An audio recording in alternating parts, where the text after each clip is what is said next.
What's up, guys? Welcome back to another SNI Sunday Night Incel episode 52 weekend chat. Another random chat for you guys. Shout out to the Cope gang for being in here, being involved, being active. Shout out to the Mystery gang for being in here, solving those mysteries. What's going on, my dudes? What's going on, guys? God, I spent so much time last night. I watched the Tens of Cyborg stream with first in along with I think it was Jaded Creep. And yeah, I might do some I don't know. Not so much videos really, just a matter of just go over it, I guess. They said some stuff I generally agree with. I do think that there is a a difference between, I think, and most people would even acknowledge this, that the problem between the incel problem is definitely on a spectrum, and that we ignore a lot of the like everybody looks at the obvious cases of like anything. So like when you look at like the good example they used was that the subhuman people, the people who look sub 3, and then you have your regular ordinary chads. Well, everybody kind of knows that those two groups are completely like opposed, and that those are the obvious cases. It's in the I've even made this argument on stream before, where it's like it's in the middle where things get interesting, and where people can either make it or not make it. You know what I mean? So like it's almost like a it exists on a bell curve, and like there aren't that many. I put this in my video about I thought this like a few months ago now, but I talked about how by definition there can't be that many subhumans, like just by definition. Not by definition really, just by the fact of a bell curve. Like the reality that most people aren't going to exist on the far left side of the bell curve, and this in the same vein, most people won't exist on the Chad side or the right side of the bell curve. Most people sit somewhere in the middle, and it's like an amalgamation of like those things that lead to a bell curve. So like people on the left, people on the right, and everybody else in the middle. And it's just a matter of like I understand where he was coming from. He was a little bit harsh on the lookism people. I think that lookism is definitely true. You'd be dumb to like deny it, and I don't even think that he was even denying it either. But what he's saying is that there's for some people though, there's other factors that lead them to being an incel or being alone in life, and it's not just a matter of like how bad they look. I think that's what he was going. I think that's where his at least first. I think that's where his frustration was coming from, at least in my opinion. Yeah. So it is rather like you when you talk to somebody, and it's like, okay, like my problems are not your problems. You know what I mean? Like like the problems I have are completely different than your problems. Like if we put it on a graph, or if we take a bunch of data from a bunch of incels, what you might find some commonalities that can lead you down to say, okay, well, incels have X, Y, and Z problem, but any individual person on that graph might only have one or two of those problems that lead them to being an incel, and it's not just a matter of like, oh, they look bad or something like that. Some of these guys just look like, I've even seen it out too, where it's like you walk outside, or you go to the gym, or you go to like most places outside in real life, and you do see couples that are matched up. Like you do see people who are generally like, okay, they're pretty much the same like looks category here. So like I don't know, like there's definitely a lot of like weird things that happen in the sphere when it comes to like there's some incels who I think like they definitely kind of want that like that 10 out, not 10 out of 10, but like just like a waifu who's like virtuous and pure. And I'm like, I don't know even what to even tell you, my dude. Like that doesn't exist right now. And it's like, I don't know.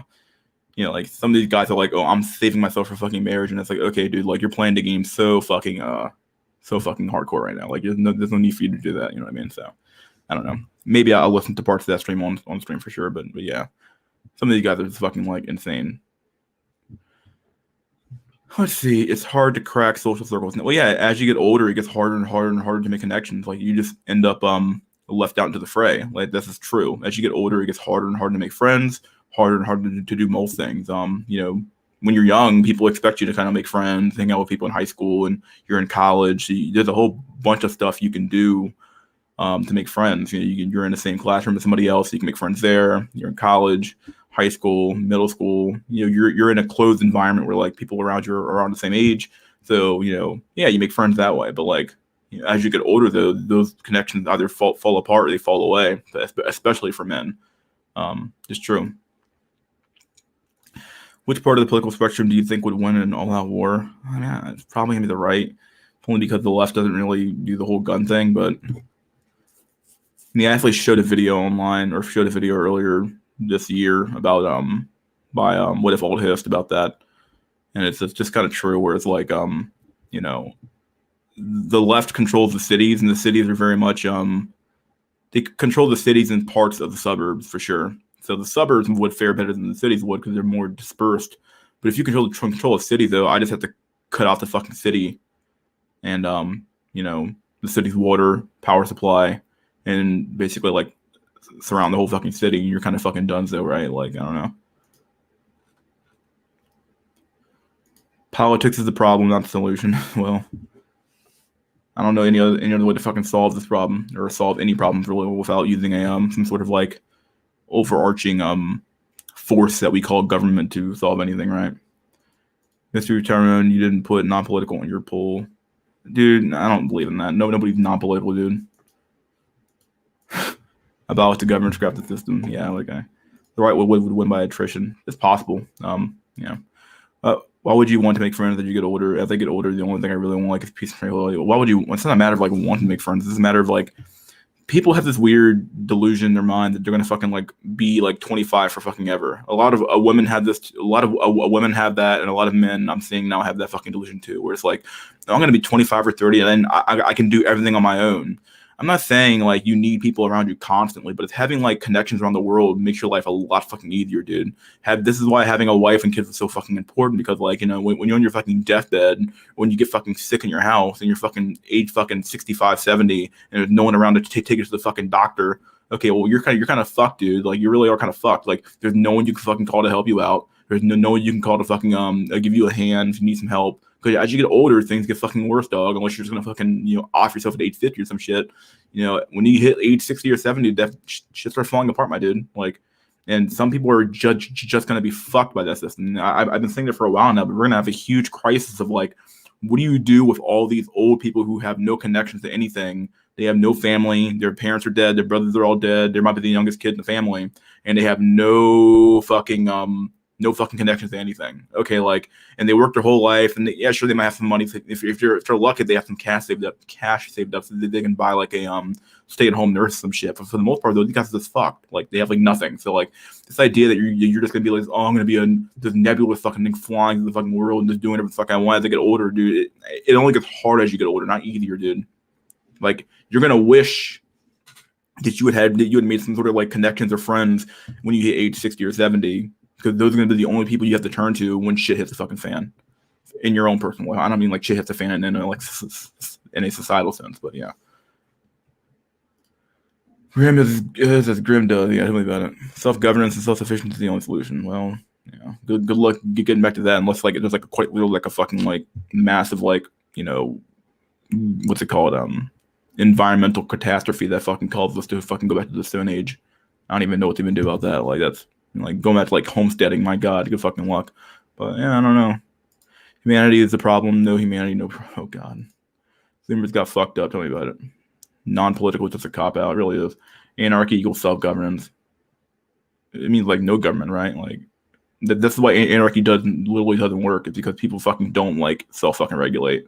The majority of people have zero. This is why I actually advocate for stuff like religion, to give people a general moral framework to work around, because like most people cannot self-govern. They need someone to tell them how to fucking act. Most people are just fucking lemmings. They're fucking sheep, and they'll do what people tell them to do, along with enough force to enforce that type of behavior on them. So they don't give a fuck about self-governing. Given the choice between having a healthy diet and getting a diet of cookies and candy. Most people are going to pick, this is like obviously an analogy here, but like, people are going to pick the cookies and candy. People are always going to pick what feels good and not what's actually good for them. Graham is the modern day Socrates. Okay, you need people and need friends. Stop with this cringe shit and talking about making children equals creating future, just live in the future. I mean, like this is the reality of the world. I don't tell you. Like, okay, then don't have kids. I don't tell you. Like, you can just not have kids. Then, like,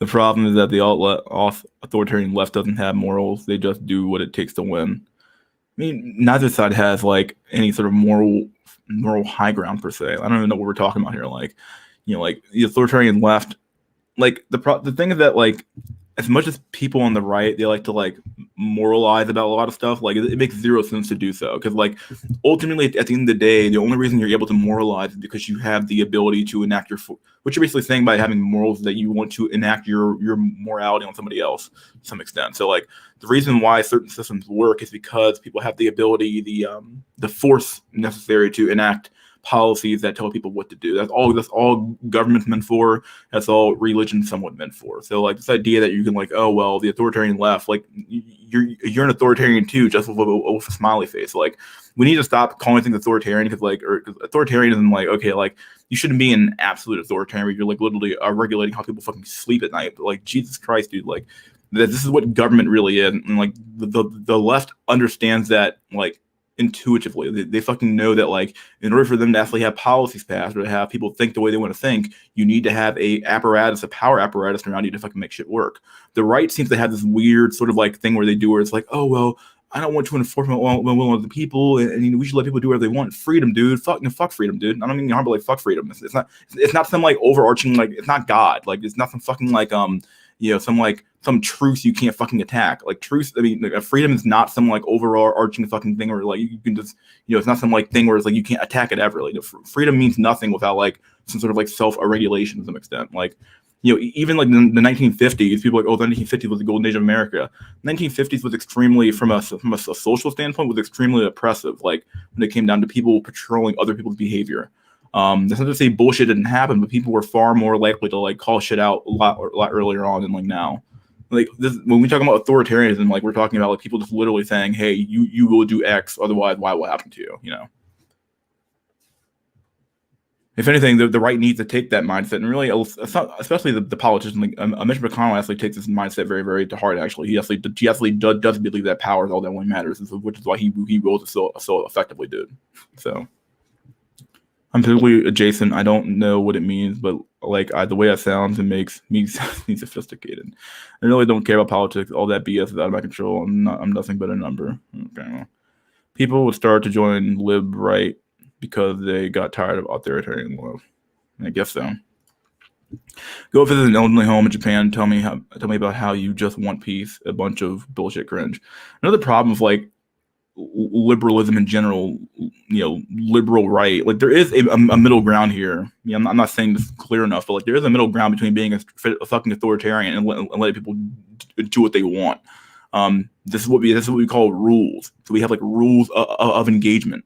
You have this weird thing where it's like, okay, well, you can do X, Y, and Z, but you can't do Y. Okay, like we're gonna draw the line right here, so you can't cross that line. If you cross that line, you're going to jail. We're gonna throw you out of society if some shit happens to you. So that's perfectly fine. It's called like rules in the middle. Like we come to a middle ground where like we give people enough freedom. I've actually used the analogy of a loose chains, where it's like, okay, like we want people to go far enough, but not so fucking far where they're like literally falling off the fucking cliff. Like we don't want people to fall off the fucking cliff. Okay, so let's stop like a few feet from the fucking cliff so they don't go fucking crazy. Like liberalism in and of itself is not a good thing, and neither is authoritarianism per se. It's just a matter of like you need to know the middle ground between those 2 points and find a way to fucking get to a point where like people have enough freedom to do what they want, but not so much freedom to where like they're literally being fucking like blind fucking hedonists doing whatever they want. Go visit an elderly home in Japan. Tell me about how you just want peace and a bunch of bullshit cringe. Human extinction is long overdue. Well, I mean, make it happen, my dude. Anarchy is socialist, no state, no social classes. No, wouldn't that be communism? Isn't that the whole socialism actually has state and everything else? This is communism, I believe. But humans by nature are political. It's part of the brains. So if humanity are lemmings, isn't extinction the best solution? I don't know, dude. Not true. It's libertarian. We are all just mistakes about the nation. Fuck. You don't need a religion to run a country, but if you don't have one, have codes like Japan. Yeah, you just need some sort of like moral framework for people to work around in order to make things work. That's what it comes down to. The only friends we have is awareness, nothing else. Morals are fluid and adjust, but have no basis. Yeah. The earth is filled with a bunch of bug-eyed primates stood at the end of a dirt road staring into empty space, sad. The right doesn't have morals either. They do what they can to stay relevant. If the right led with economics and reason instead of that preachy shit. Anarchy is the left posture. If you want to equate anarcho-capitalism with that, with the roots of anarchy, okay, but that's not the reality of anarchism. I'm not talking about moral high ground. I'm talking about the literally will change their beliefs according to when. They don't really have belief system. Oh, well, but I guess their belief system would be changing their beliefs to whatever they need to do to win, right? Like, but even they don't do that though. Like, there's some lines that just flat out won't cross. Like, they just won't like, I don't think you're ever gonna see a lefty advocating for like some weird form of like definitely capitalism for sure. You're not gonna advocate for that shit. Like, there's a whole bunch of stuff. There's a whole bunch of lines like that were like at some point you just change your position to so much where you're not even really being a liberal or a leftist anymore. You know what I mean? So. Now, as far as their morals go, their morals are rather spurious. They don't really have a firm foundation, which is probably, truth be told, probably it's a strength and a weakness. If you're able to simultaneously argue that your side has the ability to by some form of special pleading, if you're somehow able to advocate that, hey, via a special pleading, the thing I'm doing right now is allowable because X, Y, Z is happening. Okay, well you end up with this weird shit where it's like, okay, well. This is nice. Okay, so I in this one situation here, I can do what I want. But if your side does it, then you're wrong for doing it because you don't have the same justification that I do. But the problem is that once that justification arises, though, you easily get back to a weird. It's like, okay, well then, once you allow one side to do it, then your other side's almost allowed to do it too. You actually saw with the Supreme Court nominations, where it's like not Supreme Court nominations, but the court nominations were like, okay, like your side got rid of the filibuster for this, so because you did it, well, I'm going to do it too. So it's like a tit for tat type thing. So, but at some point though, like once you start demolishing all the moral standards and rules, you end up with like nothing left. With a pile of fucking rubble at the end of the day. So. Yes, it is, bro. You need to have a state, have socialism. Okay. Like your competition here, this shit's the 2016 guy. Okay, well, yeah, you can go somewhere else, dude, right? As long as tyranny exists, freedom doesn't exist. Dead weights, grandma. Talking about mystery, you sound like a content slave. Okay. If you're asleep and you don't deserve freedom. You just love your conveniences like a good cat always just slaughter comes to my fucking head, dude. The masses love slavery and being controlled. If you trade freedom for security, you deserve neither. Okay, dude, well, you figure it out, dude. Ben Franklin quote. Nice one, Grim. Mr. Whippy spit. In fact, I don't know who he is, but keep it 100% real in chat. All you need is a code of ethics or religion. Or you need basic rules, not overarching welfare state. And what the fuck, holy shit. Complacent sheep should be publicly executed with the tyrants. Why is the show this stream end? So you talk about far deeper topics. It's really interesting. I don't know if I can know, dude. It's kind of become like a fucking. I mean, you can only talk about fucking motherfucking fakes for fucking 20 for so many streams before it gets old. It does come up that we do talk about the problem every once in a while, but yeah. Bring out the gallows. Freedom of slavery, strength and weakness. Freedom only to those who awaken. Oh yeah, I definitely don't agree with like. Not everybody can like wield freedom effectively. Like, freedom does require some level of self-regulation. If you're so free where you literally eat nothing but crap all fucking day long, you get fucking 800 pounds. Well, you had the freedom to do that, but it wasn't necessarily good for you to do that because you died at age 25 or some shit. So, yeah. Freedom is very much should probably be like a privilege, not a right, for sure. Make public tribunals great again. God. I get doing the thing to win, but there's the point where you can't take them serious when they literally can become alt-right and then switch to becoming lib-left when it fits them. Yeah. Aristotle. At all events, we may firstly observe in living creatures both a despotical and a constitutional rule. So the soul rules the body with a despotical rule, whereas the intellect rules the appetite with a constitutional and royal rule. And it's clear that the rule of the soul over the body and the mind and rational element over. Okay, and we have the passionate nature and expedient, whereas the quality of the two or the rule of the inferior is always hurtful. Same holds good of animals in relation to men. For the tame animals have a better nature than wild, and all tame animals are better off when they are ruled by man, for then they are preserved. Okay, mystery watching your reaction only take dichotomy for Charlotte. Okay, fine. Again, the male is by nature superior and the female inferior, and one rules, the other rule is ruled. This principle of necessity extends to all mankind. Nice. I just think the government shouldn't do welfare states, family courts, prosecute drugs. The masses love misery, yet do not realize that miseryless company and stupidity simply demands it. Liquidate your assets, change your name to Abdul, open a tea house in Yemen. My only path forward from now where I am. Yeah, I heard that, dude. Americans is explicitly against the state and its left movement, so I don't know what kind of concept of anarchism you are using. Republicans have no principle either. Yes, true. I would agree on having rules, but there's a difference from having sensible rules and having a massive state controlling everything you do. Yeah, that's what I said. I feel like it's a complete quote. You have a sheep raising their kids to be sheep. Deep fake mystical face on man, fuck. It looks more and more only the meek shall inherit the earth for sure. Left my ass off. Good. All right, let's 18 fucking people here, dude.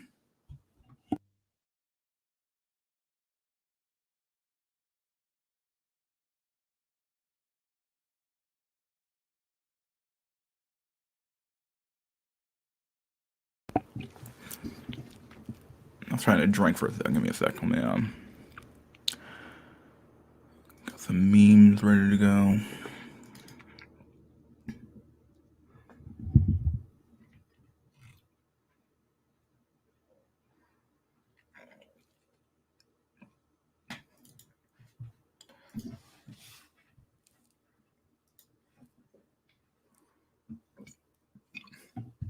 Start off here, I guess. Easy meme, right? Easy bake oven, right? Here we go. Me giving the ugly guy a chance. I'm giving you a chance. Who the fuck are you? It's like, Jesus fucking Christ, dude. This is how they feel about you guys, right? When the fat chick, she literally thinks that fat equals like, okay, well, I'm fat, so we're not all at the same level because ugly. It's like, okay, well, the fuck, dude. So fucking fucked. Oh, God.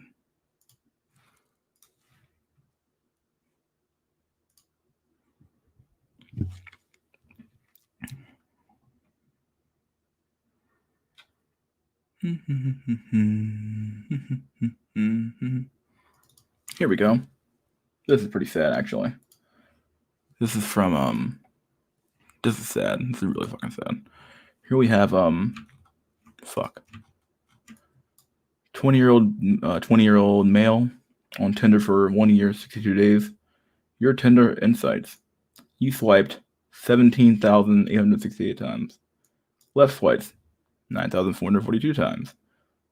Right swipes 8,426 times. Matches 193. What the fuck? Wow. No match 8233. Okay, fine. Cool. 80 chats. Okay, we got 80 chats here.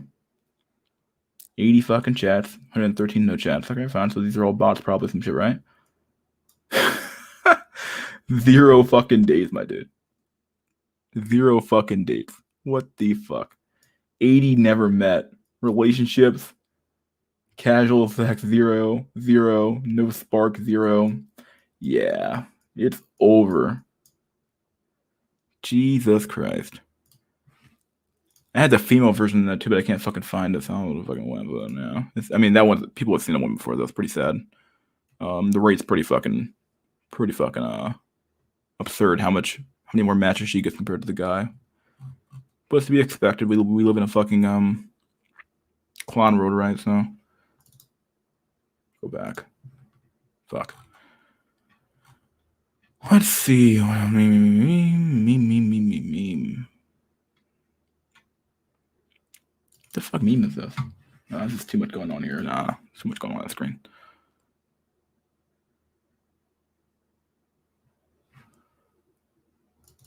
What is this? Oh, here we go. This is a pretty long one, so we get a pretty good meme. All right, let's do this shit. What's going on, Payne? What a waste of time Tinder is. Yeah, for the regular dude, for the average dude. Yeah, they ain't getting shit, dude. Here we go. All right. People can't see this probably. We're going to go each one of these. Pick Misha Exorcist. Okay, well, all right. Sounds cool. Let me move the mic real quick. Fuck. Are people really saying Hear that white dudes are high value by default because damn, there's so many flavors of awful white dude. Typically, all men would be following, but they tend to be white. The racist conservative chasing exotic women, the filthy next nest gamers and weeboos, the emotionally unavailable tech software bro in his 30s who dates college girls, the toxic positivity entrepreneur, the faux aggressive woke bro who thinks liberation for the means of sex for him, the coddled covert narc with mommy issues who thinks he's oppressed despite growing up in a white suburbia. Somebody stop me. I could go on all day. Wow. Let's see. The assumption that white men are high value by default has always been extremely baffling to me as a white woman. The most cruel, depraved men I've ever known are white. Well, I mean, like, whatever. Never, never, never assume he's high value because he's white. They're even more entitled and are better at having their abuse go unnoticed. A lot of them are extremely racist. Wow, okay. Can't believe women think this. This is crazy, especially white men. Oh my God, there are so many low-value white men, and they think they're amazing and gifts to women just for existing. Meanwhile, there are so many video game playing, uneducated, underemployed, fat, entitled losers. Sorry. And don't get me started on redneck LVM. Where I live, they're a dime a dozen and want to take you camping, i.e. have you take care of them while they drink beer and go fishing because they're cool and low maintenance. One guy asked me if I like air shows. We hadn't even met yet. I'm not opposed to air shows, but it's not my idea of fun date unless it's a shared interest. To me, that's more of something I would take my kids to, and I want to do different things than a date. Okay, well, here we go. I had no idea people assumed that all white wealthy men were nice. Y'all, they make up 70% of the rapists, so I find it hard to believe women didn't know they suck too. I'm constantly being disappointed by white guys. Seriously, they've all ended up being complete trash. Racist, homophobic, misogynistic, you name it, they hate it. But to be completely honest, I live where it's predominantly white, so I don't really get to interact with men who are non-white. Lol. High value white guys are super rare, in my opinion. Maybe I've just had horrible luck. I don't understand where they think just by the nature of the word high value, it's going to be fucking rare. It's like you're looking for like the holographic Charizard, and you're like, wow, this thing's so fucking rare, dog. It's a holographic Charizard. It's unfair. I mean, what do you mean? Like, every single girl here thinks they deserve a quote unquote high value man, and then when they actually find a high value man, they don't like what they see, because like when they say high value, they mean like a literal fucking like a fucking a eunuch with money, like a Chad eunuch with money. That's what they're fucking looking for at the end of the day. They're not looking for a man. They want they want a man on tap, effectively. They want a man who's alpha in the streets and beta in the sheets and shit. Like, he doesn't ask for any sex, doesn't want shit. It's so fucking weird, dude. There's one more shit. I'm white. In my experience, I get along a lot better with non-white men. They understand systems of privilege and oppression way more than a white cis het male ever will. What the fuck, dude? Because they know what it's like to be treated differently for the sole reason that they look different. They are way less likely to argue with me when I bring up feminist topics. So yeah, because you're talking about the cucks, dude.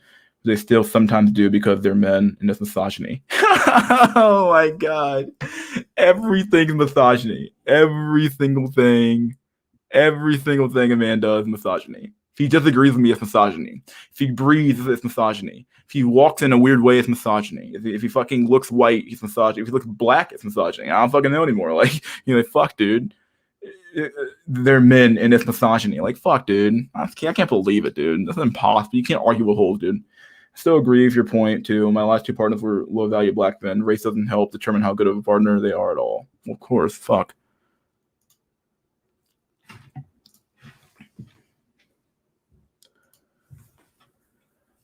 Oh, boy.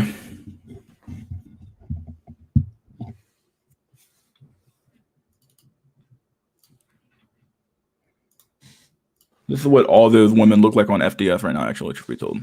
Let's see. BLM. Fucking just no fucking chin. Green hair having fucking goddamn big ass glasses fucking existing. Okay, incel. Yep, there you go. What do you all fucking look like, dude? It's true. Jesus fuck. Oh my God.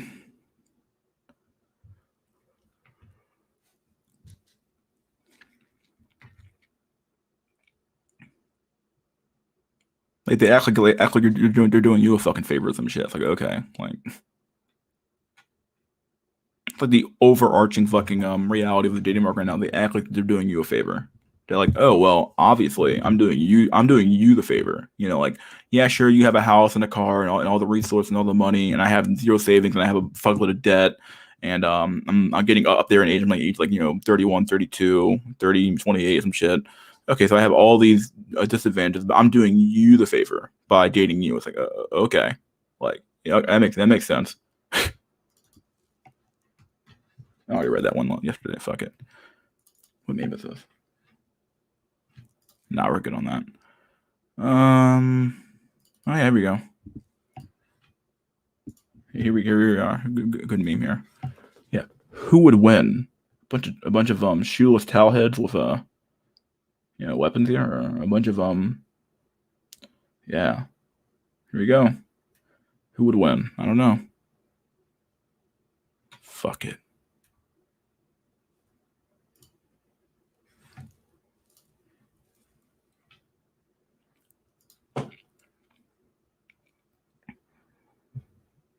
Here we go. What meme is this?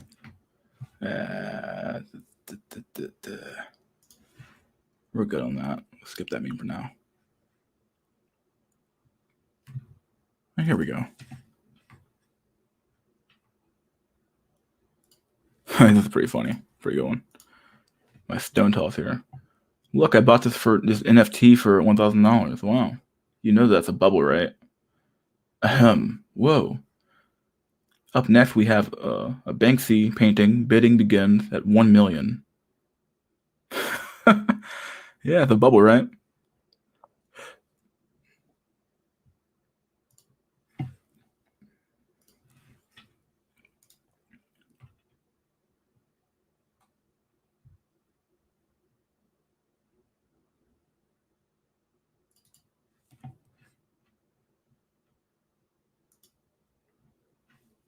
One's pretty fucking sad, actually. Here we go.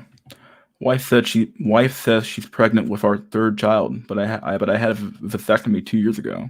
Okay. Man turned to Reddit for relationship advice after finding out his wife had fallen pregnant 2 years after his vasectomy. So, do you think she cheated? I mean, buddy, do you think she cheated?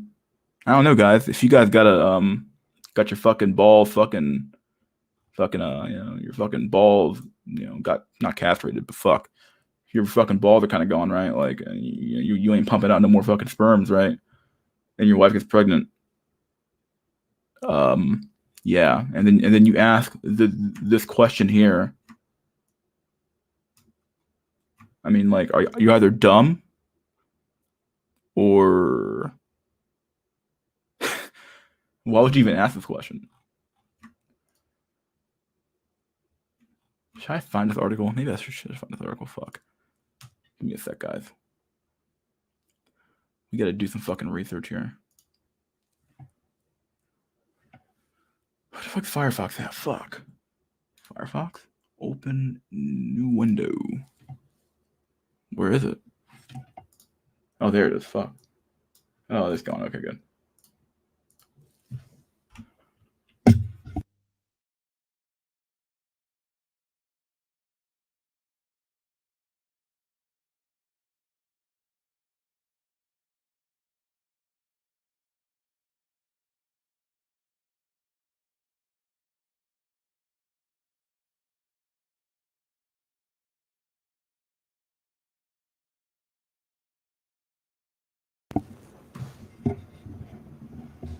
Okay, here we go. The fuck is this? I opened it up. My wife said she's pregnant with our third child, but I had a vasectomy 2 years ago. His wife had recently revealed to him that she was pregnant with the couple's third child, but confusion hit the fan as he had a vasectomy 2 years ago. A husband took to Reddit to ask for advice after discovering his wife was pregnant. The bloke, who was anonymous, took to the online forum Reddit to ask for advice after finding out the news. The husband wrote, "My wife just found out she's pregnant with her third child. I had a vasectomy 2 years ago. How likely is this child to be mine, or could she just could have had an additional affair? I mean, dog, why are you asking this question? You know what the answer is. You just want to hear something else. After how long we've been together and how well we communicate, I honestly don't believe she would have cheated. I don't know, buddy.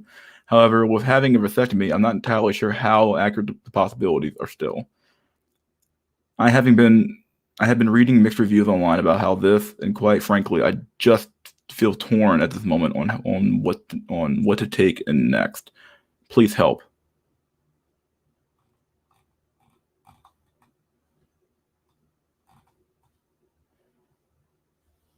Here we go. Okay.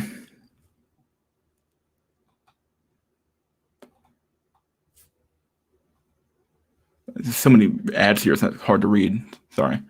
Vasectomy is a surgical procedure for male sterilization or permanent contraception, according to NHS website.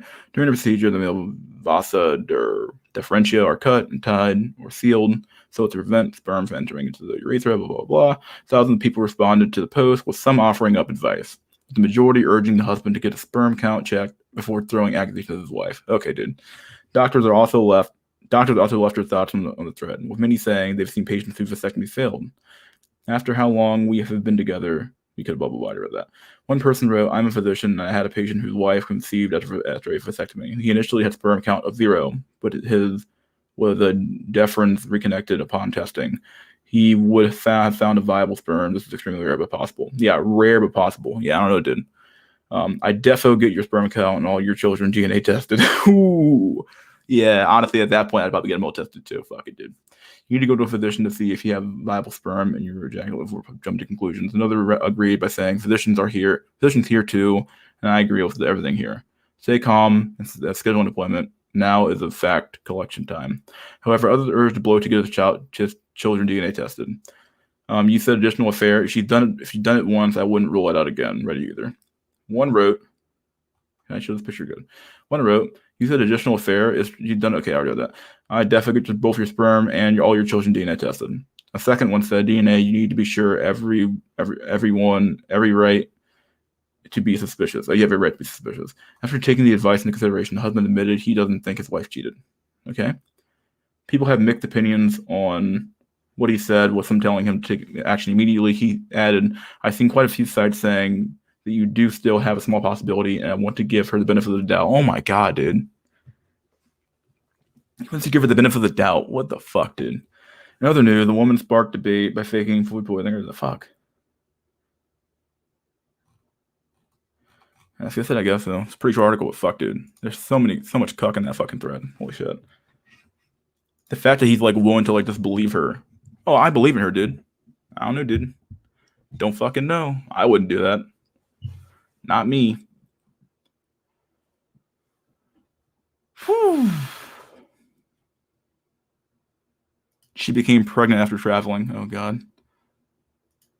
Bought one for $10 and sold for $33. Wow, nice. Huh.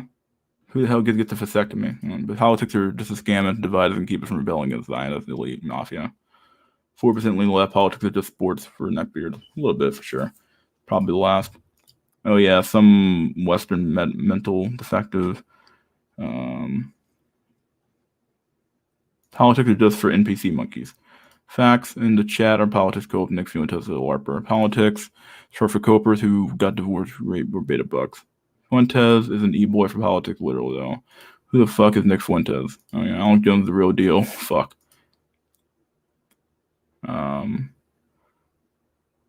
Dale from King of the Hill. Oh god, kind of close to that actually. Just a temporary puppet. Destroy the child, corrupt them all. Fucking Christ, dude.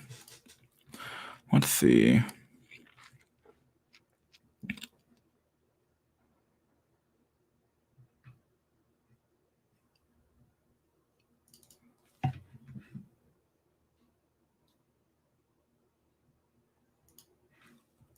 Here we go. 23-year-old Kumarita believes that the only way to overcome her oppression is by having sex with strangers. Average men don't do it for her anymore, and it only gets off with 20-inch ultra magnum dildo. Goddamn. Birth control pills need to be free, or else how am I supposed to coom? Thinks women are underpaid, but still majoring in arts. Broke and uses Tinder for dinner dates and convinced herself that it was her idea to open her legs and therefore she's empowered. Got convinced by porn that she wants BBC, but disguises this fetishization as being woke and against racism. Ah, yes, the 23-year-old Kumarita. Jesus fuck, dude. God. Fuck. Jesus.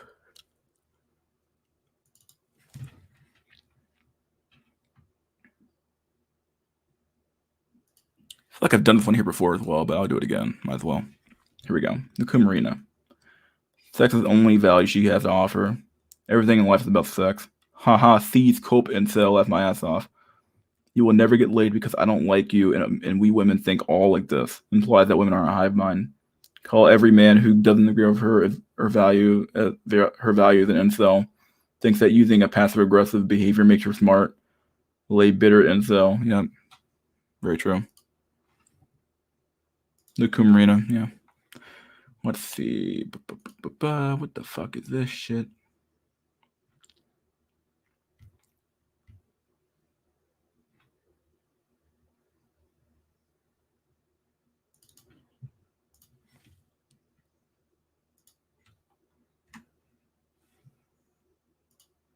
Here we go. Third abortion this year, slut. I'm not a fucking daycare. Yeah, well. He's like, Jesus Christ, dude. Literally. He's like, come on, man. Right fucking here.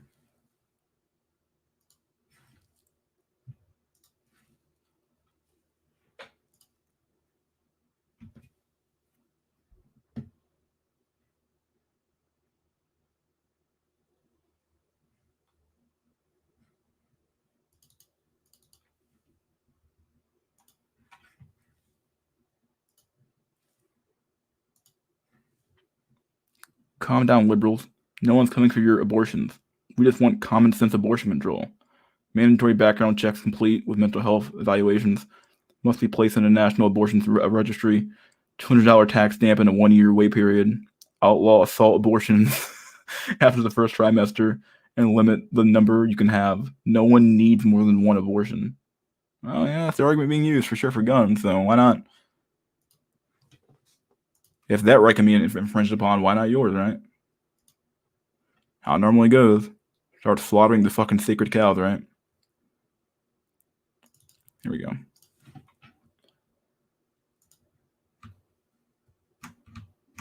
Here's the history of Afghanistan real quick. Here we go. United States of America in 1979, Afghanistan dropping down weapons. That's cool. All right. 2001, Afghanistan dropping bombs. All right, cool. 2021. All right, well, we're dropping people off now. What the fuck, dude? Oh, weird.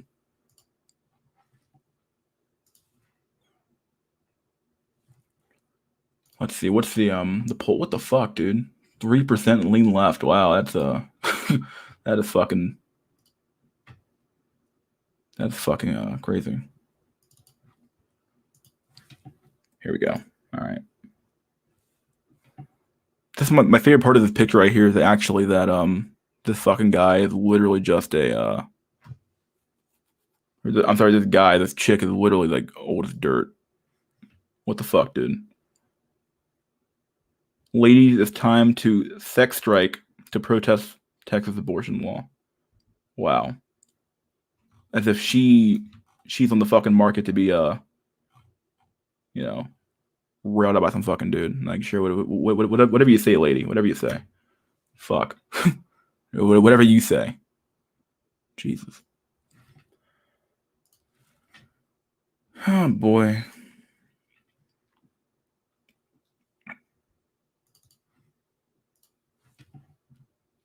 This one's really small, but I can make it bigger. Here we go. Oh, here, this is absolutely going to be a double post here. So here we go. Here we go. All right. Breaking Psaki bomb. Jen Psaki shuts down male far-right reporter who appears to be praised Texas for banning abortion. The president believes it's a woman's body and a woman's choice. I know you've never faced those choices, but nor have you ever been pregnant. But for women out there who have faced those choices, it's an incredibly difficult one, the difficult thing. Wow, it's almost like, well, she has for women. Oh, okay. What about the men who can get pregnant, Jen Psaki? How the fuck could you not be so inclusive, dude? How could you not be inclusive, Jen Psaki? Fuck. Men can get pregnant now too, right? Why not?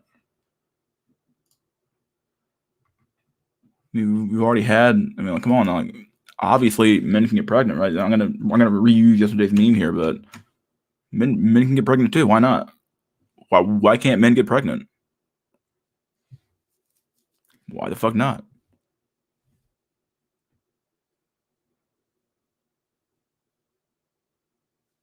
Why can't men get pregnant? This is the fucking left argument here. Fuck it.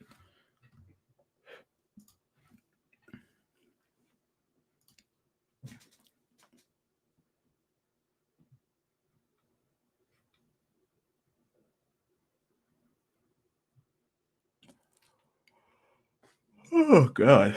I hear the long name here. Nice and long for you guys. Here we go. Gonna take a long time to get to this one here. Here we go. Start from the bottom here. We have genetic trash at the very bottom. We're doing the whole fucking 9 yards, dude. Genetic trash. The bottom, 14.9% of all males. In times long since forgotten, the infant genetic trash was hurled from the precipice so the poor soul would not be doomed to suffer through such a tormenting and hellish existence. There is no hope for these people. They are the losers of the random nature of genetic recombination called the genetic lottery and victims of the deleterious prenatal environment that their apathetic and heartless mothers subjected them to for the first 9 months of their lives. Interfere with this critical developmental period, and the boy will suffer the lifetime consequences of being a subhuman. The biological degradation brought upon by modern civilization, hazardous substances, pernicious habits of lack of natural selection, and eugenic mentality, and the liberalism and self-annihilating altruism of the West is responsible for the population explosion of genetic trash. Humanity is devolving fast. 0 or 1 or 2 out of 10 face. All right, here we go. Repulsive face, poorly constructed frame, defective endocrine system, low IQ, 1 or more deformities, neuroatypical, socially crippled, utterly repellent, repulsive presence. Wow. Just fucking, yeah. All right, now we have incels here. These are your incels here. All right. 30% of all males. Here we go. Besides being a point or 2 uglier, incels are in many ways indistinguishable from normies. The key difference is that they're complete and utter failure with women. Although many normies are involuntarily celibate, they are at least have a chance of getting LTR'd by one of Chad's leftovers. For incels, an LTR is completely off the table. Due to the combination of reasons, women find them sexually unattractive or repulsive. Because of hypergamy, even bottom of the barrel women do not want anything to do with them and would never consider incels to be viable LTR material.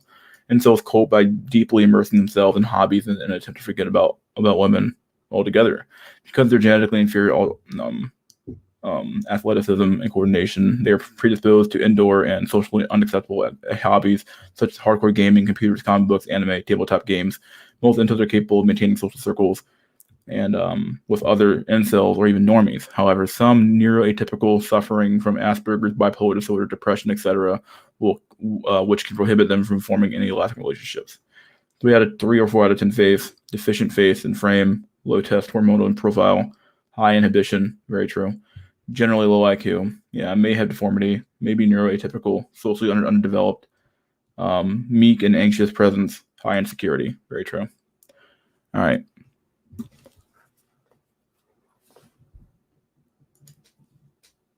How can I get this meme? Mystery, can you share? I don't fucking know. I'm not fucking share memes, dude. Figure it out.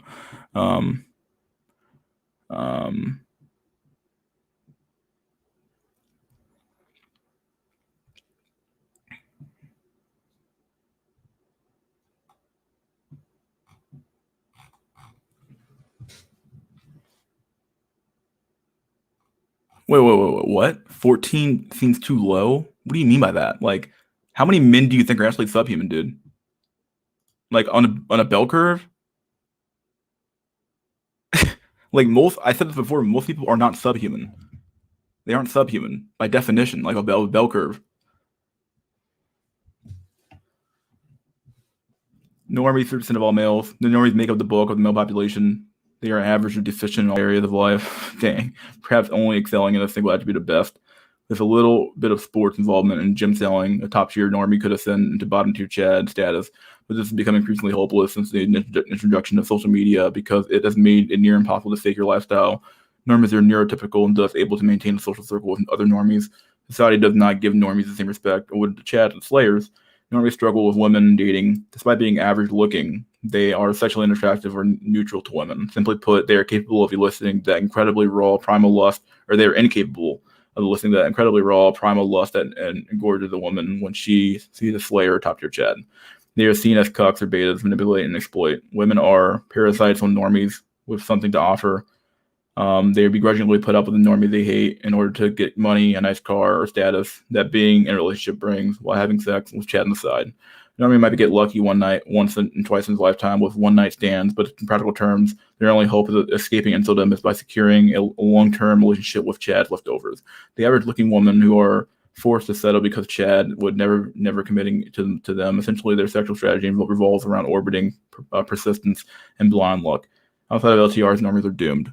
Dang.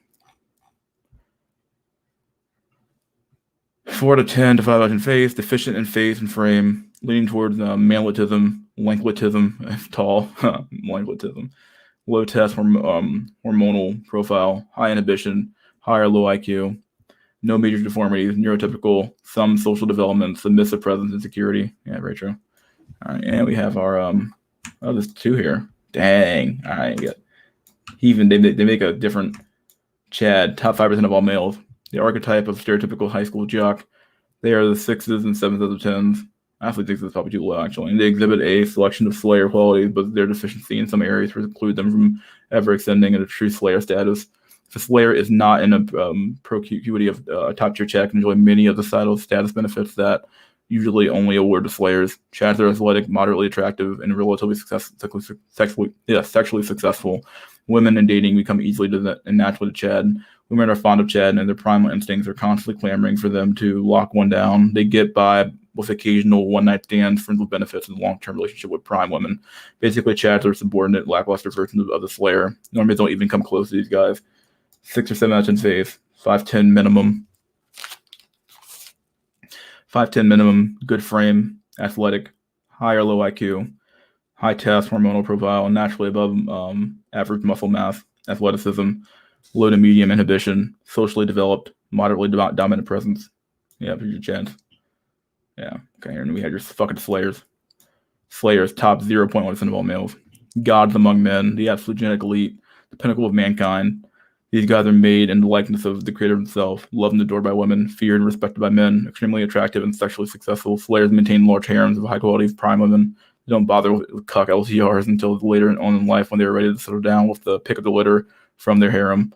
Even after marriage, they keep a side piece or two to quench their high libido. These guys have it all: looks, intelligence, charisma. Their genetics force them to greatness. 8+10 face, 6 foot minimum, large, wide, and square jaw, large, robust frame with broad shoulders and narrow hips.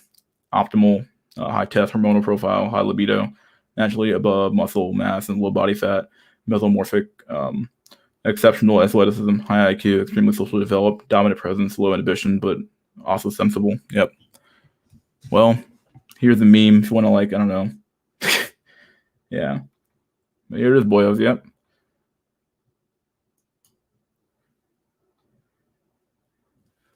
Oh boy, oh boy, oh boy. It's over.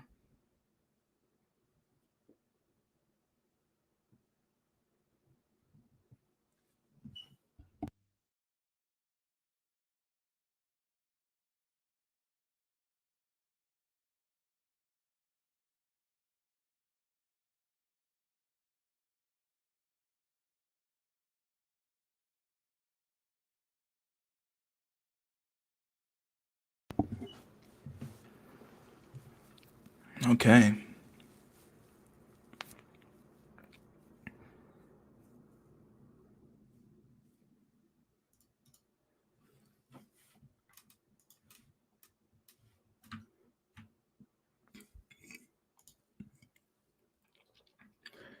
Here's our a gym cell comic here. Yes, here you have the curry cell here, the ethnic cell. Oh, if it doesn't work out, the girls be all over me, dude. All right, he busts his ass in the gym. Okay, got some fucking sick games. All right. All of a sudden, it's like, hey, looking good. And yeah, well, in that situation, you're fucked, dude. Yeah. No way. Let's see. Any more memes? Jesus Christ.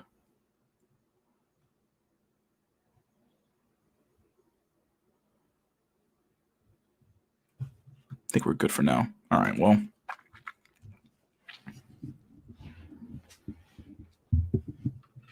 I don't have any. I don't have to work tomorrow at all, dude. Which is nice, thank God. So sleep in, stay up late, do what I want to do, right? Let's do some invite link, copy that. I don't know why people can't see this fucking link when they like get in here, because I'm like, what the fuck's wrong with you? Send message. Fuck is this? Okay, in the poll. Let's see what we got.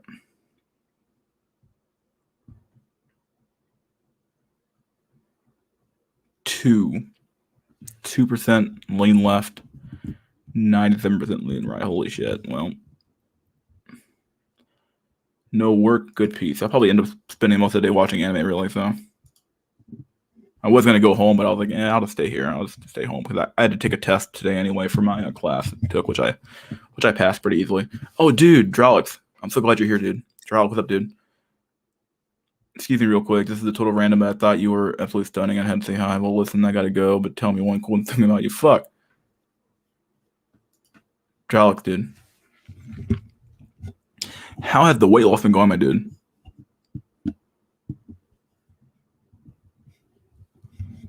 I know you said you were on like a weight loss journey or some shit, so I'm kind of curious. We didn't talk about it yesterday. So it's something I want to ask you yesterday, so yeah.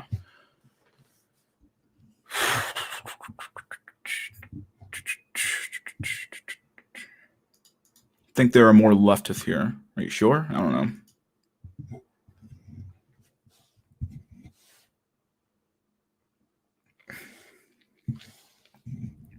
My ideal party really would be would probably be like socially conservative and like somewhat economically liberal. Somewhat. Like I'm not saying like shit like unabated capitalism, but fuck, dude. Like, a regulated market makes sense to me. I don't know. So like, but yeah, socially conservative to some extent as well. Not like authoritarian-esque, but like some level of like, okay, like we have to have a standard for the shit to fucking work. So I don't know. Let's see.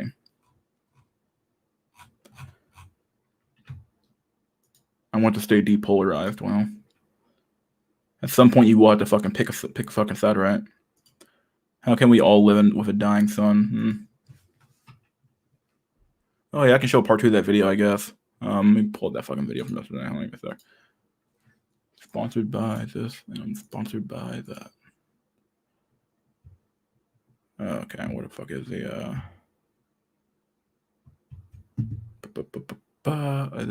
fuck, where the fuck is it?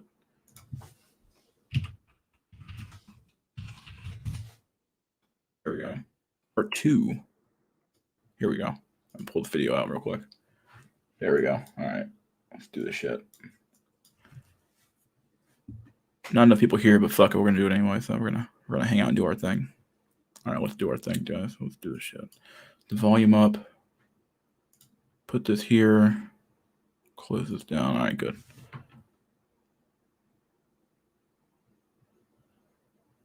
Here we go. All right. 27-1, boyos.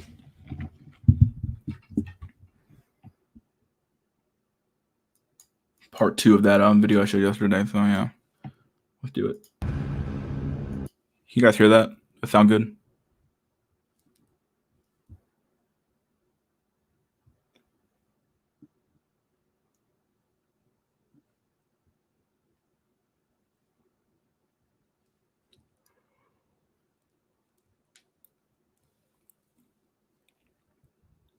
Okay, sounds good. Good. All right.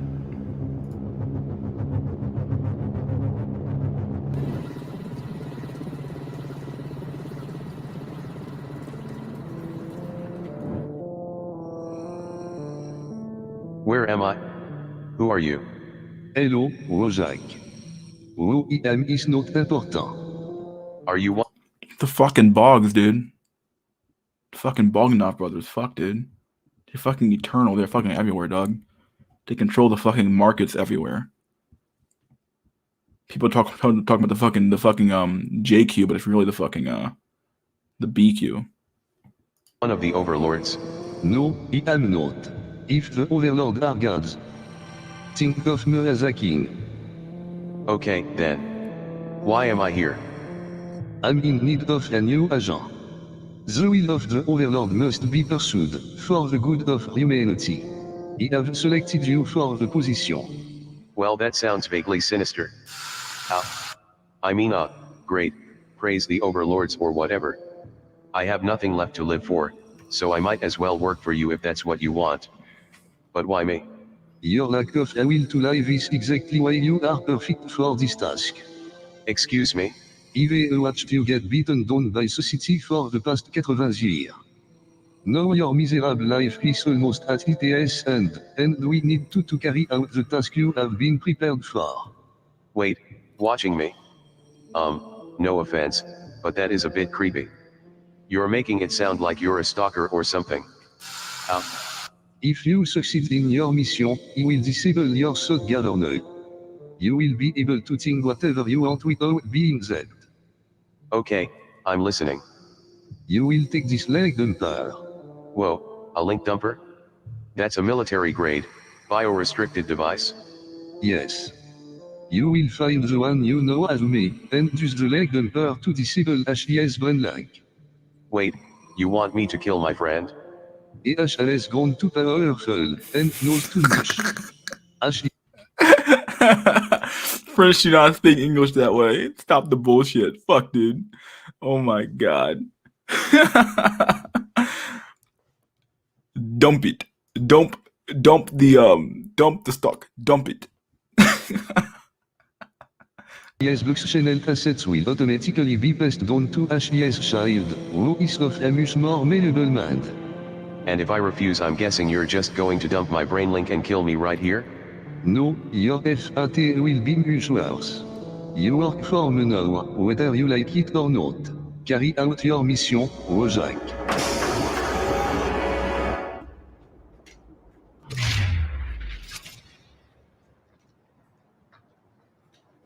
Whoa, that was close. Well, I guess I really gotta tackle this whole murder my friend thing.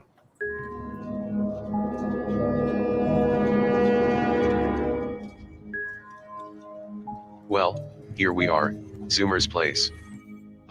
My brain link definitely isn't authorized for that elevator. How am I supposed to even get up there?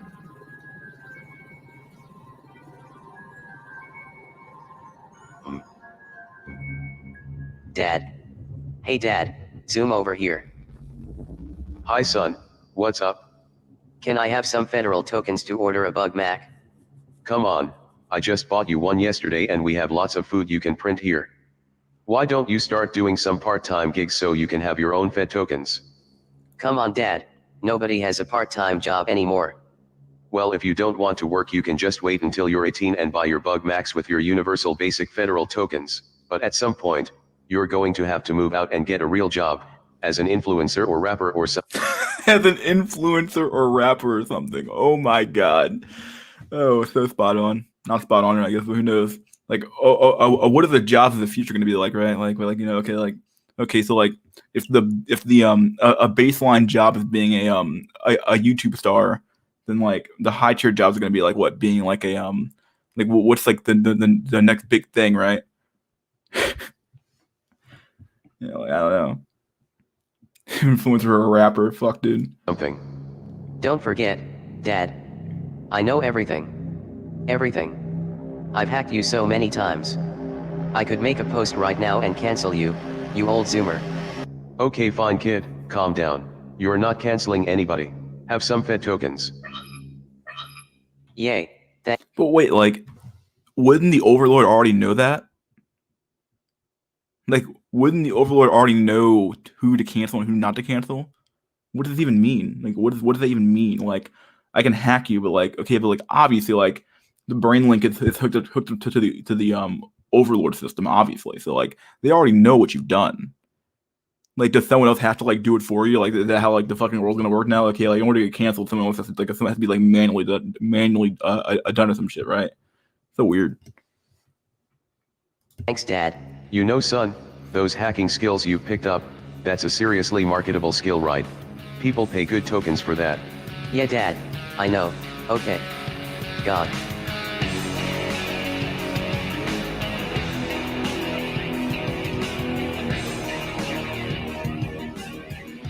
Hi there, my Scully. How's everything going? Hi babe, not too good. The big show for the global elite is tomorrow night, and they're expecting to hear a new hit. But my The big show for the global elite, right? Look at this dude there. Oh my god. A little skull face, man. Fuck. Oh my god. Oh shit. new hit isn't hitting different yet. Don't worry, babe. I'm sure it'll work itself out. You're always judging your own work so critically. Everyone gets burnt out once in a while. Thanks. I guess I've been a little depressed lately.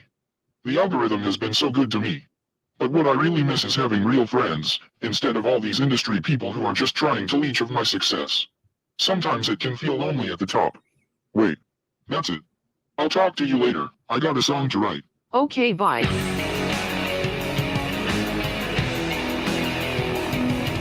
This music production session has been brought to you by the one and only Bug Mac. Oh my god. Oh no. Ads fucking everywhere, dog. Jesus Christ. Made with 100% bug. Say I'm loving bugs to continue using this software. Dude. Oh god. That was a huge meme for the Xbox One back in the day where people saw that the patent for like that weird thing where it's like, oh, to continue playing the game, stand up and say McDonald's, and like that was a fucking big that was a big meme. I was like, okay, like people thought Microsoft had gone off the deep end, but hell man, it's coming, dude. It's coming, dude. Oh god. God damn it, I paid for this software already. Why am I still getting ads? Whatever. I'm loving bugs. Thank you. In fact, it's so weird because like you can literally just the funny part about that is that like it's definitely true now. Like think about it. Like you buy Microsoft Windows and like that, and you still get ads in your fucking on your little dashboard shit. Like it's still they put ads everywhere now, dude. It's crazy because like doing so much big data collection now, where like, they know everything about you. Even if it's not really about you, they just like your account's just like a number in a system somewhere. It's like okay, they have all this data about computer number 9,999,000, and at some point they could attach it to like to your name at some point. Just scary, yeah. Telemetry here, yeah. Telemetry. It's just sad, dude. There's so much going on. Like it's so creepy, dude. Resuming your session.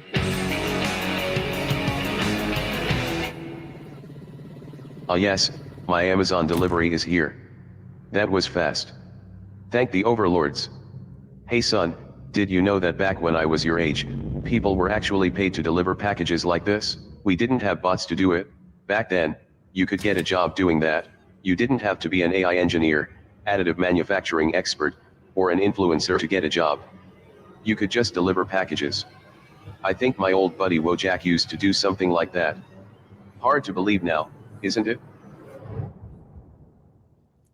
Oh my god. Sweet Jesus Christ.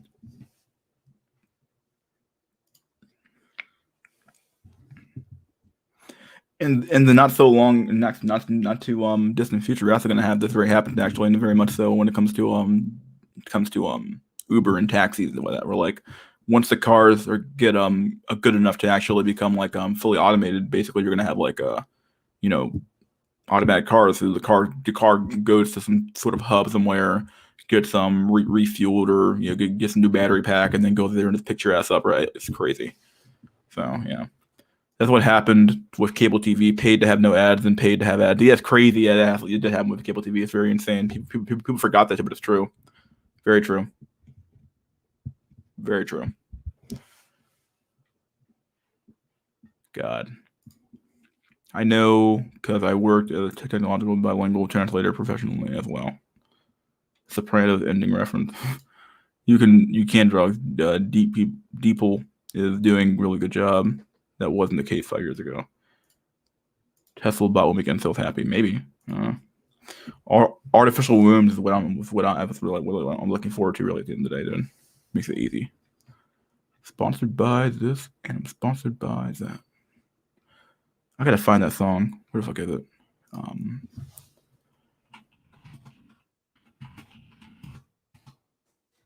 Skullface. Fuck.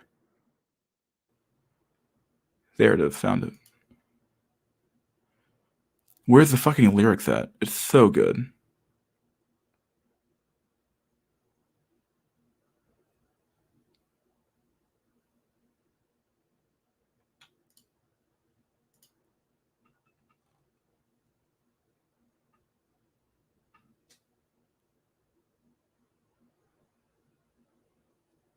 Basically, the song's called "The Algorithm Knows Best." Fuck, dude. That's so fucking sad. Late Cell Gang. What's up, my dude? We did our memes earlier. We did our video. Second half of that video, so yeah.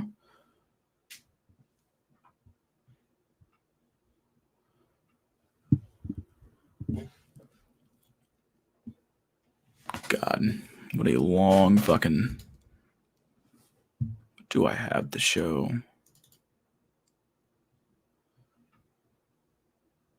Here's the meme I didn't show yet.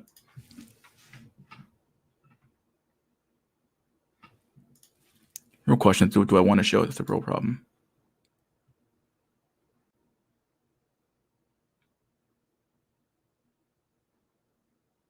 Now, what's the point? Taxi driver fan. Okay, there he is. What's going on, buddy?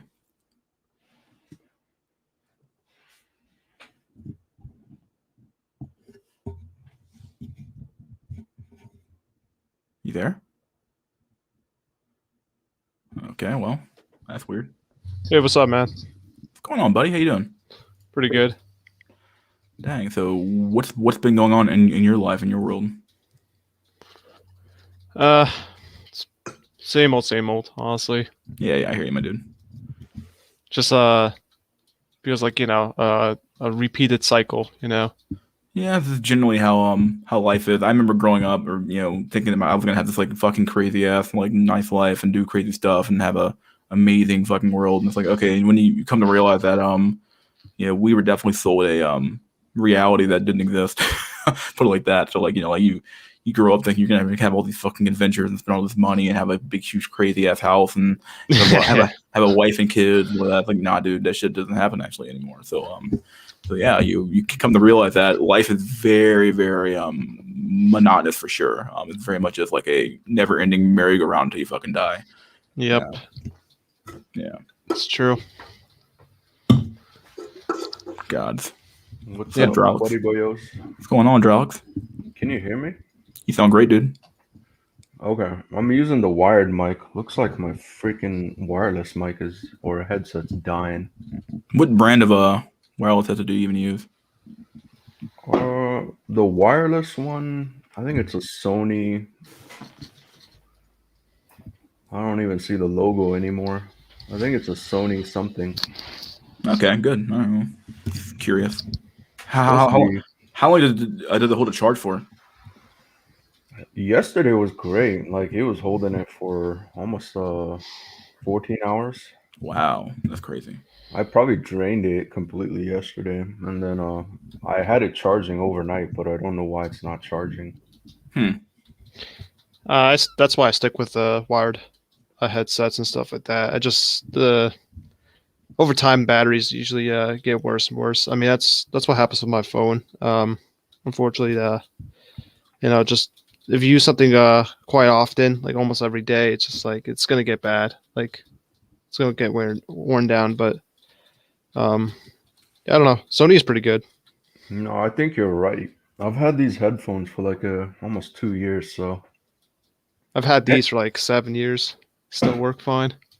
yeah, like the wireless one is like 2 years old, I believe. So probably the battery's turning to shit. I use it like literally every day, so Yeah.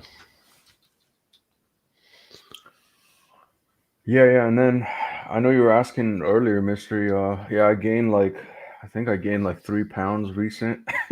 Okay, well that's not too bad, I guess. That I've can be like been, easily be water weight, right? So it can, yeah, but I've been recently using Uber Eats, trying out yeah, different things.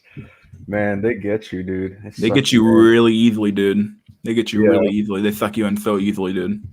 I was adamant. I was like, dude, I'm not gonna Are you try trying to this like lose shit. weight or something?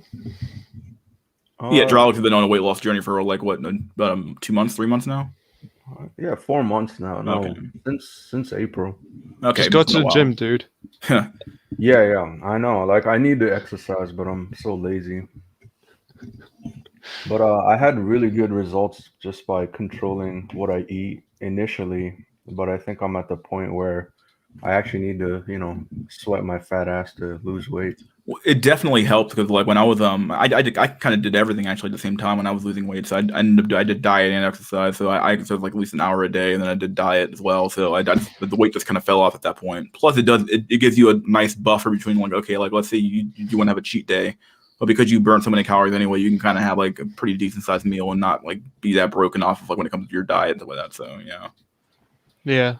The advice I'd give is just like try like not go too hard when it comes to exercise. I'd probably just like do it like 3 times a week because you do definitely want your body to like kind of like heal itself and stuff like that, like repair the muscles and all that. But Oh yeah, I know um, all about it. I've been working out yeah, because if even you're doing it from. like every day, you're not gonna really see any results. That's just you're it's just not that's not how you will see results or whatever. But I would go like for walks, man. Like that's what I usually do with like all the time, like on the weekends or whatever. Just go like on like a night walk and just I don't know something relaxing, I guess. Just but Yeah, no, I have a elliptical at home. I used to run on it vividly or very often. I was at a point where I was running on it like every day, but then yeah, I just fall off the wagon.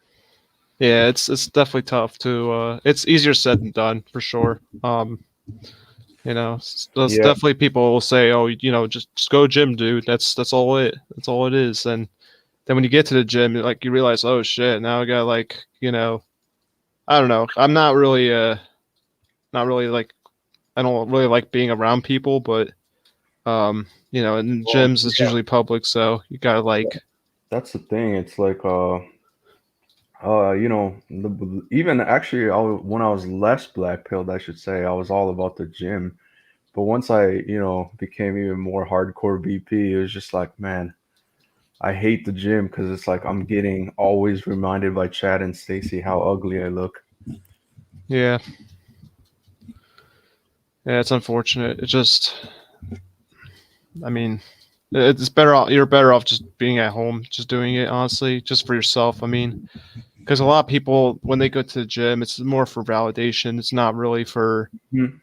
a lot. Most of the time, it's just people go there just to validate themselves. Really, um, some people that go actually to the gyms to work out, but most of the time it's usually for other reasons. But Yeah, and I'm definitely not a frame cell. Like if you saw me on the street, you would move out of my way, essentially. You're like 5'10", right? Yeah, Yeah, pretty tall for a. I'm currently 5'10" and 250 or 253. Wow. Yeah, you're not. yeah, I have a friend who's definitely having this like the same problem. He's they honestly like this probably same weight honestly ratio, and yeah, it's just yeah, it's not easy honestly. People say it's like, oh yeah, dude, just get up and work out, whatever. It's like, and if you have such a busy schedule, man, it's like I don't know. Yeah, luckily for me, my schedule's pretty consistent throughout the week. So my usual schedule is like I wake up around 7 or 6 something and go to work, be work by 7. 'Cause I live pretty close to my job, and That's then I good. work for my regular 8 hours. Then I'll just go to the gym after work, go home, and then right now I'm taking a class, so I'll just like spend most of my time at home looking at my textbook, studying that for my test and stuff like that for various homework stuff like that, then go to Man. sleep. But if I don't You have a guys, class, so I just go home and just kind of chill, really. So I have a very very consistent schedule throughout the week. So you guys That's are good. reminding me how lazy I've become. I literally roll off bed, turn on the computer, and then it's like, okay, Zoom meeting, morning. oh god, truth be told, during the whole pandemic, I actually went to work the entire time. I didn't stop going to work because I actually had my own office anyway, so I can just close my door. Plus, I'm pretty isolated from the rest of the people in the office to begin with. So since most of the office wasn't even going in to begin with, I just kept going. So it kept my schedule going on the same, so that way I didn't like lose my schedule at all. And then during that time, especially at the very start of the pandemic, I ended up obviously they stopped doing you couldn't go to the gym, so I ended up just but my friends had when I used to live with my friends, they had a bike at the house, so I was using that to work out with. So I actually had a pretty good setup when it came to keeping my schedule going. So had I actually just totally fallen off the wagon, I would have been fucked for sure. Yeah, at least for me, they literally closed the office, so you couldn't go there. And then it was like a hard reality just fucking readjusting to remote. But now that I've been remote for 2 years, it's kind of like, man, why the fuck would I go back to the office? Yeah. It's kind of new reality. But even so, it ties to that Geopop video from yesterday. Yeah. It's like, man, if I got the discipline, I could just fucking move and go elsewhere, And as long as I have internet and discipline to properly work those and get my job done, it's like, why am I staying here? I could go anywhere. And the biggest thing is just finding a schedule and and maintaining it. It definitely comes down to a lot of discipline to keep a schedule going. I actually get very very agitated when I actually have to do something outside of my schedule. Actually, I'm like, oh my god, it's gonna ruin my whole day because I'm so used to doing the same thing every day. So. Yeah. Yeah. Like you said earlier, man, it's monotonous, and Yeah. to some degree, it's actually really good. Yeah, it makes life a little bit more predictable. When something bad does happen, this kind of stands out quite a bit. So yeah. Yeah, for sure. No, I agree. I mean, it's like it's a weekly thing. Just gotta keep getting through the week. And week after week, it's just Yeah. I mean, unless you have a certain lifestyle where you get to actually experience other things, like different things all the time, but not everyone gets to experience that. So. Yeah, I was wondering, what do you do for a slave waging? Who, me? Yeah. I'm a warehouse worker. Oh, I see. Yeah. That shit will destroy your body, right? Yo, actually, this is a good segue because I know I have a friend that works at also the Amazon warehouse, and I was asking around so I ordered a bunch of shit from Amazon recently, and I'm starting to notice a pattern where it's taking longer to get your order, as in, estimated shipping date September 20th, and I'm like, dude, that's 2 weeks away. And so for some of the common items, yeah, they'll come right away, like next day shipping. But even in general, it's like a lot of stuff are taking longer to fulfill. So maybe from yesterday's stream when I said there's a shortage because of the difficulty in global shipping. I'm seeing if you already work in a warehouse, you probably know, right? Is it actually getting harder to get goods? I don't work in an Amazon warehouse. It's more was it exotic meats basically? So it's not but still it's kind of the same problem because I don't know if you know how things are with food nowadays, but a lot of places can't really get certain meats like chicken and stuff like that in Bro, I I went to went Taco Bell yesterday. I couldn't even get the chicken sandwich, whatever, because they ran out of the chicken, whatever. And I was like, "What the fuck?" damn. It's not even 'Cause, 6 o'clock.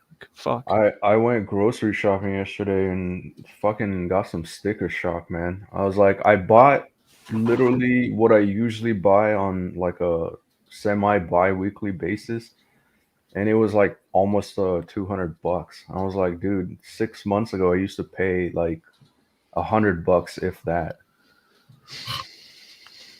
Yeah, Yeah. shit's getting insane out there when it comes to buying any sort of like meats at all. Like, I'm a huge meat eater anyway, so like I've just been like stocking up on chicken like every single week, just buying stuff because I figured, okay, like either we're gonna have a huge shortage at some point where you literally won't be able to get it at all, or some shit or something. I don't know what's happening, but like it seems like the entire like supply chain network for every single fucking thing is like fucked right now. Yeah, Yeah. So like bad. Yeah. I used to get steaks, like the ribeye steaks, Yeah. and two good sized ones were like, they used to be like $30 6 months ago.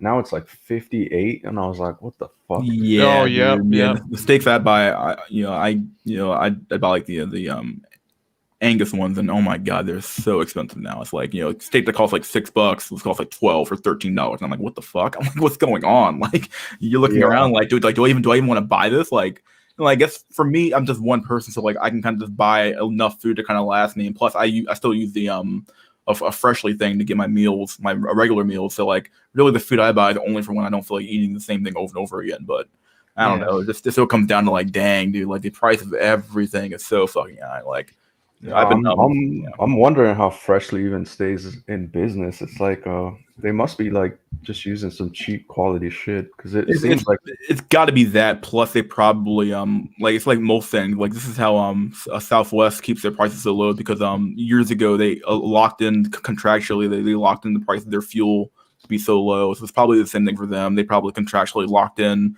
to say, hey, you're going to provide us with X pounds of chicken every year for this price, no matter what happens. So it's like, okay, so they're obligated to do it because they're contractually obligated to do it. So like, this is what's happening with a lot of restaurants too as well, where like the bigger restaurants kind of have that type of deal where they can actually, get the resources they need.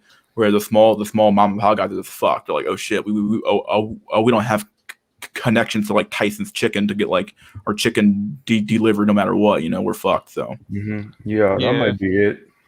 Yeah. Our company like deals with a lot of like restaurants and stuff like that in like the city and all that. And a lot of our products that come like from like all over like the world, like like Australia, we get like kangaroo meat because it's where kangaroos are from usually. But and we get like just all over the place basically, and it's getting a lot harder, and the prices of it's just like crazy nowadays. Even just regular like beef, I mean, it's just like goddamn, like shit. But Yeah, I've actually had a kangaroo and alligator and ostrich for yeah, exotic meats. I how much remember kangaroo, having. dude? I can't. kangaroo, I don't even remember. I think it's like probably like it depends on like what you get. Like if you get like the legs or whatever, it's like I don't know how much, but Not how much, but what does it taste like? What's the oh, is it like gamey or what's the kind it's of pretty gross. I'm not gonna lie. The Oh really? smell is pretty putrid. Yeah, it's Oh pretty shit. bad. I don't know. I mean, it's definitely like an acquired taste for sure. I never really had it, but just the smell that comes from the meat is just like, my God, dude. I But the don't know. kangaroo on the bobby, It's like, damn. Yeah, I remember I had ostrich, I had emu, and honestly, they just tasted like turkey. Like it was just turkey chicken flavor. It's like, well, what do you expect? They're bird meat. But oh, the one I remember was zebra, and man, like I think it's the same thing. It was super gamey. It almost felt like an acquired taste because it had that grassy, gamey, taste to it. And I Yeah. don't know. I guess most people don't eat horse meat, but that's probably why it's not as good as beef. I've had alligator meat. It's pretty good, honestly. It's very similar to chicken. I'm not Oh, gonna. yeah, yeah. Like I Yeah. had this alligator with like some really good like Cajun cayenne peppery spices thing. And like the texture was almost kind of like, eating whitefish and chicken together. Yeah. and it was really good. I was like, man, we should be slaughtering these reptiles and devouring them. Yeah, no, I mean, yeah, seriously. I mean, it's very similar. I mean, it just the texture's a little different, but the taste is very similar. I mean, it's especially if you grill it, it's just you can't really tell, honestly. It's just like the texture only, but that's really it. The taste is basically the same. It's the same thing with like frog legs. If you guys ever had those, they're like very similar too. It Oh seems yeah, like those are I good. don't know how that's possible. I think because like they're more in like the freshwater. I don't know how that's really possible. How like reptiles kind of could taste like chicken. That's just weird. I don't know. Oh I no, don't, but there's not a theory, but birds in general are descendants of dinosaurs, and ultimately reptiles, dinosaurs, chicken, they're like in the same lineage, and so that's why everything probably tastes like chicken, including the reptiles. yeah, yeah. It's Man, pretty crazy. you You guys are fucking making me dinosaur, already dude. hungry. Yeah, dude. Look, dog, just fucking get that fucking Popeye's chicken sandwich, my dude. Shit, man, I was so pissed, man. I really wanted to try the Taco Bell chicken sandwich, but they didn't even have any. I was like, what the fuck, dude? You Not, you haven't can't. had it yet, dude. It's Yeah, okay. well, they ran It's out. They ran out of okay. chicken. I'm like, It's just how? it's just kind of okay, you know. Like I don't know, it's not like great. It's just it's there, you know. I've had it like twice now, but I never had it, but I don't know. It's just like it's just dumb. I don't know. Yeah, I guess the alarm bell should be ringing when Chick-fil-A or KFC runs out of chicken, right? yeah, that's the real. That's when it's like really bad, I guess. Yeah, You should be stocking up on water for the water wars. Yo, no, for legit. I sure. just bought. I spent $100. I got these 5 gallon times 8 containers. So that's like 40 gallons of water that I could store at one time. Wow. Yeah, and I guess at least for me, not including like washing, just drinking like 1 gallon. That's like a whole month that I can survive without having to worry about water. A Nestle token, yeah, a token, yeah. Get that Nestle token to make you fucking billions out of that, you know, right?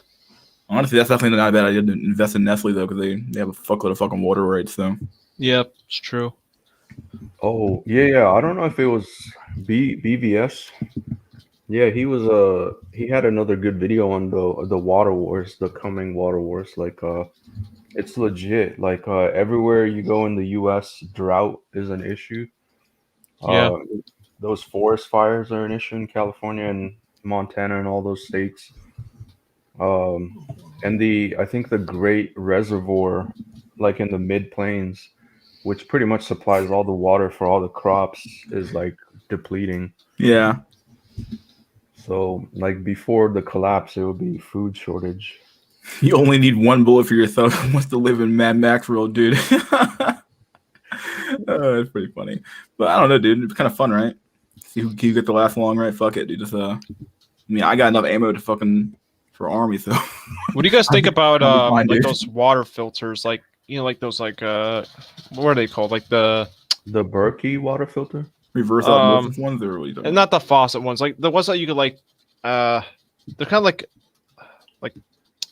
The ones that you you can just pull, you yeah, you pull could out like the pour water basically. You could like it's like a fluoride out of it, or what? Riva filter or something like that, where it's like a jug kind of too, and you could like I don't know how those are those like any good. I don't know. I don't know if you guys You have should get those, the but you should if you're gonna have to travel somewhere, you should get the straw. There's a straw that you can just like put in anything of water and just suck the water out. So if you're like at a river or something like that, you just put the oh yeah, fluoride yeah, I've in heard there. about those. Yeah, It's called the Life Straw. Yeah, life straw. Yeah, there you I go. probably should just pick one up because like So that's they're really cheap. Back, not that expensive either, which is nice. You can use yeah. them for a pretty long time, and then yeah. If you just get like a bunch of those, I mean, you'd be probably okay. Make sure you boil your fucking water so something Oh, hits of the fan. course. Then yeah, like fuck. You don't want you don't want to get fucking sick, man. I mean, Yeah, fucking drinking fucked up water or some shit. yeah. We need global warming to melt the glaciers for water. Yeah. Raccoon. What's up, my fellow people of color? Okay. Distill. Yeah. Yeah, that's like water at its purest form. Yeah. Oh, but I use the zero water filter. So I actually noticed like a superb quality improvement. Like I used to drink just the water from the fridge, which gets piped through, and it does have its own, water filter. But then it's like I'll get it from there, and then pass it through the zero water filter. It's like it took out some of the taste completely. So after I started using it, it was like pure, like no taste in water, which is always a good sign. Nice. What's up, Yeah. Jack? So, and distillation and reverse osmosis are pretty much almost equivalent. Reverse osmosis take a whole bunch of water to purify, and distillation takes a whole bunch of energy to purify. That's pretty much the only real difference. But either one's gonna be like over 99% and shit. You mean 99% purity? Yeah. Yeah. Desalinate the ocean water. I don't get it. The problem is that it's not cost effective yet. The energy draw Hell you no. need for that's fucking insane. And seeing as Oh. we're so reluctant to even use fucking nuclear energy, good luck fucking getting enough fucking energy to fucking desalinate the fucking enough water to keep your population going. So, Actually, no, I've looked into this. It's like Israel is like the world leader in desalination because that's Who would how have they thought? solve their problem. But if you look into it, it actually produces a lot of toxic waste in the process, and it's not like a perfect system. But yeah, I and it might people might be forced to in certain areas in order to survive, but it's not like all that viable that people think it is. And just boil the ocean, bro. just boil the ocean, fuck, dude. No, the sun is already doing that. God.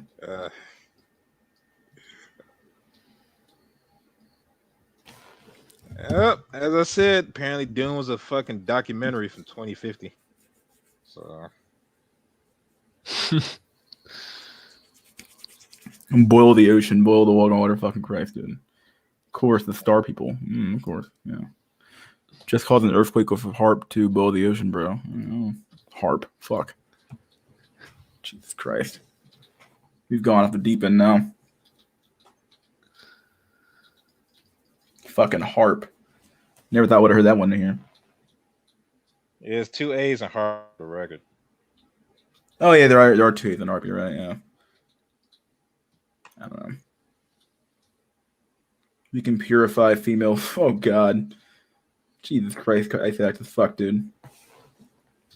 Yeah, but then only Chad would be able to drink. So A lot of tuna if you boil the ocean. That's true, yeah. Chicken of the sea, right? oh, that's what that means. Fuck. Yeah, and so much tuna in the sea. Fuck it, dude. Chicken of the sea. Yeah. I never got the expression till now. I've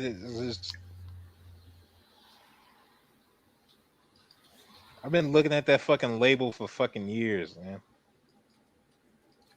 Purify P. Yeah, you can use the life straw for that. Yeah, astronauts and I think what submariners already do that kind of shit. Oh yeah, you Wait, should look hold on. That's into. already a sewer system anyway. That's you already do that. Yeah, you should look into the space travel to Mars. It's like a 2.5 year mission. How do you recycle your pee and sweat? Like you'll just basically be drinking your own recycled water.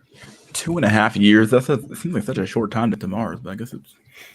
Oh, like It in seems the so like pointless though. Like, what's the point going to Mars? Like, what are we gonna do there? Like, we can colonize, but like, well, it's just just to gonna be the answer. same. Like in the future, like even if we colonized Mars, it'd be the same thing as what's happening here eventually. You know? Yeah, it's pointless if you ask me. But to answer Mystery's question earlier, like, the planets rotate around the sun at a different rate. And so I think it's every, man, I think it was like, I forgot what the cycle is, but I think every 6 years, it becomes, the distance between Earth and Mars becomes the closest. And then that's the window to like travel. Otherwise, like, think of these spinning circles around the sun, and you have the Earth and the Mars on the opposite ends. Like, why would you ever travel to Earth and Mars at that distance? You know what I mean? Yeah. Mm-hmm. So, yeah, it's like the window comes every 6 years, and it takes 2.5 years to get there. Yeah, I'm cool without fucking intergalactic feminism, so I'm cool, bro. Like, Yeah, Intergalactic the fuck? feminism. dude, it's not even intergalactic. It's like visiting your neighborhood planet. I'm just saying, like, it's gonna be the same. Like, what's the point? Like, we can't even geomax on Earth, so they're gonna like think of the soy motherfuckers that are gonna leave in the first place. Yeah, Exactly. that's brutal, but it's truth. I mean, shit. There's gonna be pink hair on Mars someday. I'm gonna just call it, man. Yeah. Yep. Fuck. No, they have to live all underground because there's too much radiation on the surface level. Yeah, Oh that's yeah, the I boring company. finally I listened to that I found the book for that, what's that guy's name? What about the a civilizational book?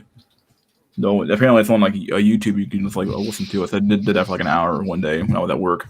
It's actually pretty damn good.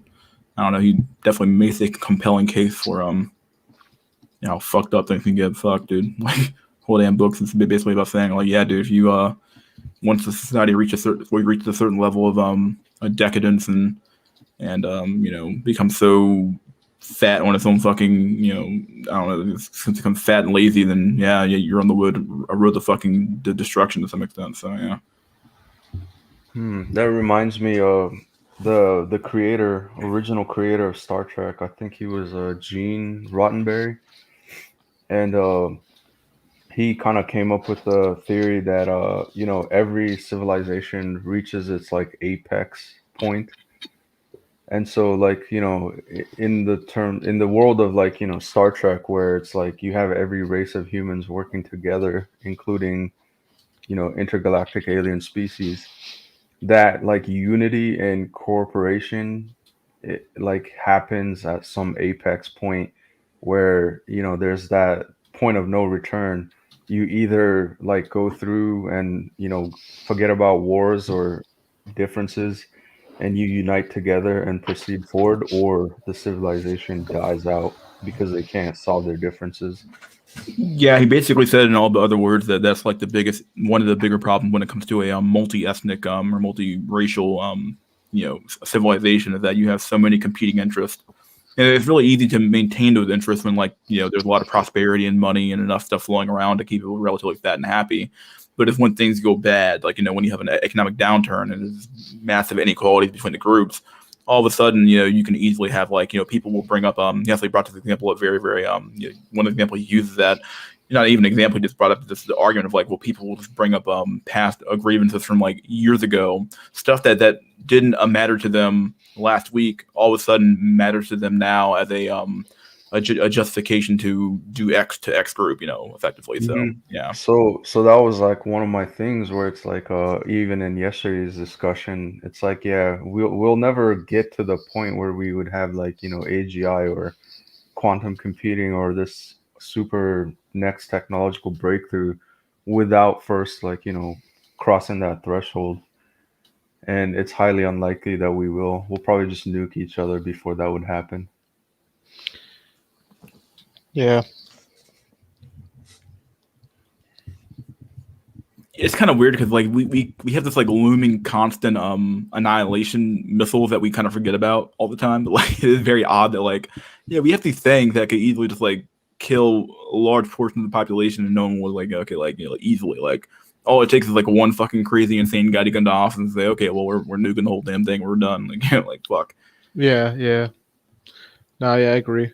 It's and you have also like leaders too that are like really unstable too, which is even more scarier to think about. Um, I was gonna say, like, I don't think it would ever happen from like a national state where like, oh, China's gonna nuke us, or the U.S. is like gonna outright nuke someone.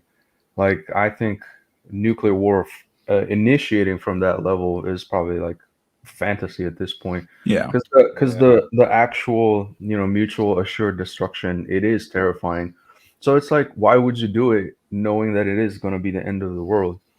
So what I think will actually do happen is some, like, not even a government, it would just be like a rogue organization or something, and let them get their hands on the nuke, and then if it does go off from those people, it will highly depend on how the governments would respond to that. And could that actually trigger the end of the world? Probably more likely than like in the traditional sense, like Russia gonna nuke US or something. Yeah. And then the other part is, it's like, if you do the deep dive with, like, say, India and Pakistan, let the curry cells nuke each other. But then the problem is, it's like the nuclear winter is gonna affect everyone on the globe. Yeah. So this whole thing about, oh, like, let these countries nuke each other. Yeah, unfortunately, it's gonna trickle to everyone on the planet, and it's still over. Yep. Yeah. It's true. It's ogre. Yeah. Well, at least you solve global warming. Oh god. Nuclear winter, right? Yeah. That's one way to do it, right? Jesus Christ. Yeah, this has been a quite based conversation. Destruction of the earth. Fuck, dude. I don't know. I think the only place that should definitely be destroyed is just China, honestly. But Florida. Oh yeah. I think Carthage must be destroyed. So Wait, Jack, did you just say Florida? fucking Florida. I mean, like, what? I mean, God's already trying to do that with the hurricanes. We might as well just help the motherfucker. Like, Well, Oh they my do call God. Florida God's waiting room. So dude, That's there's hilarious. been like 2 fucking hurricanes already in like 1 month, or no. Where I live, like we had like already like 2 hurricanes and like a tornado. It's like fucking hell, man. And like Florida's can y'all? Yeah, and they still stay there. Like that's on shit. them. Florida's such a weird state, dude. I cannot believe how odd that state is. Like, Yeah, it's it's a brutal. weird place. Not even brutal, just fucking weird. Yeah, It's an odd fucking place. Like, it seems like the heat down there combined with the old people with fucking dementia just like leads to an absolute shit show of a fucking place for sure. So And they got the nerve to control the country by being a swing state and shit, which is like the worst part. are they still a swing state or what? I know they swing back every once in a while, but like I don't know what they're doing I anymore. don't Like, fucking know, but everybody talks about Florida. You gotta go down there if you're a candidate and appease the Cubans by acting like we give a shit about Cuba. Well, I think they're actually trying to appease the boomers down there. That's a huge retirement state. So like people will go down to Florida to retire and like keep their money because it's tax free or there's no income tax for the state anyway. So like a pretty good place to retire at, right? Yeah, them too. Like everybody who thinks communism is just some Russian shit that happened 10 years ago. Like whatever. Yeah. I'm trying to find the video. Oh, there it is. I found the video. Sir John Glubb. There we go. Found it. Let me pull this guy out. We can watch this thing on stream. It's probably not going to be an issue with having anything on stream at all. So let's do this shit. Fuck it, dude. Baltimore is Grim City. What a fucking shithole. Yeah, have you guys seen like I don't know. It's been happening to me recently because of the YouTube algorithm, but I've been having like a bunch of fucking videos of like Philadelphia and like a specific street where it's just like a bunch of fucking like drug addicts and just literally doing drugs like out in the open. Like there's like hundreds of people on the streets, like all like drugged up and just like, holy shit, like what the Oh fuck's yeah, going I on there? actually saw a video today from Philly where it's like they dropped some dudes driving on the street and it's literally just like just fucking people out of their fucking mind walking around like Yeah. just going fucking crazy. I'm like, what the fuck, dude? Like people think America's like some like, oh yeah, America. I'm like, I don't know, dog. Like, nah, dude. America cities are fucking shitholes, dude. Like they're fucking horrible. Outside of like the gentrified areas, dude, which places, even though places are kind of shady anyway, but like I don't know, dude. So many parts of fucking America, like especially the fucking city, is fucking absolute garbage tier, dude. Yeah, it's nuts, dude. It's really crazy. And Baltimore you is a just shithole run see by cops like Democrats, just yeah. standing there, like while these guys, well, these like people just literally taking the drugs like right in front of them, doing nothing. It's like holy shit, like it's that bad. Like it's like fuck, man. Amerimut, goddamn, fuck, dude. Yeah. No, that's true. Pretty much everybody in America is a fucking mutt. The Yeah, white people are mutts. combined black with something, people. dude. Yeah. There's no racial purity in America. That's probably why they use the word white and not like Poland or some shit. That is exactly why, because nobody can fucking, bro. Just everybody's a fucking hat. All right, first of all, you got the white people in the great mixing bowl. They're just fucking white. They can't trace shit. The black people, they're fucking genetically created anyway. They're fucking borderline artificial humans. The fucking Native Americans, there's not any left. And just fucking whatever. So shit. There's like 2 Native American dudes left in the whole world, and they have a single tear going down their aisles. They see some fucking recycled paper not going in the trash bin, and that's it. Like that's America. Yep. Mutts and dead lineages. That's it.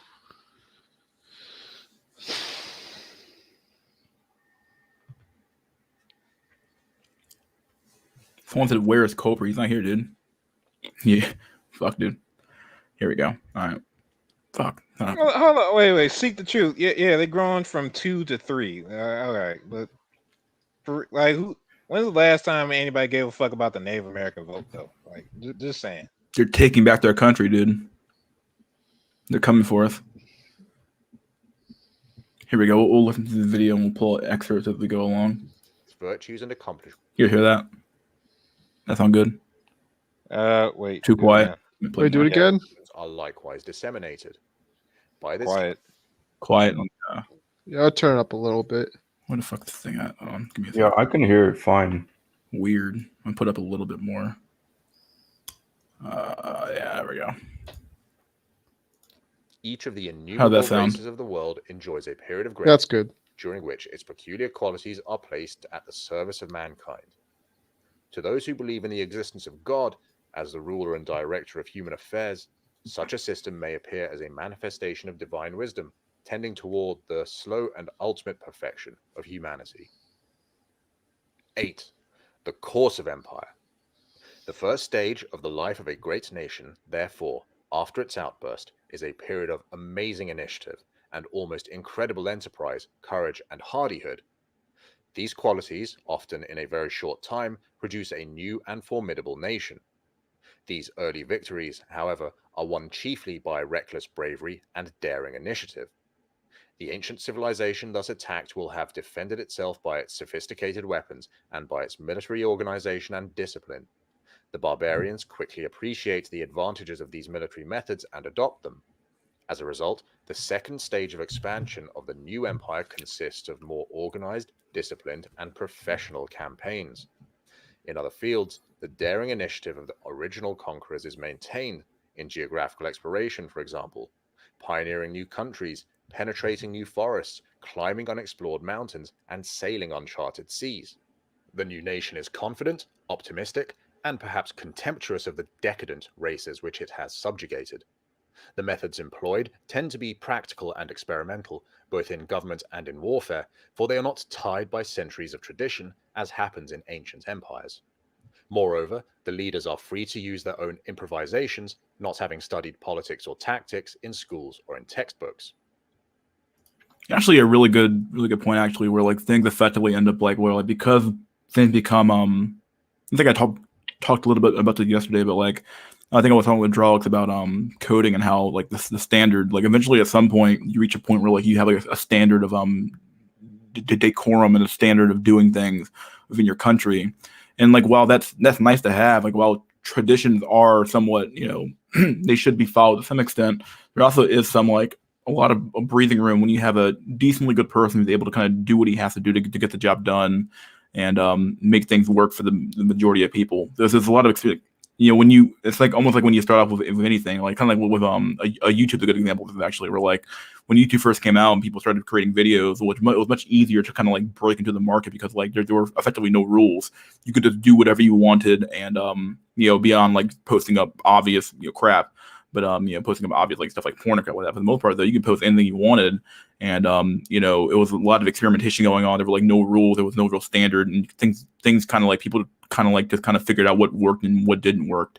And what happens now is that becomes a new standard, and like trying to like break the mold and do something new is extremely hard. It's extremely hard to come up with a new idea because you're so sort of like reading a textbook and trying to think outside of the box. Very few people can actually do it at the end of the day. So yeah. Someone said no rules and little competition. Yeah, very true. Yeah. Yeah, from what I read, like the first stage is trying to conquer the environment, and then the second is trying to conquer other people, and then the third, well, the merchant stage, it just goes downhill from there. Yeah. 9. USA in the stage of the pioneers. In the case of the United States of America, the pioneering period did not consist of a barbarian conquest of an effete civilization, but of the conquest of barbarian peoples. Thus, viewed from the outside, every example seems to be different, but viewed from the standpoint of the great nation, every example seems to be similar. The United States arose suddenly as a new nation, and its period of pioneering was spent in the conquest of a vast continent, not an ancient empire. Yet the subsequent life history of the United States has followed the standard pattern which we shall attempt to trace. The periods of the pioneers, of commerce, of affluence, of intellectualism, and of decadence. 10. Well, let me address this comment here.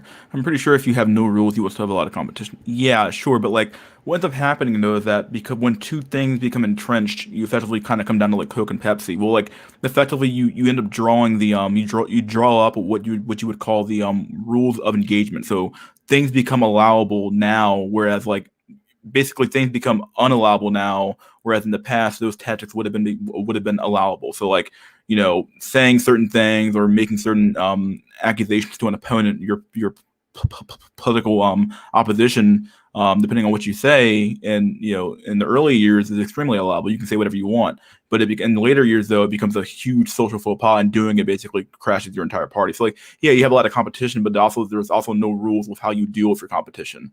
It's very much with like a very similar to like war now, where like we have like rules of engagement and rules for warfare. When in reality, war has no real rules per se, but but we've kind of made up our own rules for like what you can and can't do with a soldier, what you can and can't do to civilians, what you can and can do over here, over there. But in reality, there are no rules. But when you make rules, people expect you to follow the rules, and when you break the rules, the whole rule comes down your fucking head at that point. So like, as we get to various levels of complexity, I guess you end up with like these weird sort of like things that like hinder your progress. So there's so much red tape in the way where you can't get anything done at that point. It becomes harder and harder to do stuff. Commercial expansion. The conquest of vast areas of land and their subjection to one government automatically acts as a stimulant to commerce. Both merchants and goods can be exchanged over considerable distances. Moreover, if the empire be an extensive one, it will include a great variety of climates, producing extremely varied products, which the different areas will wish to exchange with one another. The speed of modern methods of transportation tends to create in us the impression that far-flung commerce is a modern development, but this is not the case. Objects made in Ireland, Scandinavia, and China have been found in the graves of the ruins of the Middle East, dating from 1000 years before Christ. The means of transport were slower, but when a great empire was in control, commerce was freed from the innumerable shackles imposed upon it today by passports, import permits, customs, boycotts, and political interference. The Roman Empire extended from Britain to Syria and Egypt, a distance in direct line of perhaps 2,700 miles. A Roman official transferred from Britain to Syria might spend 6 months on the journey. Yet, throughout the whole distance, he would be traveling in the same country with the same official language, the same laws, the same currency, and the same administrative system.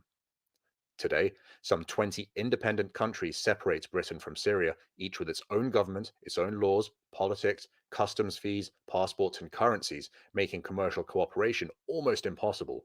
And this process of disintegration is still continuing. Even within the small areas of the modern European nations, provincial movements demanding secession or devolution tend further to splinter the continent. The present fashion for independence has produced a great number of tiny states in the world, some of them consisting of only one city or of a small island. This system is an insuperable obstacle to trade and cooperation. The present European Economic Community is an attempt to secure commercial cooperation among small independent states over a large area, but the plan meets with many difficulties due to the mutual jealousies of so many nations. Even savage and militaristic empires promoted commerce, whether or not they intended to do so. The Mongols were some of the most brutal military conquerors in history, massacring the entire populations of cities. Yet, in the 13th century, when their empire extended from Peking to Hungary, the caravan trade between China and Europe achieved a remarkable degree of prosperity. The whole journey was in the territory of one government. In the 8th and 9th centuries, the caliphs of Baghdad achieved fabulous wealth owing to the immense extent of their territories, which constituted a single trade bloc. The empire of the caliphs is now divided into some 25 separate nations. 11. The pros and cons of empires. In discussing the life story of the typical empire, we have digressed into a discussion of whether empires are useful or injurious to mankind. We seem to have discovered that empires have certain advantages, particularly in the field of commerce and in the establishment of peace and security in vast areas of the globe. Perhaps we should also include the spread of varied cultures to many races. The present infatuation for independence for ever smaller and smaller units will eventually doubtless be succeeded by new international empires. The present attempts to create a European community may be regarded as a practical endeavor to constitute a new superpower, in spite of the fragmentation resulting from the craze for independence. If it succeeds, some of the local independencies will have to be sacrificed. If it fails, the same result may be attained by military conquest or by the partition of Europe between rival superpowers. The inescapable conclusion seems, however, to be that larger territorial units are a benefit to commerce and to public stability, whether the broader territory be achieved by voluntary association or by military action. 12. Sea power. One of the more benevolent ways in which a superpower can promote both peace and commerce is by its command of the sea. From Waterloo to 1914, the British Navy commanded the seas of the world. Britain grew rich, but she also made the seas safe for the commerce of all nations and prevented major wars for 100 years. Yeah, this is definitely America's current strategy, actually. This is why China's doing the Belt and Roads for sure. Trying to go around the American sea power. We're like, okay, well, we're not going to do this fucking weird game where it's like, yeah, we're not, you know, Oh, but I wanted to add now that Afghanistan is free of the American grip, it's like China and Russia have already rushed in to open new trade routes essentially. So in the long term, this is going to be quote unquote good for China because they don't have to go through the ocean, and they now have direct land route to the Middle East to secure their oil.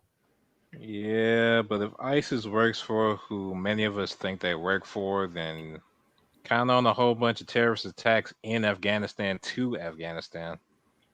But then China and Russia will lend their aid. Like at the end of the day, there will be, rebel factions of the different Mujahideen caliphates that they're trying to establish. But at the end of the day, Russia and China is like, nope, the trade is far more important than to give a shit about a couple of sand cells ideologies. So they will stamp it. They will stamp it out. Like instead of U.S. bombing having the air cover, now it'll be Chinese air cover and or Russian air cover. Hey guys, I'm gonna go eat. So peace, guys. Have a good one. All right, dude. See you next All time. right. Peace. But yeah, that's what I think will really happen in the coming like 5-10 years. Yeah. Curiously enough, the question of sea power was never clearly distinguished in British politics during the last 50 years from the question of imperial rule over other countries. In fact, the two subjects are entirely distinct. Sea power does not offend small countries as does military occupation. If Britain had maintained her navy with a few naval bases overseas in isolated islands and had given independence to colonies which asked for it, the world might well be a more stable place today. In fact, however, the navy was swept away in the popular outcry against imperialism. 13.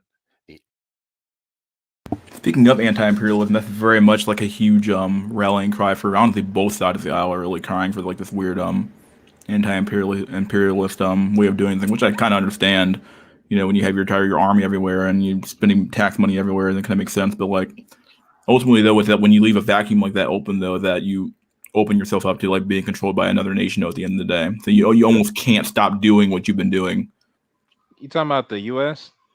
Yeah, there's a huge, not the huge, there's a sizable amount of people who are like very much anti-imperialist, where it comes down to like, you know, they hate the idea that America's everywhere, America's doing this, America's navy is everywhere. Or why is America over here? Why are we doing this? Why are we doing that?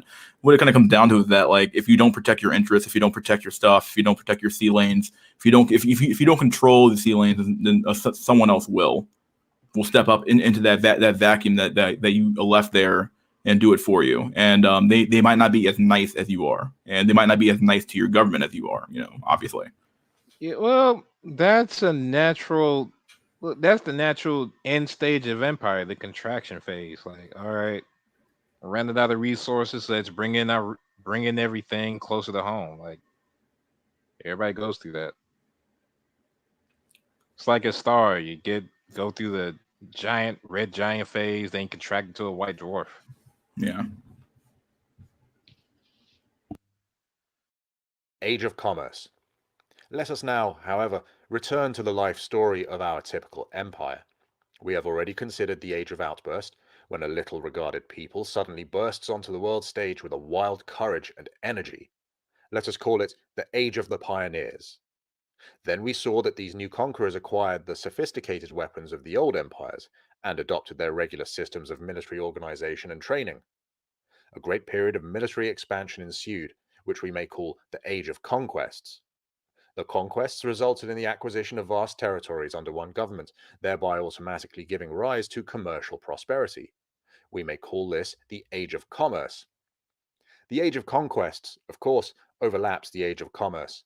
The proud military tradition still holds sway, and the great armies guard the frontiers, but gradually the desire to make money seems to gain hold of the public.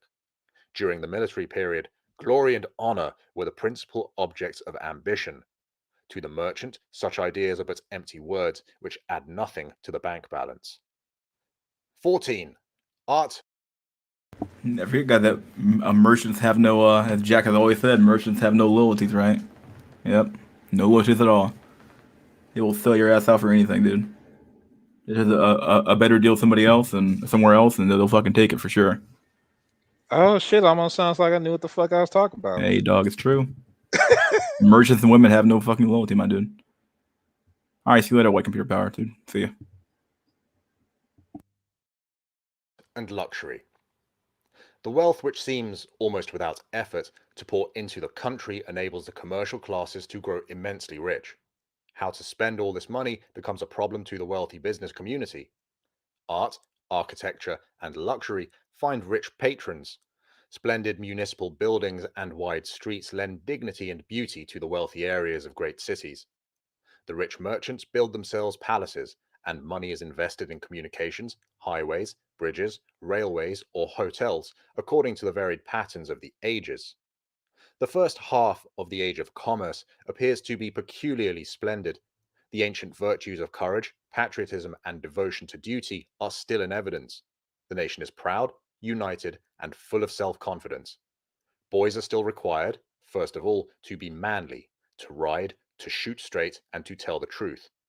It is remarkable what emphasis is placed at this stage on the manly virtue of truthfulness, for lying is cowardice, the fear of facing up to the situation. Boys' schools are intentionally rough. Frugal eating, hard living, breaking the ice to have a bath, and similar customs are aimed at producing a strong, hardy, and fearless breed of men. Duty is the word constantly drummed into the heads of young people. The age of commerce is also marked by great enterprise in the exploration for new forms of wealth. Daring initiative is shown in the search for profitable enterprises in far corners of the earth, perpetuating to some degree the adventurous courage of the age of conquests. 15. The age of affluence. There does not appear to be any doubt that money is the agent which causes the decline of this strong, brave, and self-confident people. The decline in courage, enterprise, and a sense of duty is, however, gradual. The first direction in which wealth injures the nation is a moral one. Money replaces honor and adventure as the objective of the best young men. Moreover, men do not normally seek to make money for their country or their community, but for themselves. Gradually and almost imperceptibly, the age of affluence silences the voice of duty. And we're here, boyos. Yeah, this sounds like our era, right? Sounds like we're here. What it sounds like, my dude. I don't know. Like, no one gives a fuck about the nation, dog. No sense of duty at all. Just make money. Do what you got to do, which is fine. Hey, do what you got to do, right? But like it, when you feel like when someone says it like about your fucking country, it's like, oh shit, like we're just like walking down this path to like decadence and fucking affluence, and you get fat and happy and make more and more money for no reason whatsoever, just to have more money, and it's like, okay, that's nice, but like, fuck, dude, I don't know, man. Like the way he just like said it all is like it just describes it fucking perfectly, dude. Sadly, we're a bit further down on the list. So The object of the young and the ambitious is no longer fame, honor, or service, but cash. Education undergoes the same gradual transformation. No longer do schools aim at producing brave patriots ready to serve their country. Parents and students alike seek the educational qualifications which will command the highest salaries. Oh yeah, boy. Yeah, that's true, man. Oh boy. Yeah, very true. I mean, nobody goes to school for, which to some extent makes some sense, I guess, but to some extent, nobody goes to school to like serve their fucking country. They go to school to serve themselves, which makes sense nowadays, especially because like when you look at the fucking environment, why the fuck would you bother serving your country, right? What's the point? I would say China's at this stage most likely. No, it's pretty true in the Asian world. It's like if you're not going to school to become a doctor, lawyer, engineer, it's like you're worthless.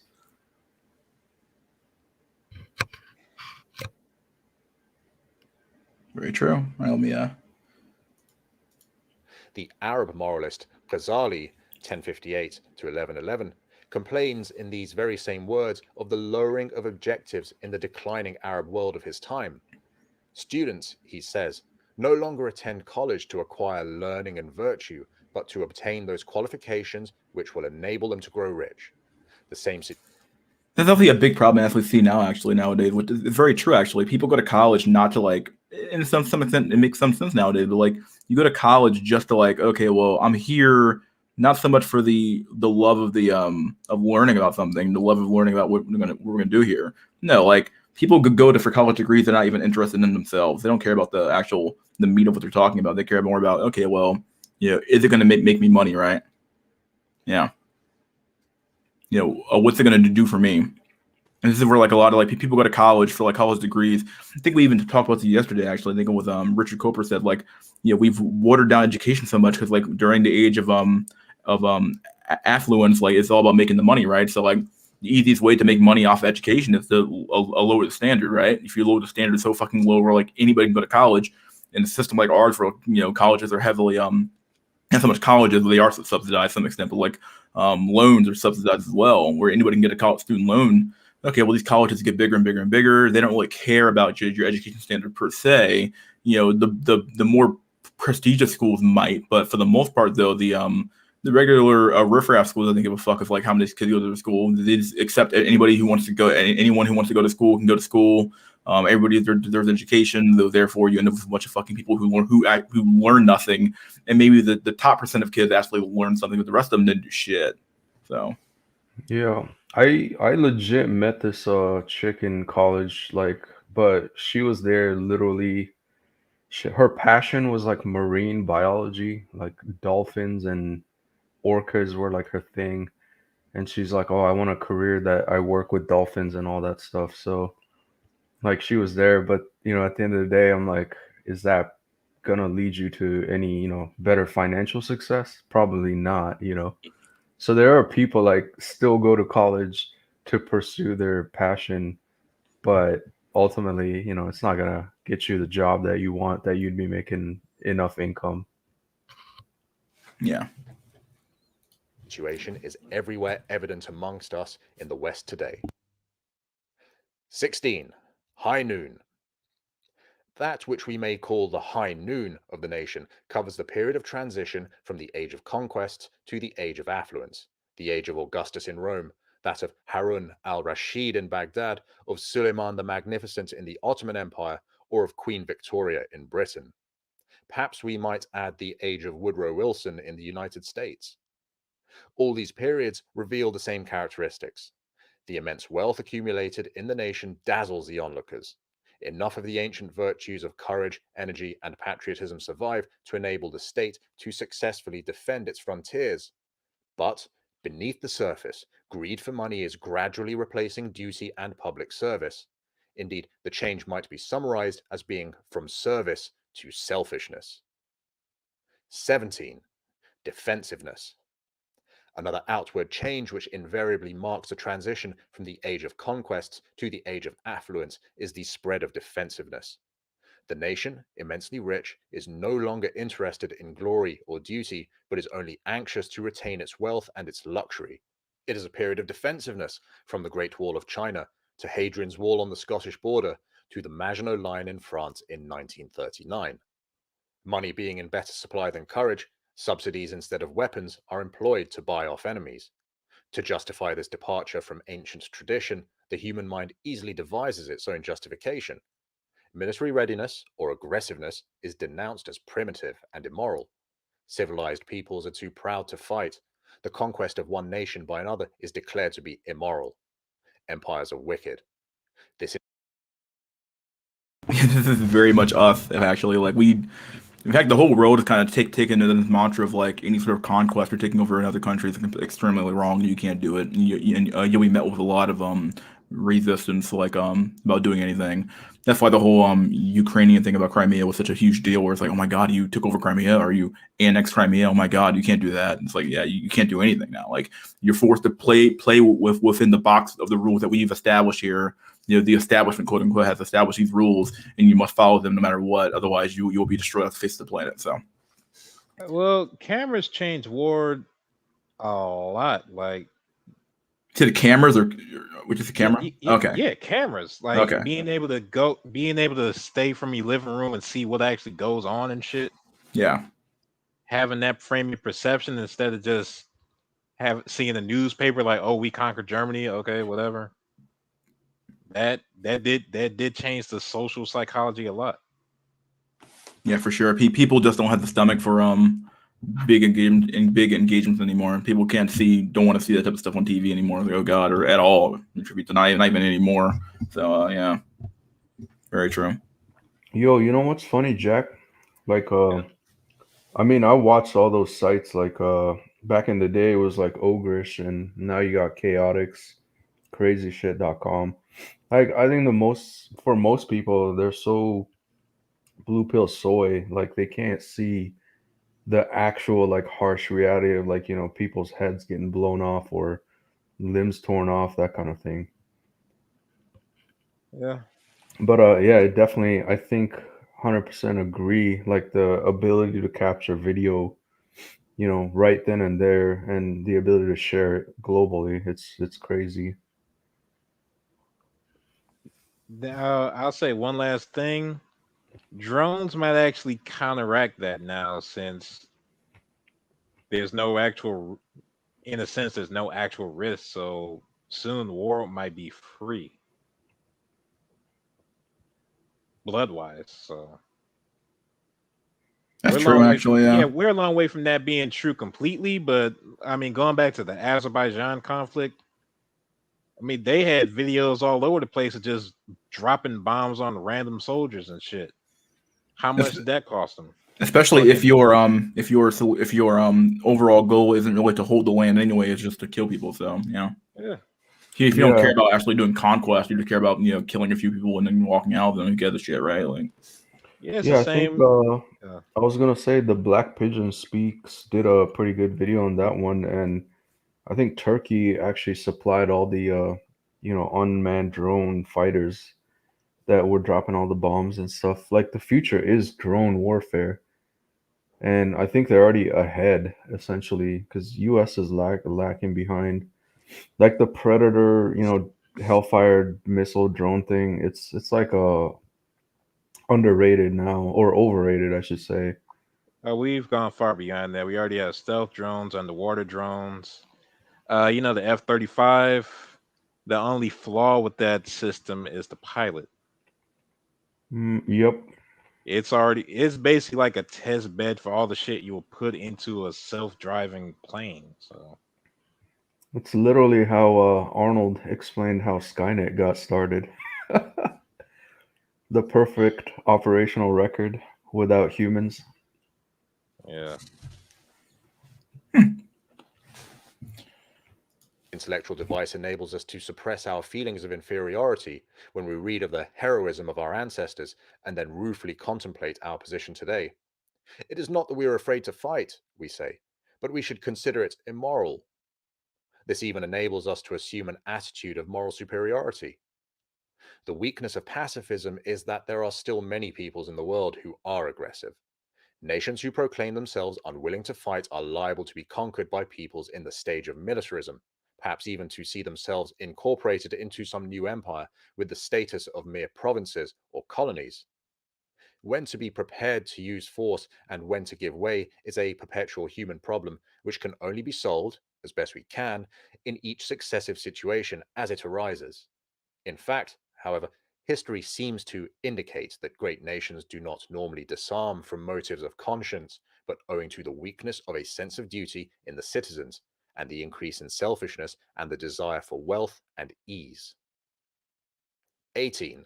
The Age of Intellect. We have now, perhaps arbitrarily, divided the life story of our great nation into 4 ages: the Age of Pioneers, or the Outburst, the Age of Conquerors, the Age of Commerce, and the Age of Affluence. The great wealth of the nation is no longer needed to supply the mere necessities or even the luxuries of life. Ample funds are available also for the pursuit of knowledge. The merchant princes of the Age of Commerce seek fame and praise not only by endowing works of art or patronizing music and literature, they also found and endow colleges and universities.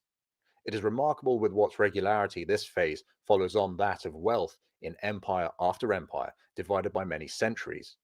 In the 11th century, the former Arab Empire, then in complete political decline, was ruled by the Seljuk Sultan Malik Shah.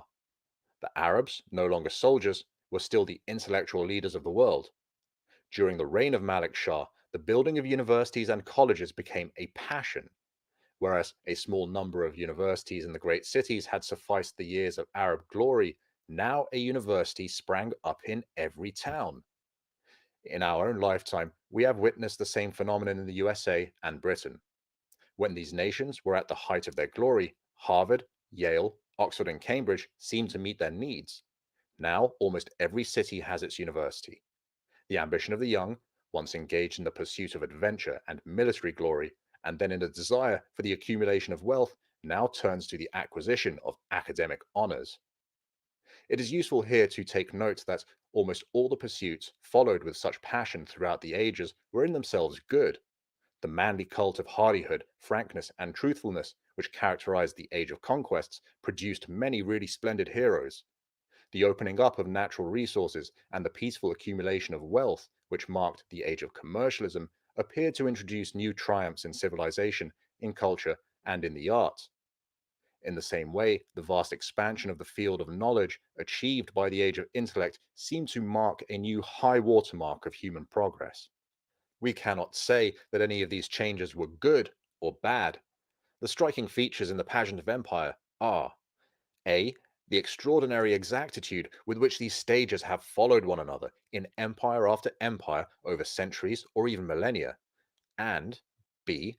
The fact that the successive changes seem to represent mere changes in popular fashion, new fads and fancies which sweep away public opinion without logical reason. At first, popular enthusiasm is devoted to military glory. then to the accumulation of wealth, and later to the acquisition of academic fame. Why could not all these legitimate and indeed beneficent activities be carried out simultaneously, each of them in due moderation? Yet this never seemed to happen. 19. The effects of intellectualism. There are so many things in human life which are not dreamt of in our popular philosophy. The spread of knowledge seems to be the most beneficial of human activities, and yet every period of decline is characterized by this expansion of intellectual activity. All the Athenians and strangers which were there spent their time. I actually think it's like it comes down to a matter of like thinking yourself to death. If that makes any sense. I said this a few streams ago. I think I was quoting somebody else, but like this is true. Like you end up it's like we're definitely somewhere in there right now. I know, 'cause like people are just thinking up stuff that they honestly in another age, another time they would have no time to think of. Like, well, why the fuck are we thinking about a gender in such a fucking weird ass fucking way? Why are we thinking about this all these different type of things for so fucking much? When in reality, like if your hands were fucking busy and you had stuff to do, you wouldn't be thinking about any of this shit. You know what I mean? So like I don't know. Or the practical giving way to the theoretical. Yo, you know what the ultimate cope is? If we all had girlfriends, we wouldn't be here. No shit. I mean, I probably would, but I'm crazy, so I don't count. Well, yeah, I'm not gonna lie. I'll probably be here, but less likely. Like, bitch, get away from me. I'm studying sociology, like that sort of shit. Infobesity. That's a pretty good one, yeah. Intellectualism is the consequence of no wars. Yeah. No one seems like thinking for thinking's sake. I think we've used the phrase mental masturbation a little bit in the stream before, and it's like very much it reeks of that, where it's like just thinking just to think, just because you can't think, and it's like okay, there's nothing really wrong with that per se, but it just kind of come across as like okay, but you're thinking too much. Like it's actually a lot of what some of what First was talking about in that stream, with Tim and the other guy, where they were talking about how like, oh yeah, like like a lot of the some of the problems of like the incels who really aren't the ones who are like more like atypical, a little bit neurotic, is that they never actually they never actually live in the moment. They end up like they overthink everything. Like they think about every single possibility happening, and they actually like just live in the moment and be in the moment and do what they got to do. So it's one of those things though.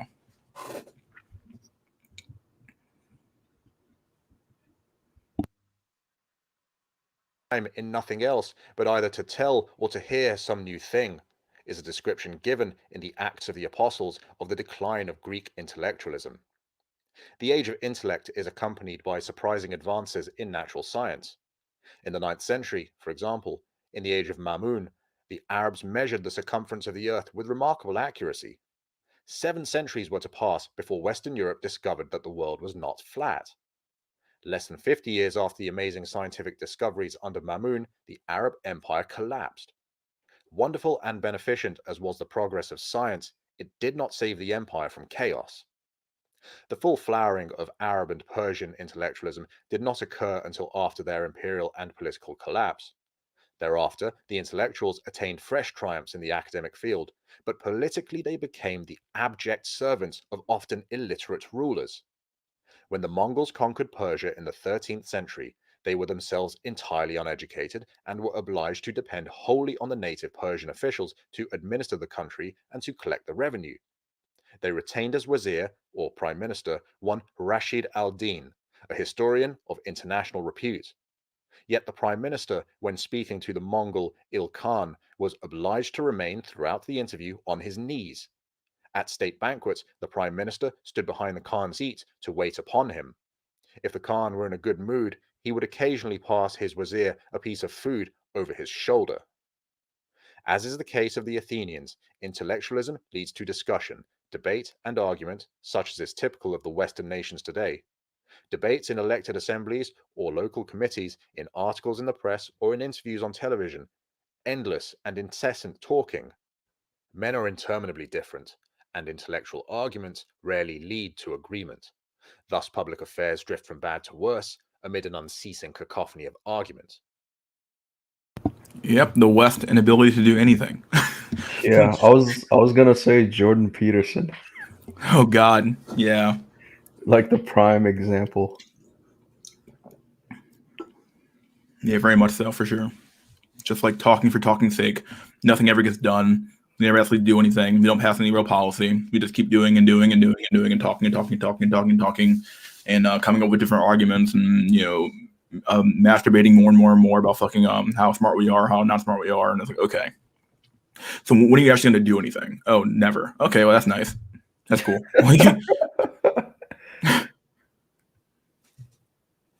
God. Man, it's so true. But this constant dedication to discussion seems to destroy the power of action. Amid a babble of talk, the ship drifts onto the rocks. 20. The inadequacy of intellect. Perhaps the most dangerous byproduct of the age of intellect is the unconscious growth of the idea that the human brain can solve the problems of the world. Even on the low level of practical affairs, this is patently untrue. Any small human activity, the local bowls club or the ladies' luncheon club, requires for its survival a measure of self-sacrifice and service on the part of its members. In a wider national sphere, the survival of the nation depends basically on the loyalty and self-sacrifice of the citizens. The impression that the situation can be saved by mental cleverness without unselfishness or human self-dedication can only lead to collapse. Thus we see that the cultivation of the human intellect seems to be a magnificent ideal, but only on condition that it does not weaken unselfishness and human dedication to serve. Yet this, judging by historical precedent, seems to be exactly what it does do. Perhaps it is not the intellectualism which destroys the spirit of self-sacrifice. The least we can say is that the two, intellectualism and the loss of a sense of duty, appear simultaneously in the life story of the nation. Indeed, it often appears in individuals that the head and the heart are natural rivals. The brilliant but cynical intellectual appears at the opposite end of the spectrum from the emotional self-sacrifice of the hero or the martyr. Yet, there are times when the perhaps unsophisticated self-dedication of the hero is more essential than the sarcasms of the clever. 21. Civil dissensions. Another remarkable and unexpected symptom of national decline is the intensification of internal political hatreds. One would have expected that when the survival of the nation became precarious, political factions would drop their rivalry and stand shoulder to shoulder to save their country. In the 14th century, the weakening empire of Byzantium was threatened and indeed dominated by the Ottoman Turks. The situation was so serious that one would have expected every subject of Byzantium to abandon his personal interests and to stand with his compatriots in a last desperate attempt to save the country. The reverse occurred. The Byzantines spent the last 50 years of their history in fighting one another in repeated civil wars until the Ottomans moved in and administered the coup de grace. Britain has been governed by an elected parliament for many centuries. Hey, what do you know? Sounds like America, right? Fuck. Jesus Christ. True, man. Yeah, sure, we're not necessarily being invaded, quote unquote, but Jesus Christ, like, it just kind of come down to like, oh, we don't ever come together for anything anymore. It's like, okay, well, we're fucking falling apart. We need infrastructure. Can't get that done. Can't get this done. Okay, well then, what the fuck's the point? Why are you even here? What's the point of the government? Shit.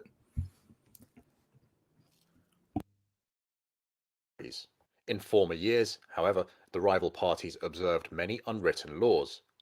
Neither party wished to eliminate the other. All the members referred to one another as honourable gentlemen. But such courtesies have now lapsed. Booing, shouting, and loud noises have undermined the dignity of the House, and angry exchanges are more frequent. We are fortunate if these rivalries are fought out in Parliament, but sometimes such hatreds are carried into the streets or into industry in the form of strikes, demonstrations, boycotts, and similar activities. True to the normal course followed by nations in decline, internal differences are not reconciled in an attempt to save the nation. On the contrary, internal rivalries become more acute as the nation becomes weaker. 22. The influx of foreigners. One of the oft-repeated phenomena of great empires is the influx of foreigners to the capital city. Roman historians often complain of the number of Asians and Africans in Rome. Baghdad in its prime in the 9th century was international in its population. Persians, Turks, Arabs, Armenians, Egyptians, Africans, and Greeks mingled in its streets. In London today, Cypriots, Greeks, Italians, Russians, Africans, Germans, and Indians jostle one another on the buses and in the underground, so that it sometimes seems difficult to find any British. The same applies to New York, perhaps even more so. This problem does not consist in any inferiority of one race as compared with another, but simply in the differences between them. In the age of the first outburst and the subsequent age of conquest, the race is normally ethnically more or less homogeneous. This state of affairs facilitates a feeling of solidarity and comradeship. But in the ages of commerce and affluence, every type of foreigner floods into the great city, the streets of which are reputed to be paved with gold. As in most cases, this great city is also the capital of the empire. The cosmopolitan crowd at the seat of empire exercises a political influence greatly in excess of its relative numbers. Second or third generation foreign immigrants may appear outwardly to be entirely assimilated, but they often constitute a weakness in two directions. First, their basic human nature often differs from that of the original imperial stock. If the earlier imperial race was stubborn and slow-moving, the immigrants might come from more emotional races, thereby introducing cracks and schisms into the national policies, even if all were equally loyal. Second, while the nation is still affluent, all the diverse races may appear equally loyal, but in an acute emergency, the immigrants will often be less willing to sacrifice their lives and their prosperity than will be the original descendants of the founder race. Third, the immigrants are liable to form communities of their own, protecting primarily their own interests and only in the second degree that of the nation as a whole. Fourth, many of the foreign immigrants will probably belong to races originally conquered by and absorbed into the empire. While the empire is enjoying its high noon of prosperity, all these people are proud and glad to be imperial citizens. But when decline sets in, it is extraordinary how the memory of ancient wars, perhaps centuries before, is suddenly revived, and local or provincial movements appear demanding secession or independence. Someday, this phenomenon will doubtless appear in the now apparently monolithic. That's stuff I described earlier, but it's true. It very much is true. Like you have all these different groups in here, and it's all kept together as long as there's enough money and shit going around to keep people happy and fat and fed. So Yeah, I don't know if Dante is still around, but a lot of Africans flooding the streets of Paris. It's like what he said is literally what's happening in the future. Plus, I think as far as the immigrants, those sound like how the incels act also. Yeah, we're just here, but when things go to shit, I don't really have an investment in this bitch. So it's be Yeah, and like I think the sad part is, right, like it's probably not just me, but the higher echelons of those societies tend to, exit the country. Like I think that's a pretty bad sign because it's like if the top level people in that society are thinking about leaving, it's kind of like it's in the shitter. yeah, very true. If your best and brightest aren't staying in your country, then you have a huge issue because that's like a huge brain drain at the end of the day. Is what it is. especially the merchant class, but that goes without saying. And authoritarian Soviet Empire. It is amazing for how long such provincial sentiments can survive. Historical examples of this phenomenon are scarcely needed. The idle and captious Roman mob, with its endless appetite for free distributions of food, bread, and games, is notorious and utterly different from that stern Roman spirit which we associate with the wars of the early Republic. In Baghdad, in the golden days of Harun al-Rashid, Arabs were a minority in the imperial capital. Istanbul, in the great days of Ottoman rule, was peopled by inhabitants remarkably few of whom were descendants of Turkish conquerors. In New York, descendants of the Pilgrim Fathers are few and far between. This interesting phenomenon is largely limited to great cities. The original conquering race is often to be found in relative purity in rural districts and on far frontiers. It is the wealth of the great cities which draws the immigrants. As, with the growth of industry, cities nowadays achieve an ever greater preponderance over the countryside, so will the influence of foreigners increasingly dominate old empires. Once more, it may be emphasized that I do not wish to convey the impression that immigrants are inferior to older stocks. They are just different, and they thus tend to introduce cracks and divisions. 23. Frivolity. As the nation declines in power and wealth, a universal pessimism gradually pervades the people, and itself hastens the decline. There is nothing succeeds like success, and, in the ages of conquest and commerce, the nation was carried triumphantly onwards on the wave of its own self-confidence. Republican Rome was repeatedly on the verge of extinction. In 390 BC, when the Gauls sacked the city, and in 216 BC, after the Battle of Cannae. But no such disasters could shake the resolution of the early Romans. Yet, in the later stages of Roman decline, the whole empire was deeply pessimistic, thereby sapping its own resolution. Frivolity is the frequent companion of pessimism. Let us eat, drink, and be merry, for tomorrow we die. The resemblance between various declining nations in this respect is truly surprising. The Roman mob, we have seen, demanded free meals and public games. Gladiatorial shows, chariot races, and athletic events were their passion. In the Byzantine Empire, the rivalries of the greens and the blues in the hippodrome attained the importance of a major crisis. Judging by the time and space allotted to them in the press and television, football and baseball are the activities which today chiefly interest the public in Britain and the United States, respectively. The heroes of declining nations are always the same: the athlete, the singer, or the actor. The word celebrity. There we go, boyos. Yep. I mean, Yeah. who do the kids look up to nowadays, right? I mean, fuck, dude. It's true. The term didn't exist, but it's influencers. Yep, influencers, whatever you want to call it. Yeah, the same fucking shit over and over and over again. Which is even worse because influencers really did rise from nothing. Like it's like a lottery ticket that actually has a chance of making it. It's just that has that much worse an effect on society. Yeah, it's a product of social media.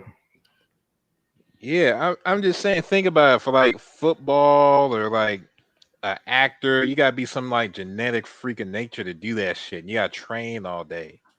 Like the new celebrity influencer, you don't really have to do anything but just become a meme. Like all you had to do is just get lucky once, and you might change your fucking life.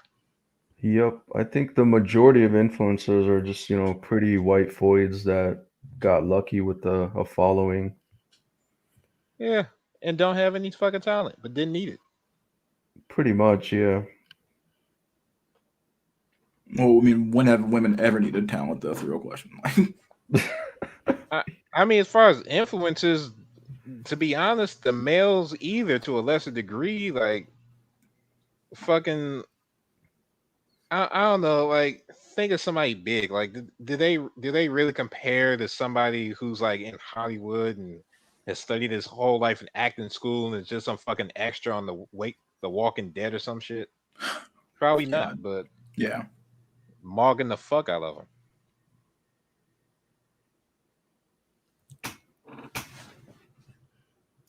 Today is used to designate a comedian or a football player, not a statesman, a general, or a literary genius. 24. The Arab decline. In the first half of the 9th century, Baghdad enjoyed its high noon as the greatest and the richest city in the world. In 861, however, the reigning caliph, Mutawakkil, was murdered by his Turkish mercenaries, who set up a military dictatorship which lasted for some 30 years.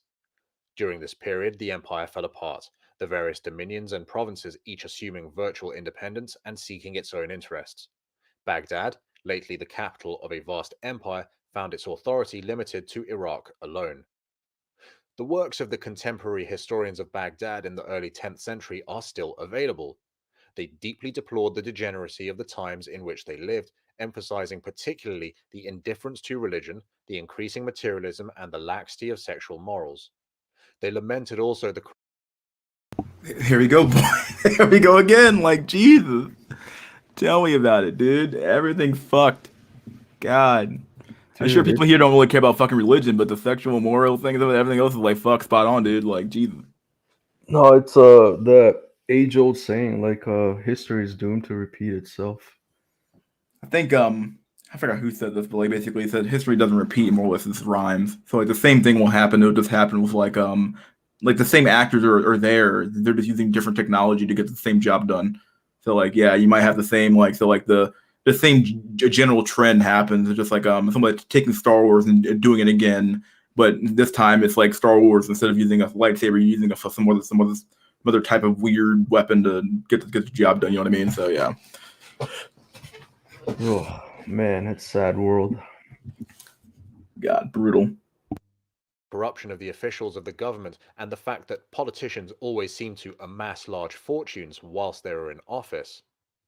The historians commented bitterly on the extraordinary influence acquired by popular singers over young people, resulting in a decline in sexual morality. The pop singers of Baghdad accompanied their erotic songs on the lute, an instrument resembling the modern guitar. In the second half of the 10th century, as a result, much obscene sexual language came increasingly into use, such as would not have been tolerated in an earlier age. Several caliphs issued orders banning pop singers from the capital, but within a few years they always returned. An increase in the influence of women in public life has often been associated with national decline. The later Romans complained that, although Rome ruled the world, women ruled Rome. In the 10th century, a similar tendency was observable in the Arab Empire, the women demanding admission to the professions hitherto monopolized by men. What, wrote the contemporary historian Ibn Bassam, have the professions of clerk, tax collector, or preacher to do with women? These occupations have always been limited to men alone. Many women practiced law, while others obtained posts as university professors. There was an agitation for the appointment of female judges, which, however, does not appear to have succeeded. Soon after this period, government and public order collapsed, and foreign invaders overran the country. The resulting increase in confusion and violence made it unsafe for women to move unescorted in the streets, with the result that this feminist movement collapsed. The disorders following the military takeover in 861 and the loss of the empire had played havoc with the economy. At such a moment, it might have been expected that everyone would redouble their efforts to save the country from bankruptcy, but nothing of the kind occurred. Instead, at this moment of declining trade and financial stringency, the people of Baghdad introduced a 5-day week. When I first read these contemporary descriptions of 10th century Baghdad, I could scarcely believe my eyes. I told myself that this must be a joke. The descriptions might have been taken out of the Times today. The resemblance of all the details was especially breathtaking. The breakup of the empire, the abandonment of sexual morality, the pop singers with their guitars, the entry of women into professions, the 5-day week. I would not venture to attempt an explanation. There are so many mysteries. Oh boy, he just landed it all for us there. I mean, shit, I dude. I just got back, but we're on the age of decadence, right? Basically, for the most part, yeah. He just laid every single point he had there. Like, okay, well, yeah, sexual immorality goes down. All this stuff happens with women in public life. Yeah, it's like, well, shit. All of a sudden, it's like, oh, yeah, that's all the fucking celebrities and singers becoming the top people. It's like, that's weird. Yeah, have you seen China's latest efforts? Like they're basically scrubbing all the celebrities from their entertainment. They're trying to go back to the more masculine, Yeah, I traditional heard about that. Yeah, patriotism. yeah. It's too late. Yeah, it's too late, but I'm just like, man, like everything this guy's talking about, it's already been happening or has happened. Speaking of, like, can you put the link to the video like I did in the earlier. private chat? I Yeah, I did gotta earlier. I'll bookmark put. this. Let me. I think I have it saved already. Put it there. That's there. This Oh, in the shit's private. so Private. I put in the public chat. The private chat one. Here we go. Easier to get. yeah, this thing's so based, man. Yes, I think it's basically the whole book that this guy wrote. Like, I've been trying to read it for a while, but I figured I'd check online and see if they had a someone just to like a what's it called the books on tape version of it. And I found it here, so yeah. About human life, which are far beyond our comprehension. 25. Political ideology. Today, we attach immense importance to the ideology of our internal politics. The press and the public media in the USA and Britain pour incessant scorn on any country, the political institutions of which differ in any manner from our own idea of democracy. It is, therefore, interesting to note that the life expectation of a great nation does not appear to be in any way affected by the nature of its institutions.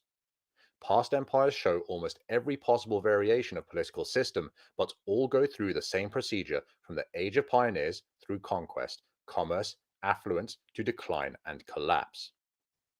26. The Mamluk Empire. Which is honestly astonishing to me actually, because it doesn't matter. Like, okay, you have a capitalist fucking system with a liberal government, or you have a fucking conservative fucking system with like a never ending fucking a dictatorship who's able to control everything at command, like kind of like China does. It doesn't matter what you do. It just seems like human beings are constantly going to degenerate over time, and eventually you have to accept that and move on. Like some extent. So yeah, it's like a natural occurrence. What it feels like, since it's like fighting against the tide is like almost like a fool there at that point. Yeah, for sure. I will say that The empire. Oh, go ahead, Jack. I will say that technology, as far as external threats, seems to be extending the life of those latter stages. Like usually a place like us, we would have been taken over by some like neighbor, like fucking Canada, or Mexico or some shit, in our current vulnerability. But because of the strength of technology on warfare, the only way to truly decline now is internally. Well, America is in such a weird position because like we're so isolated from the rest of the world because of the oceans, and our two neighbors to the north and south of us are one's an ally relatively, and they're honestly pretty weak, and Mexico is effectively a failed state. And they don't really like the government's there, but it's not really like they don't really have control of the state. We're like just run by cartels. So like unless there's like a huge cartel takeover, I guess. Other than that, though, we don't really have any real like existential threats to us that could like make it over here easy enough to like actually invade our country. Unless they do it from the south, I guess, would be going into South America and then going up through Mexico, I guess. But yeah, no, nah. Yeah, and that involves like crossing the fucking ocean, which America controls, which is like why that's why I said like is it better to be like shot in the head or suffer through this like long ass fucking tortured to death at the end of the day. Like fuck it, like if we were somewhere else, we'd like okay, like the fucking dying somewhere and get it over with. Like now we have to like suffer here for fucking who knows how fucking long because we have so much fucking technology to keep us fucking alive. Like fuck.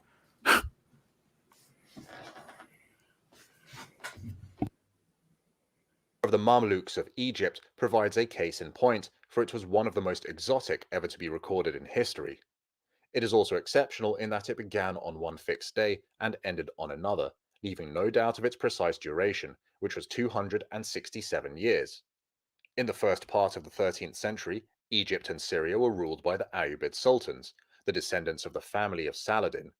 Their army consisted of Mamluk slaves imported as boys from the steppes and trained as professional soldiers. On the 1st of May 1250, the Mamluks mutinied, murdered Turan Shah, the Ayyubid Sultan, and became the rulers of his empire. The first 50 years of the Mamluk Empire were marked by desperate fighting with the hitherto invincible Mongols, the descendants of Genghis Khan, who invaded Syria. By defeating the Mongols and driving them out of Syria, the Mamluks saved the Mediterranean from the terrible fate which had overtaken Persia. In 1291, the Mamluks captured Acre and put an end to the Crusades. From 1309 to 1341, the Mamluk Empire was everywhere victorious and possessed the finest army in the world. For the ensuing 100 years, the wealth of the Mamluk Empire was fabulous, slowly leading to luxury, the relaxation of discipline, and to decline, with ever more bitter internal political rivalries. Finally, the empire collapsed in 1517 as a result of military defeat by the Ottomans. The Mamluk government appears to us utterly illogical and fantastic. The ruling class was entirely recruited from young boys, born in what is now southern Russia. Every one of them was enlisted as a private soldier. Even the sultans had begun life as private soldiers and had risen from the ranks. Yet this extraordinary political system resulted in an empire which passed through all the normal stages of conquest, commercialism, affluence, and decline, and which lasted approximately the usual period of time. 27. The Master Race. The people of the great nations of the past seem normally to have imagined that their preeminence would last forever. Rome appeared to its citizens to be destined to be for all time the mistress of the world. The Abbasid caliphs of Baghdad declared that God had appointed them to rule mankind until the day of judgment. 70 years ago, many people in Britain believed that the empire would endure forever. Although Hitler failed to achieve his objective, he declared that Germany would rule the world for 1,000 years. That sentiments like these could be publicly expressed without evoking derision shows that, in all ages, the regular rise and fall of great nations has passed unperceived. The simplest statistics prove the steady rotation of one nation after another at regular intervals. The belief that their nation would rule the world forever naturally encouraged the citizens of the leading nation of any period to attribute their preeminence to hereditary virtues. They carried in their blood, they believed, qualities which constituted them a race of supermen, an illusion which inclined them to the employment of cheap foreign labor, or slaves, to perform menial tasks and to engage foreign mercenaries to fight their battles or to sail their ships. These poorer peoples were only too happy to migrate to the wealthy cities of the empire, and thereby, as we have seen, to adulterate the close-knit, homogeneous character of the conquering race. The latter unconsciously assumed that they would always be the leaders of mankind, relaxed their energies, and spent an increasing part of their time in leisure, amusement, or sport. In recent years, the idea has spread widely in the West that progress will be automatic without effort, that everyone will continue to grow richer and richer, that every year will show a rise in the standard of living. We have not drawn from history the obvious conclusion that material success is a result of courage, endurance, and hard work, a conclusion nevertheless obvious from the history of the meteoric rise of our own ancestors. This self-assurance of its own superiority seems to go hand in hand with the luxury resulting from wealth in undermining the character of the dominant race. 28. The welfare state. When the welfare state was first introduced in Britain, it was hailed as a new high watermark in the history of human development. History, however, seems to suggest that the age of decline of a great nation is often a period which shows a tendency to philanthropy and to sympathy for other races. This phase may not be contradictory to the feeling described in the previous paragraph, that the dominant race has the right to rule the world. For the citizens of a great nation enjoy the role of Lady Bountiful. As long as it retains its status of leadership, the imperial people are glad to be generous, even if slightly condescending. The rights of citizenship are generously bestowed on every race, even those formerly subject, and the equality of mankind is proclaimed. The Roman Empire passed through this phase when equal citizenship was thrown. I mean, Jesus Christ, could he not describe? I don't know, man. Like, but it sounds very similar to like the some of the you know, honestly, like the That's the lefties of our day right now. Honestly, like they do this weird game. But I don't know. Go ahead, Jack. that's the whole West. I thought you were about to say America, but Yeah. Oh yeah, the West. Yeah, definitely. Like, I mean, even more since you have to do that or you don't have enough people in your economy. yeah, yeah. Jesus. What the fuck's going on with this guy here? So many dudes, so little chicks. Most of the chicks here in groups. I don't. What are you doing? I don't know why this guy's in here half the damn time. Buying shit. Okay, well, my man was on point. Tell me about it. Yeah. I'm not I gonna think do. Man's Redemption was talking to S3. Like who? Oh, what's going on? Like what's going on now? God. There's another video. I'm not gonna do that whole video, but we did enough of that video for sure. Jelly Heretic had a really good video as well. That was actually pretty damn based. Midwit, fuck. Oh yeah, see if you can get some on JD Unwin, some other stream too, because he was talking about the cycles of sexual decline. If you ever see, Oh, really? yeah, What's his name? JD Unwin. Okay. Let me Basically, he and you might. I'm not saying you had to do it now or anything, but he was basically talking about how decline in sexual morality coincided with the decline in society. So, which video would it be? Any of them?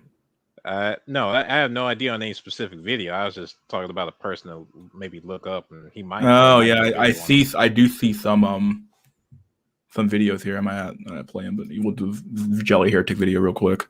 Yeah. I was just saying, keep it in mind. Yeah.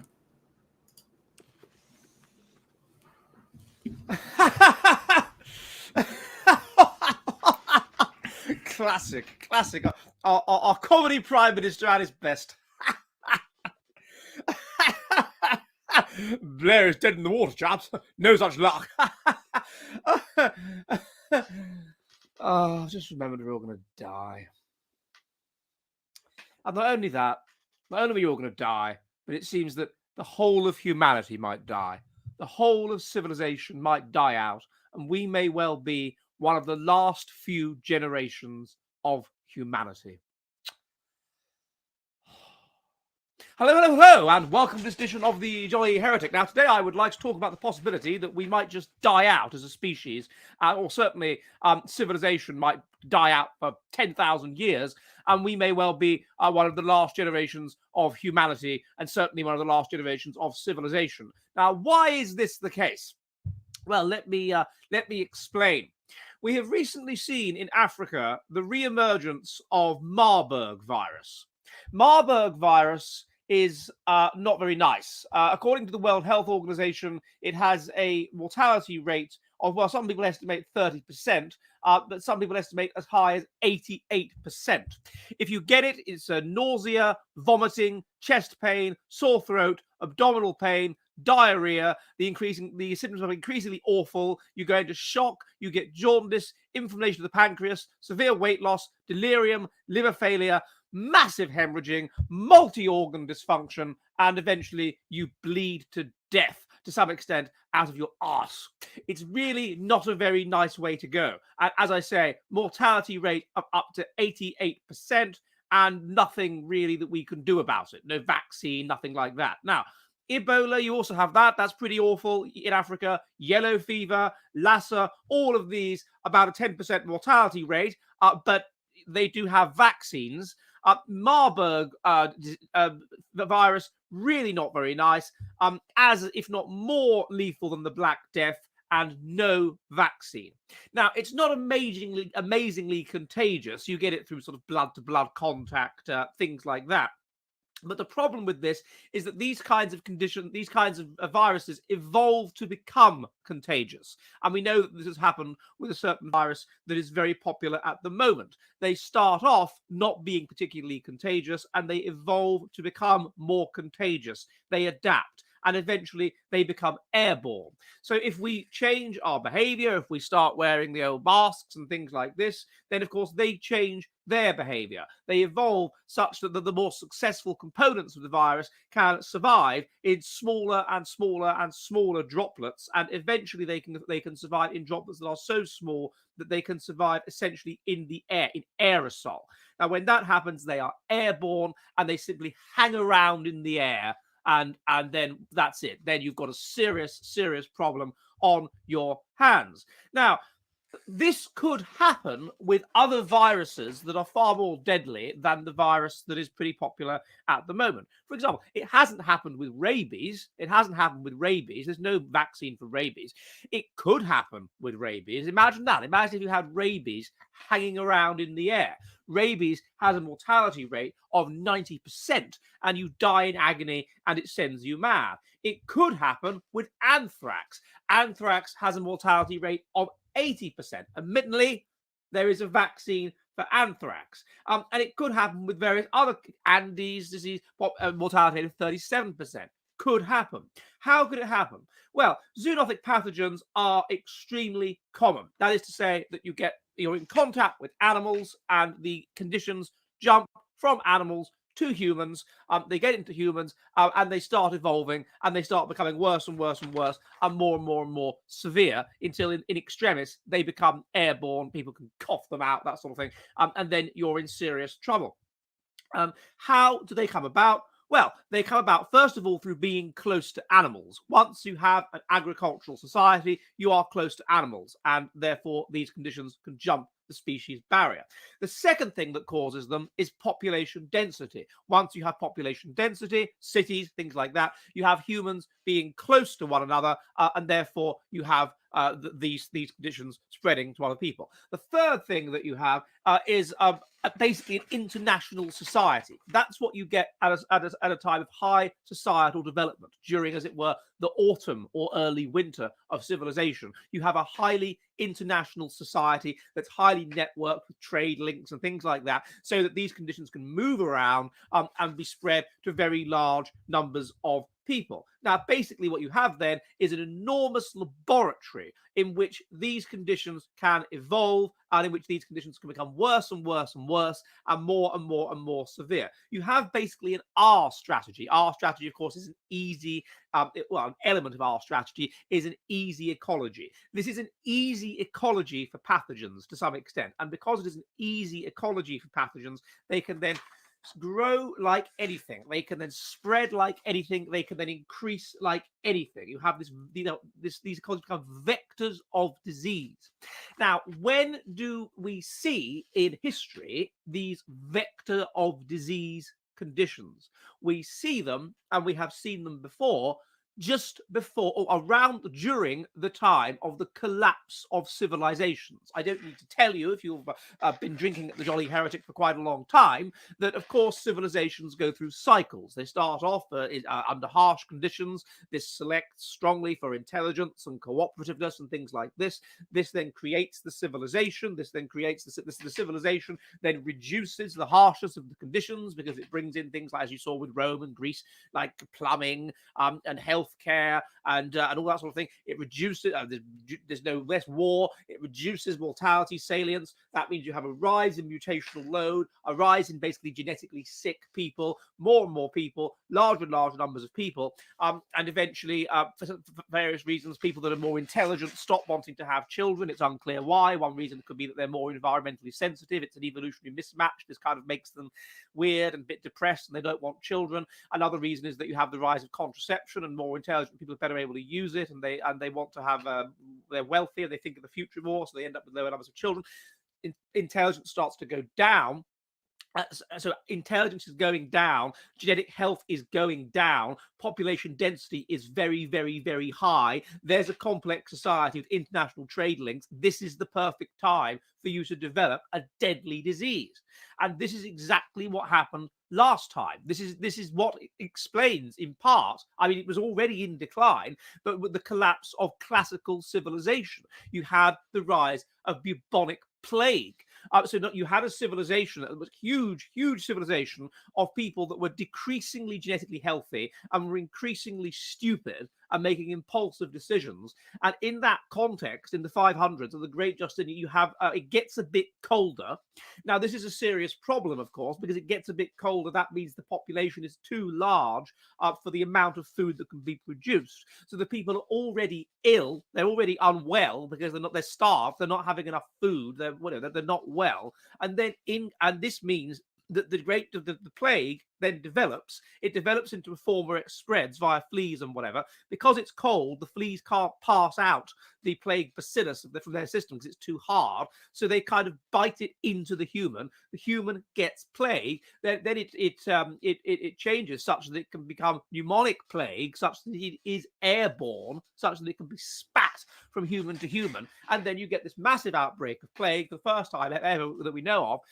60% mortality rate. What's the result of the 60% mortality rate? Collapse of civilization, degeneration into war and famine, and huge levels of migration, people moving around to try and find land, retreat from the cities, going back to the farms to try and get food, going back to hunting and whatever, people moving around, coming into contact, spreads the plague more mortality, then you get warfare and whatever, people coming into contact, more mortality, then you get the collapse of the cities because they can't be sustained anymore because people are running, no longer have the money to, need these extra things and whatever. So all these people die because they can't get food because their jobs don't get them food anymore. Yet more mortality, people move away from the cities back to the land, the cities collapse into ruin and grass grows over them, and so on, and yet fighting for land, more mortality, and so you end up with a death rate of 60%. Now, how is this relating to us? Well, we have exactly the same conditions, but in a much more extreme way that existed in the 530s, 540s, during the Great Justinian Plague, in which 60% of Europe was wiped out. Exactly the same conditions, but in a much more extreme way. They had the Mediterranean and Northern Europe as one interconnected society. We have the entire world. They had a society which reduced mortality salience to some extent, and therefore was a bit high in mutational load. We have mortality rate, child mortality having fallen from 50% to less than 1%. Which implies that 90% of us, not sort of 90% of us wouldn't survive if harsh Darwinian conditions were reimposed. So we have a huge level of mutational load. So we are a very genetically sick people, far more so than they are. So we have the conditions that they have, but far worse. The conditions for a massive plague to happen, but far worse. And these plagues will happen from bats or whatever. These things do come about eventually. They will happen eventually. It's in nature that they happen eventually. So that being so, why aren't we all dead? Well, one reason is because the WHO does all that it can. Of course, it worries us and creates, panic and whatever, to try and stop these outbreaks. The second reason is that we have vaccines against lots and lots of things. And the third reason is that we have antibiotics. So how is our current situation going to balls this up? Well, first of all, IQ is declining. As we know, as I've looked at in other videos, there's a correlation of -0.2 between intelligence and how many children you have. The only element of society that has above replacement fertility are those that have an IQ of about 80 in Western countries. IQ is collapsing and should be down, if it's 100 now, to about 85 by the end of the century. Now, what that is going to mean is no new vaccines, not intelligent enough to... Hey, mystery, pause for a sec. Eventually. What's up, buddy? I was gonna say, if IQ is declining, wouldn't be that a good thing for repopulating the Earth? I'm honestly, yeah, because it's actually kind of true, believe it or not. Because like, if they naturally have less kids than more kids anyway, like, okay, well, that kind of like works, and it might actually kind of work out in the end. Like, you get dumber and dumber and dumber people, sure, but like, yeah. Let me read this comment people were talking about here, because people were saying like some of the vaccine shit. He says anti-vax people who critique multiculturalism, low IQ people and high IQ autistics, by accepting multiculturalism positively correlates with IQ. This is a fact. Likewise, the IQ trust nexus is a fact, and I bet the vax doubters are the same in type. Okay, and then Dante Sparta said he responded twice here, a few times. Maybe you can discuss the importance of EQ in one of your next videos. I advise you watch the video called How We Lived Before the White Man Came Along in its channel called Rebel Films. Okay. Okay. How do us low IQ drugs? Okay.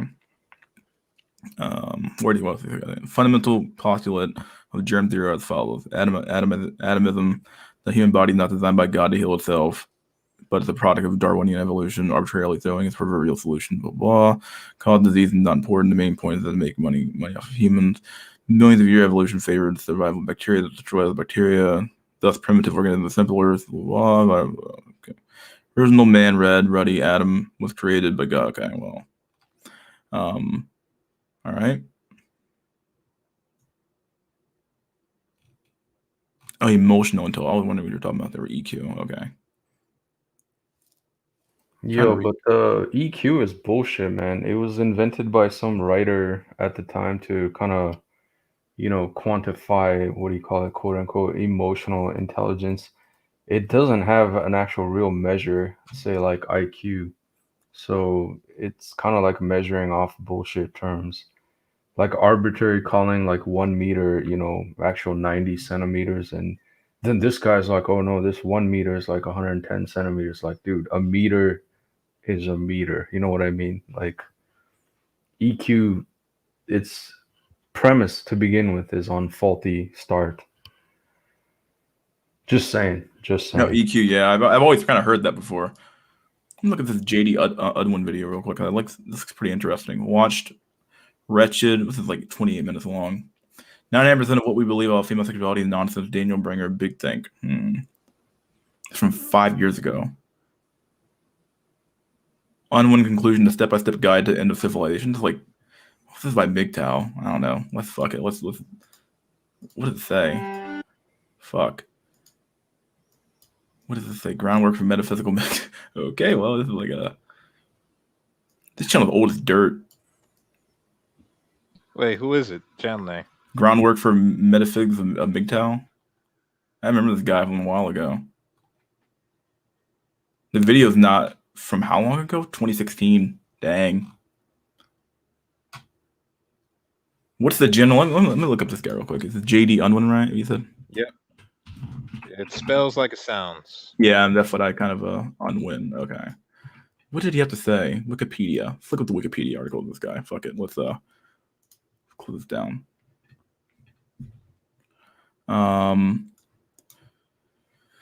People say EQ is just correlate with IQ. Both of them are dumb. EQ really refers to compassion, empathy, ability to receive love. Okay. The guys who did race and IQ were trying to disprove what they just discovered. They aren't racist. Oh, yeah. I've heard that before a million times.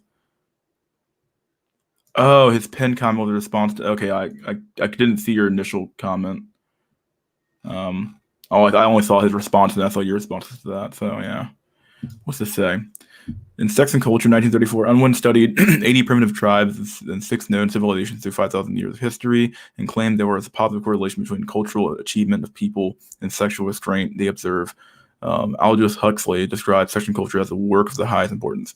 According to Unwin, after a nation becomes prosperous, it becomes increasingly liberal, yeah, very true, with regard to sexual morality, yep, and as a result, loses its cohesion, yep, its impetus and its purpose. Oh, shit. The effect, says the author, is irrevocable. Unwin also claimed that legal equality between men and women, or women and men, if there was a necessary prerequisite to absolute monogamy. I thought you'd been heard of him. Like shit. Let's see. This Wikipedia page is so small. Wow, they don't even go into like anything on this page. I wonder why that is, huh? Jesus Christ. Let me look. Sex and culture. Unwin's blah blah blah. Diminishing the sexual entropy of the society along with its creative and expansive energy. Unwin's study of 80 native cultures and 6 civilizations led him to conclude that the operant factor behind cultural decay of a society is largely due to the loosening of sexual conventions and lessening of monogamous relationships. I've already kind of covered the monogamous part of that, at least in the video, kind of partly with basically saying that monogamy is like the gold standard for civilization. He reports that through stricter sexual conventions such as abstinence, nations channel their sexual energy into aggressive expansion, conquering less energetic countries as well as into art, science, reform, and other indicators of high cultural achievement.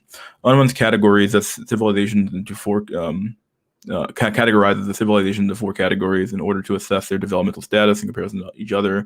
Categories are from the lowest level of sexual restraint to the highest. Zoistic, manistic, deistic, and rationalistic. Unwin bases his category on certain social phenomena that he observes in the study of 86 world cultures. Phenomena he found coincided with varying levels of prenuptial chastity. Zoistic, he describes societies that do not practice any form of prenuptial chastity as being in a zoistic condition. Manistic, he describes societies that do not practice prenuptial chastity or have practiced limited chastity and who paid respect to the dead tenants as being in a monastic cultural condition. Deistic, he describes society with prenuptial chastity was practiced and who built temples and who had priests as deistic. Rationalistic. Unwin does not give a precise definition of what constitutes the rationalistic culture, but he describes it as the cultural condition that emerges when a society has been in a deistic condition for long enough to appreciate a new conception of the power in the universe. What the fuck? Based on the yet unknown. And that is the result of widening scope of understanding of the natural. Unwin writes that such a society is in a rationalistic condition. The advance to that condition depends not only on the reduction of sexual opportunity, but also upon the preservation of at a minimum, according to Unwin, among the studied cultures, only 3 can be considered to be reached a rationalistic cultural state, entering into a cultural decline: the Athenians, the Romans, and the English. The book concludes with the assertion that in order to maintain a rationalistic society, sexual drive should be controlled and shifted to more productive work. Okay, that makes some sense. Yeah, very true.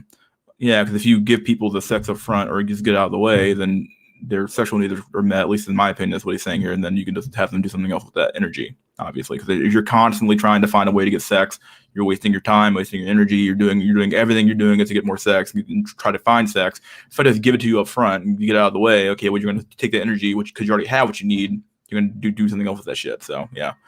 Unwin notes that women should enjoy the same legal rights as men, and that condition for high level cultural achievement lies in restricting prenuptial sexual opportunity rather than the state of patriarchy, although the two have historically coincided. Okay.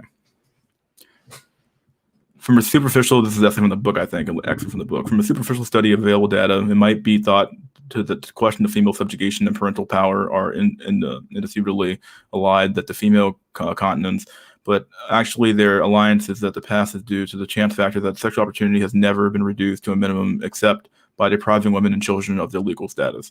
It is historically true to say that in the past social energy that has been purchased at a price of individual freedom, for it has never been displayed unless the female of the species has sacrificed her rights as an individual and unless children have been treated as mere appendages to the estate of the male parent. But it would be rash to conclude that sexual opportunity cannot be reduced to a minimum under any other conditions. Evidence is that subjugation of women and children is intolerable and therefore temporary. We should go beyond the evidence if we were to conclude that the fact that compulsory continence also is intolerable and therefore temporary. Such a statement indeed is contradicted in the tenure of the whole story. I don't know. I'm not sure if I agree with him on the whole fucking the equal rights thing. I don't know.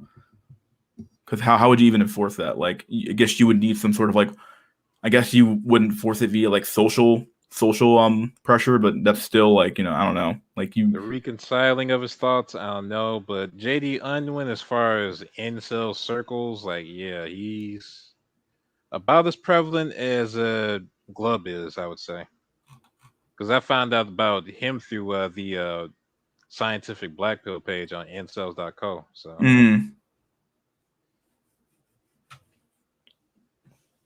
It's an interesting book. I might actually pick it up, or at least maybe try to find a copy of it online or something like that. But yeah, it definitely seems like an interesting read for sure. Jesus Christ, this shit's fucking depressing. All this shit's fucking depressing. God. Yeah, a lot of people predicted the decline. It's we're just living in it. Yeah, you're just watching yourself like kind of like die, and that's like the worst part about it. Kind of like getting old in the way, like you at like age 50 or 60, you're like, oh my god, like I'm getting fucking old. Like now you're just watching yourself like waste away. When you're young, you feel like you have your whole life ahead of you, and like you got so much going on. You get older and older and older, and it's like, oh my god, like you hit your peak. Like you're at the top of your game, and then one day you're just like not there anymore. And it's like, oh my god, you're declining. You got back problems. You got fucking this problem. You got that problem. It's all downhill from there. Yeah, well, I'm approaching Sage, and I'm an old cell, so the next 10 years don't look good. What's life been like for you as an old cell? Like being as old as you are? Are you a complete true cell, or I can't remember if we talked about this before? But are you a complete true cell or no? Yeah, I would say I'm a true cell. Okay. What's life been like for you? I know you're in your mid 30s, right? Late 30s, mid 30s. Okay, so like, what's been your? I know we talked about your early life before. Like, I think you and Cobra have a pretty similar, probably similar in age. So we know about your early life. But like, what's life been like in the last like 5 years for you when it comes to like, everything? Like, getting older and older and older, and just realizing like, shit, dude. Like, so I mean, I would say it's the let's see, last 5 years. It's actually been better. Like, because I took that hard leap of like, okay, I'm going to make something out of myself in the sense that, okay, I'm going to go to university. I'm going to get, a CS degree. I'm going to fucking work these engineering jobs. And, I achieved all that. And I'm actually living the high life right now. So it is good, right? But then on the flip side, I'm thinking, what if I never achieved any of this shit? I'd be literally, in my late 30s. Literally, it's over. There's no prospect of anything improving. It's like, man, the only thing stopping me from roping is my mom's still alive, and I can't put her through that pain of like having her son die sooner than her. So it's kind of like that's the only thing stopping me technically. But yeah, it's a sad life, dude. But as of right now, it's pretty good. Like it's good as in, more economic wealth in turn equals better copes and better hopes at some point. But yeah, I think for the majority of all of us, when you don't have that money cope or status cope or whatever, yeah, it's like literally over. Yeah, I mean, I'm actually approaching my 30s pretty soon. And it's like, oh my god, like like your 20s are like that weird time where it's like people kind of expect you to fail a little bit and expect it's like an experimental period. And you kind of just like people expect you to be a little bit awkward and to fail and to make dumb mistakes. But when you hit like 30s, that's like the fucking line where everybody expects you to kind of like know what the fuck you're doing. But then you kind of come to realize that like most of the adults have zero clue what the fuck's going on either. Like they have like no like the adults and the people kind of like older than you have like zero clue what to do, what they're doing, and it's like, oh my god, like you guys have they did kind of like fucking like a winged it, you know what I mean? Like And there's just something, I don't know how to tangibly explain it well. There was like this whole mental shift, like when I went to college, and it's almost like an ego or power trip. Like I'm not trying to brag that, like, don't get me wrong. I'm actually even more disgusted at myself because there's such thing as human nature that you do end up, getting to this point. But like, to explain it, it's like, okay, I went to college. I was with among some of the other high IQ people, and then you just kind of see like the rest of the people as sheep. That they're just a bunch of followers, no independent thinking, no critical solving skills. It's like, holy shit, man, like people are so fucking stupid. Like, to the point where you're like, I'm not saying I'm better than anybody. It's just like you kind of get to that point and you're actually even more disgusted at how blue pill the world is, like, because people can't think for themselves, fend for themselves. And it honestly surprises me how and maybe there's obviously just a byproduct of their times, but like when I actually talk to like boomers about like anything really, like it surprises me how like naive they are about like the world. yes, Like they are like painfully like unaware of like everything because they were handed everything. Like if you think about it, like if you get handed like a great economy, you have the absolute access to women, so you can like you grew up in the fucking 60s and 70s. You had fucking free love everywhere, so you were just doing drugs and hanging out and fucking hookers and fucking chicks here and there. Of course you feel like you have so much optimism and so much like naivete because the world was so easy for you. And it's yeah, like, and then you grow up, and it's like you get to your 60s, 70s, and 80s, and like you're watching some fucking Gen Y or Gen Z show up, and it's like you're looking at them like, oh well, yeah, like like they're talking to you about some hard ass shit, and you have like and your responses are just like some like nebulous fucking like pie in the sky bullshit. I was like, what the fuck, dude? yeah, no, What are you talking about? If you want a wife, just go to church. Yeah, that old the same. You go ahead. Sorry. Yeah, no, yeah, I think first summarized it better. You met your wife at your high school dance, right? Like that, it yeah. was so easy for you. You just had to ask her out, and now she's your wife. Like, yeah, oh man, like even when I was at like I was like in fucking operating systems class, and I'm thinking there, how am I gonna design this scheduling algorithm or some shit? And they force us to take this diversity bullshit class. So I was in like American history, something something, yeah, and just fucking bullshit class.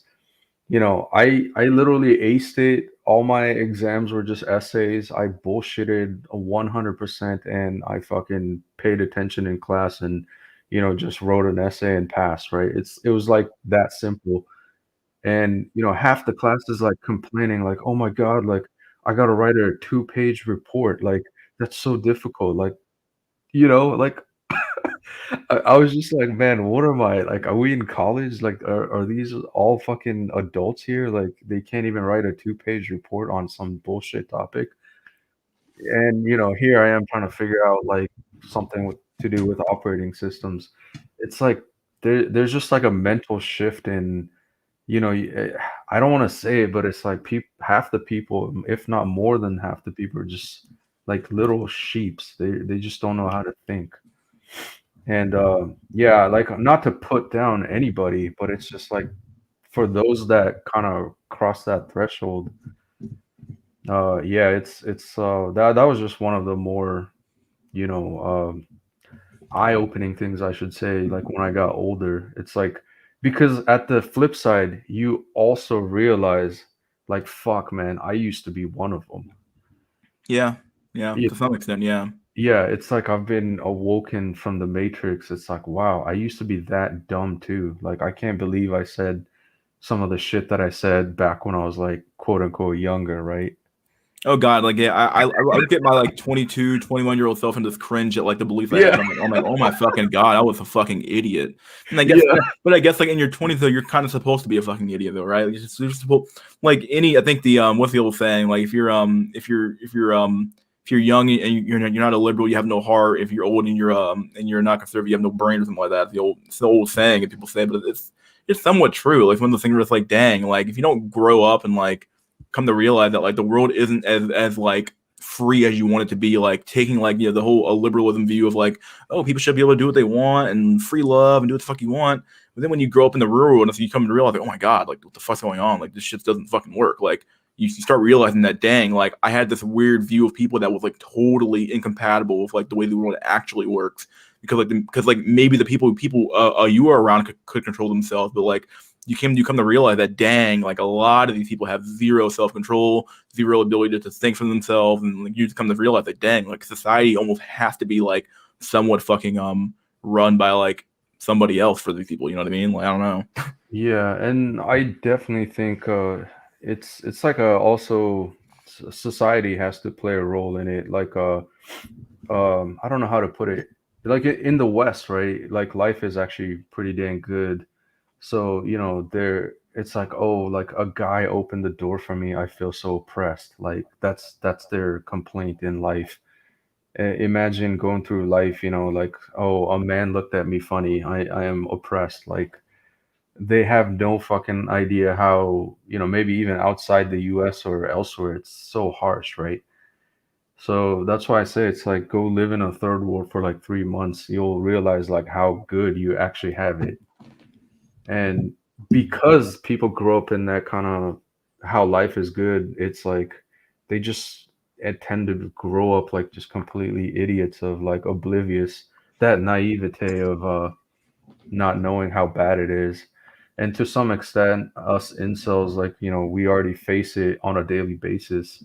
Like we're already living on, secure difficulty. So we already kind of see it. But yeah, I guess that would be my biggest point, like getting old. Like I think even for some, I think even why the male suicide rate is high, I think at some point even all the guys kind of get old and they reach, I call it kind of like the inflection point. They come to this realization that, it's all been bullshit, what I've been doing, and then do I want to keep going? And I think a lot of people tap out. Yeah, and I can't say I blame them either. Like, especially like I couldn't imagine like showing up at like age like, in fact, even showing up at like age 30 or something like that and realizing I'm like, dang, I wasted my fucking 20s. And like someone like that, like imagine like being some like extremely like low level fucking wage slave, and you didn't go to college probably because you didn't have the ability to or something like that. And like you reach like you reach like age 50 and you're still working at Walmart or some shit. And like one day you go home to your fucking 1 bedroom apartment if you even have that, or I'm sorry, not even 1 bedroom apartment. You go into a fucking studio apartment in the middle of the fucking the ghetto somewhere where you get shot at every fucking day, and you show up at that fucking place, right? And you look yourself in the mirror and you're like, oh my fucking God, I'm 50 years old and I have nothing to show for it. And it's like, I couldn't imagine, you have no kids, you have no family. Like I couldn't imagine being in that situation. Like at least I can always say like, okay, I have achieved some stuff in my early 20s to be able to put me in a position where I actually own property. Like I couldn't imagine being some fucking poor fucking schmuck who like, okay, well, I'm age 50, I got nothing, fuck. Like, like, you just realize that like with all bullshit, and then even the guys who fucking who do have stuff, like you even those guys come to the realization of like, what's it all mean though? Like what am I here for? Like you kind of reach this like existential like dread of like, what the fuck? Like you start thinking really deep about, dang, like what's going on? What am I doing this for? What's the point? Yeah, and the age old saying like hindsight is 2020. Yeah. It's like if I knew what I know now, like when I was in my 20s, like holy shit, I'd be a millionaire if But not. I don't know. People always say that, but like, would you even listen to yourself though in your 20s? Yeah, that's the point, right? Like Yeah, like I'm sure like you've been given, depending on your environment, you've been given some pretty good advice probably when you were like young. You just didn't take it, and like because like you weren't ready to hear that advice. Like that doesn't make any sense. Like when you're young and you're dumb and you think you know everything, you've been to college, you're like, oh, I got my college degree, so I know so much. Like you get blown the fuck out by the world, and it's like, what the fuck? I thought I was the fucking shit. It's like, yeah, dog. Well, I mean, I'll tell you what, dog, you ain't like, you know what I mean? Yeah. Like you get fucking blown the fuck out one time, and it's like, oh my fucking god, I'm fucking so dumb, and like, you know, like, and those are the lucky ones that realize that. The dumb ones, you know, the Dunning Kruger fucking tier guys who are like literally walk around here, they get blown the fuck out and don't even know they got blown the fuck out. Those are the real dumb fucks. Like those are the guys who went to college and they didn't actually get educated. They just got a degree, if that makes any sense. Like whereas like if you go to college and you come out of there and you realize and you get blown the fuck out one time, you come to realize like, oh shit, I didn't learn anything. I don't know anything about this field. I know some basic shit, but I don't know anything about what's going on here. The guy who just walked into the firm and he's like, I'm Mr. A big dick, you know, I'm Mr. fucking hot shot, and he gets blown the fuck out, but he doesn't even know he did. That's the real sad fucking state to be in, honestly. Like, yeah. Yeah, and you know, like the dope panda brings up a good point. Like looking back at myself in the 20s, would I take my own advice from now? It's like I probably wouldn't because I was stupid back then. Yes, the argument I was gonna make, like if someone gave me like stock advice, I might be like, okay, I might take that one, but like I'm like the actual real like wisdom being told you about women or told you about this or that, you might not. You might like, what the fuck are you talking about, old man? Fuck out of here, dude. Like, you know, so you know, I told my friend, you know, my senpai that coaches me, like, he's been a SE for like 8-9 years now. Like his net worth is 3 mil, and he helped me out a lot in my journey to, you know, financial max and education max, I guess, or STEM max.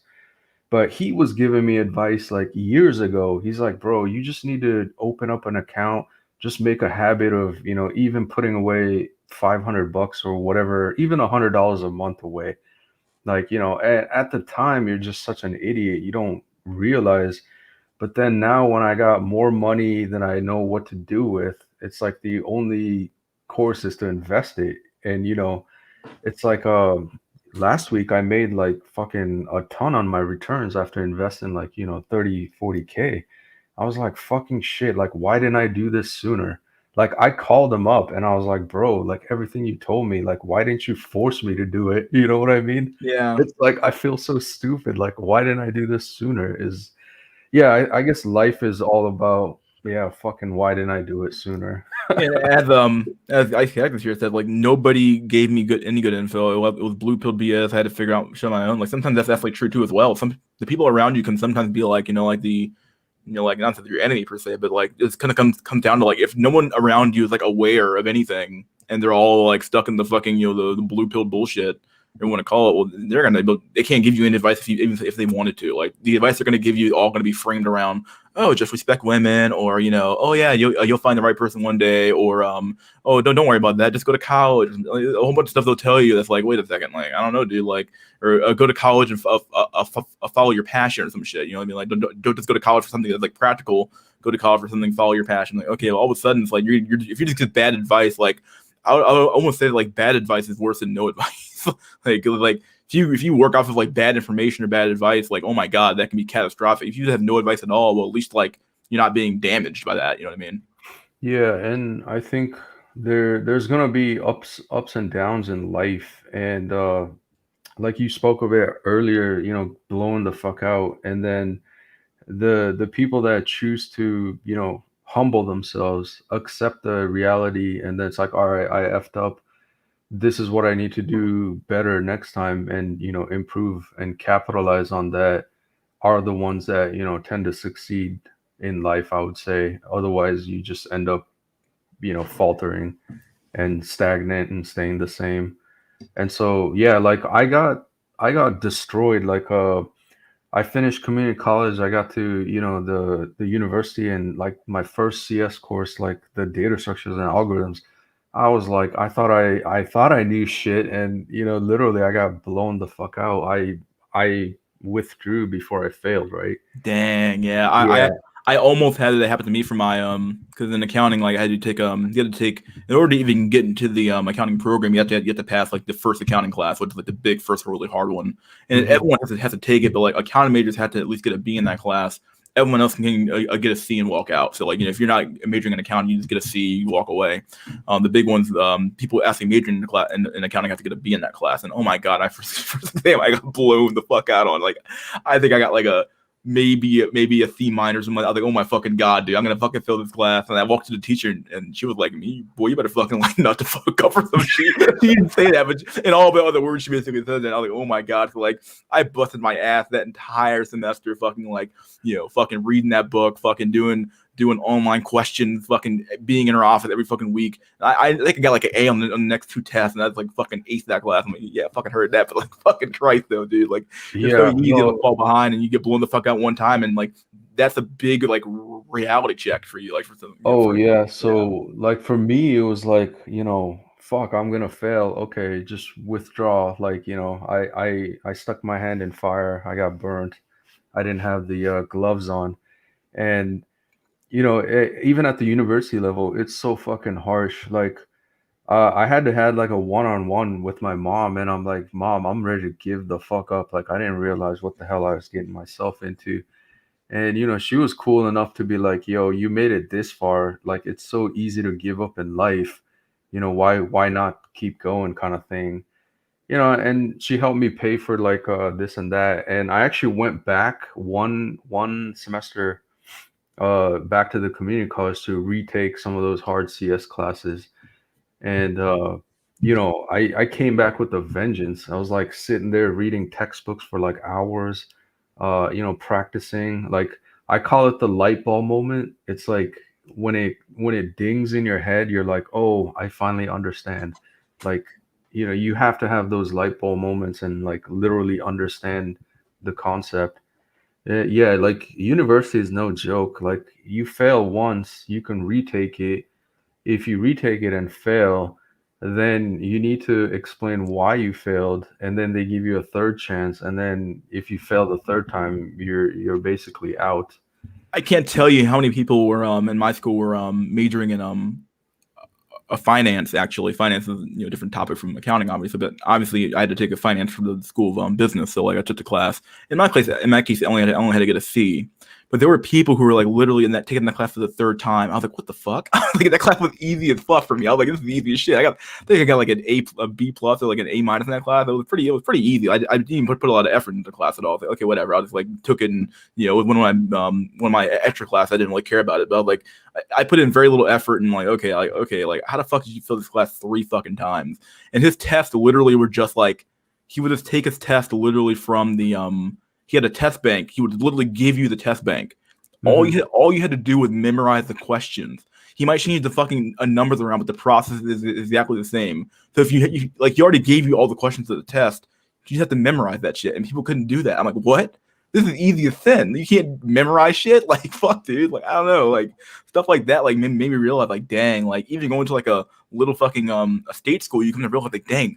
Some people don't even fucking belong here. Like, fuck, dude. Like, Jesus. I think to be honest, some people aren't, quote unquote, they don't know how to play the game, right? Like, everything is rigged. Like, you just need to know how to play the game. And at least for us incels, we know it's rigged, and sometimes the only choice is never to play the game, because it's always going to be, or the winning is not playing the game. Anyhow, my point is, like, we had a bank of past professors and their past exams, and you need to know who to talk to and the right connections. You might get a previous exam copy, and so you could kind of know what to expect, what the test is going to be like, right? Yeah. And even just having like a test from a year ago, you're like, oh, okay, so he might be asking these kind of questions. You know what to study for, and therefore, and all those people that go into blindly into exams, it's like, mad props to them for, like, acing it or passing it.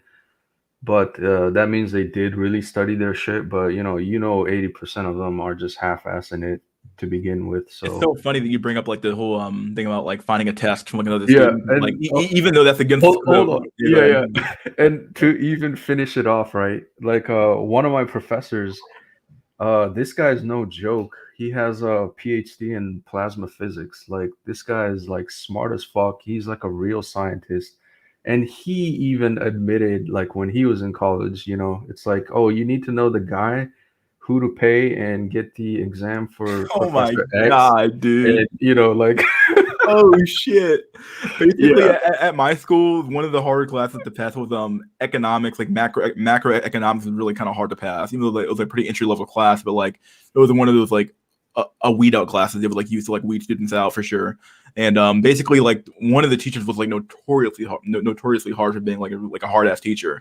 But his test was like all over the campus. So like all you had to do was find one student who had taken them before and gotten their test back some way, and you could just pass it that way. And he would literally admit in class saying, "Oh yeah, if you can't pass the test, just find somebody who has the test and figure." I'm like, "What?" Like he knows he's hard as fuck. He's like, "Yeah, just find someone out on campus who has the test and figure it out." You know, like I'm like, "What the fuck?" I'm like, "Dang, dude."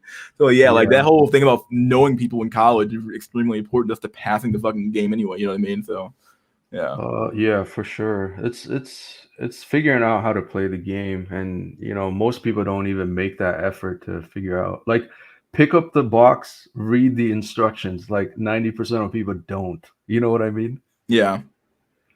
Yeah, So that's like true for a lot of things actually. People don't even like yeah, reading the basic instructions of anything. Like don't even read the box of like the back of a box of a fucking can of or a box of fucking I don't know, rice roni or some shit. Like they won't even do that.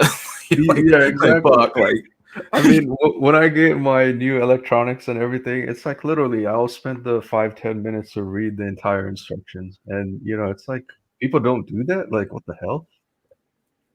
yeah, I mean, even like nowadays, they give you like the easy, quick instructions. Like people don't even read those; they'll just like fuck it and throw them away, and they'll figure out how it works. Which I guess for some things it doesn't really matter, you know. But like for a lot of things, though, like you have like a thing like earphones. Like, do you really need instructions for that? But like, if you have like a nice pair of like a wireless ones, you might want to know how they work at least a little bit. But I don't know, like depending on what we're talking about, like it might be worse than the reading instructions. But like, yeah, Yeah, like that 5 minutes you spent to read the instructions, you absorb the knowledge, it's there, and you're good. And then it's always those people that don't read it, and then it's like 2 hours later, it's like, oh, how do I turn it off? Like, what does this button do?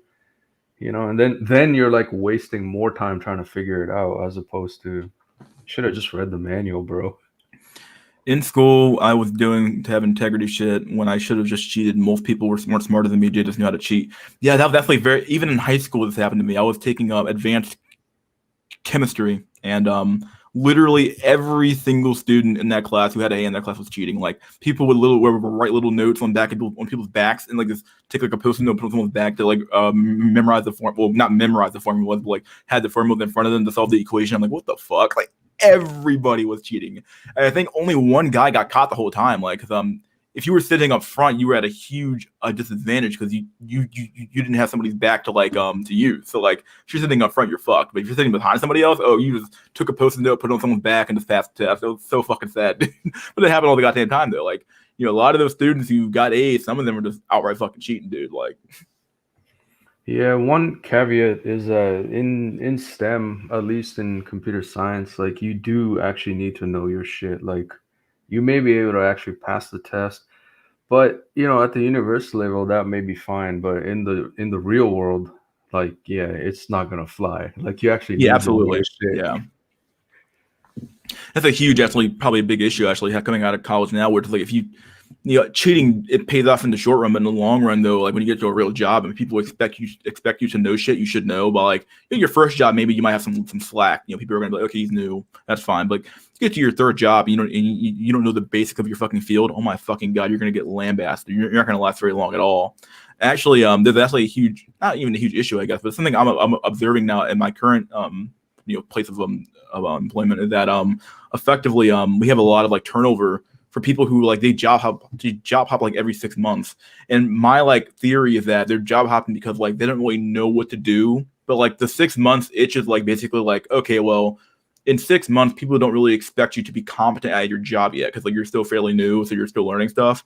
But if you leave within 6 months though, you never get like a bad review, so when you go to the new job all of a sudden you still get a good, I don't know, that's like my little theory there. But like we've had so many people leave, come and leave for like for various positions. Like dang, they'll leave in 6 months, and that's like the time period where you might figure out someone that doesn't really know what they're doing. Like okay, like how has it been 6 months or 8 months and you still don't know this process, what the fuck's going on?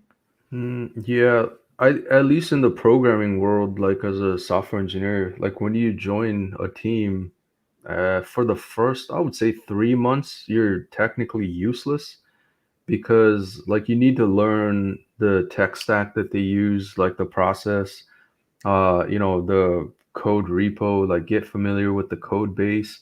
So it's literally like 3 months of like learning how that basically that group or shop or team works. And then like when you actually know and get familiar and comfortable with all that stuff, then you're actually contributing, right? And so it's like, yeah, when you get hired, you're still like completely fucking useless, to be honest, until you get up to speed. So if you're quitting in less than 6 months, it's like, what do you actually learn? Like nothing. Yeah, very It's true. Yeah. yeah, it's not like a cashier job, It might take you a week to figure out how to use it all, but after that, it's like, Yeah, I yeah, just see it as like something I've observed with a lot of like the smaller positions where it's like people will like literally come in, leave, come in. Like, what the fuck? Like, you're just not even staying long enough to like, you're staying like just long enough for us to realize that like you don't know what the fuck you're doing, but like not long enough to where we could like literally say you were like bad at your job though. You know what I mean? Like,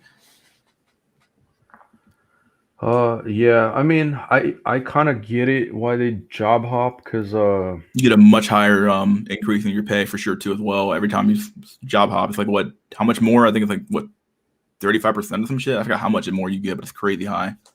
yeah, at least like 10-20% per job hop, but it's like you still need to at least be at a job, I would say, for 2 years, right? Like I think 2 years is probably the good standard.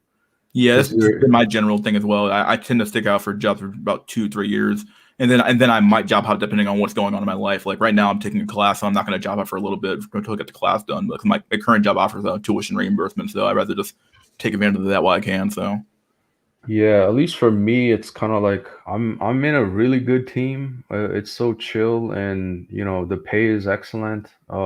It's like I almost don't want a job hop, but I know if I actually do, like maybe if I do get hired with like Amazon, I could be making like 250,000 base salary, or not base, but overall total compensation, which is pretty attractive. But also at the same time, it's like I know turnover rate at Amazon's pretty high. You might join some shitty team.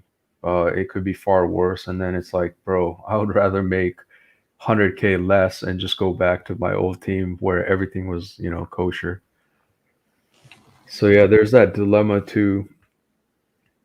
yeah, it's very true because like sometimes you sacrifice job pay just for like stability or like some level of like okay like this job's literally easier and I was pretty happy here to begin with and I'm already making enough money. Do I really want that extra 50K for the stress I'm gonna have to deal with? Fuck no, dude. I'll just stay where I am and I'll just make less money. And I'll make less money but still be fucking prosperous. Like fuck it. Yeah, I don't need the extra 50K. Like yeah.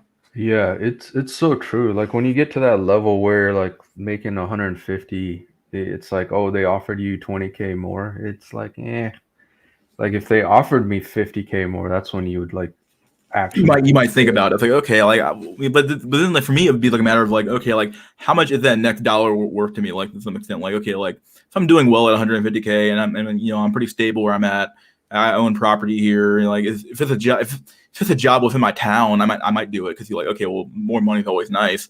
If it's like a job I got to move to, I might be like okay, I don't know, dog. Like do I really need like that or I don't know. Like if I'm paying all my bills and I have like $3,000 left over after fucking paying my mortgage and everything else. So I really need the extra money. I'd be like, oh, I don't know, dude. Like, guess you can just keep stacking more bread, right? But it's always nice, Yeah. right?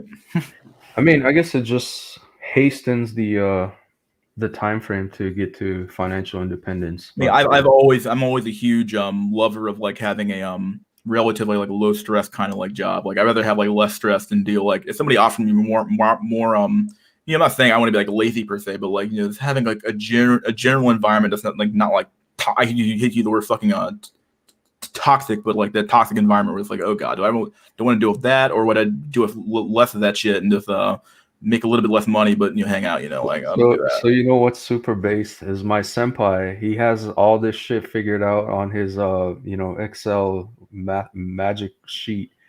And he was telling me like, yeah, you need to build one of these, and I will eventually. But because he's more family man, he has a daughter and wife and all that stuff. And he was telling me, okay, so we hire a cleaning lady to come twice a month to our home to clean the house or whatever, and we pay X amount of dollars. And it's like, okay, if we continue that for the next, 10 years, like that's assuming that the price doesn't change that much. Like, I don't know, they're paying like 500 or $300 a month for some service. But that's like 3K a year or something. So even if we paid 3K a year for this house cleaning service for the next 10 years, how does that impact our retirement time frame? And he was like, "Oh, okay, I do the math, this and that. Okay, it's 6 months. So if we stop paying the cleaning lady and just clean the house every day or every time ourselves, we get to retire 6 months early." He's like, "Yeah, fuck that. I'm gonna pay her good." You know what I mean? Yeah. Yeah. Yeah. So it's like, yeah, some of these senpais, man, they gotta figure it out. But Like all I do with my extra money, I just put it in my investment accounts. I have nothing else to do with it. So like, I'm like, well, fuck it. Like, might as well make some money while I'm sitting on my fucking ass, right? Like, fuck it. Like, yeah, like that's another topic, dude. We should make a video on where to put your money, because recently I made pretty good I'm returns. like super reluctant to do like a stock advice video, if only because like the moment you start giving out advice, you constantly have to like disclaim everything by saying, okay, I'm not an advisor, I can't do this, I can't do that. There's a whole lot of that grifting going around now too with crypto, and it's like the new grift now, crypto this and blah blah blah. This stock's gonna go to the fucking moon. It's the next GME. Like that GME shit really like brought a whole lot of people into the space when it comes to like being a stock grifter and Triggered, bro. pumping and Fucking dumping. triggered. You fucking triggered. I know. I'm sorry. Yeah. No, I'm talking just long-term game. I'm all about the long term. So it's like the mutual fund split. Like, are you I wouldn't mind putting telling people like what investments account, not like what investors I use or which accounts I use. I wouldn't mind saying something like that, but it's be a matter of like, do I care about like I would never give it like a stock pick, like, no, buy this stock, it's gonna go to the moon next week. It's like, nah, dude, fuck that shit. Nah, I'm not going to fucking jail. yeah, You're and not gonna come back on the show and say you fucked me over for the next 20 years. I'm fucked. Like, no, but I mean, even the people taking the advice, their responsibility is on them, right? It's like ultimately they called the buy option and they put their money in there. Like, you didn't put a gun to their head and be like, "Yo, you need to put money in this cryptocurrency or whatever." It's like you did it yeah, according to your own yeah. free will. But yeah, company stocks I'm super reluctant to put. I got actually 5K just sitting there. I'm realizing it's just rotting away. But yeah, I don't know. It might be a good topic just to talk about mutual fund splits, and is it like 40% domestic, 30% international, 10% bond, et cetera, et cetera. Yeah, truth be told, like I have a Roth account, then I have of course I got my 401k, and then I have just a general investment account that I just throw called Acorns, which is very much like Acorns is so like brainless to use. It does the whole a roundup feature, and then I throw in a little bit of extra cash every week into that account. So it's like those are my general accounts I use. But yeah. So are you doing like the automatic investing where if you just throw in your money in there, it's already like, picking the splits for you and Yeah. It does. It's automatic. Yeah. Oh, okay. Yeah, because I'm currently doing Fidelity and I'm manually picking everything. I suppose there's like an auto invest feature where if I put money in, it will like, automatically distribute it to the right funds. But yeah, I'm still learning all this shit, so Yeah. Acorns is nice because it's more like a set it and forget it. Like you just like, okay, like every week you might see a withdrawal of like $5 or $10 from your account. Like I do 170 a week into that account, so it's grown pretty damn fast actually across the few years that I've had it. So but yeah, I just generally let's throw that kind of money in there, and I also keep the a roundup going as well, which is nice. So like every year, I check my account. It's like this thing's fucking huge, but like it's kind of like just like a set it and forget it type thing. I don't look at it. I don't really touch it at all. Think I might have taken like a little bit out of there at one point, but that's really it. Other than that, I don't never almost touch it. So yeah.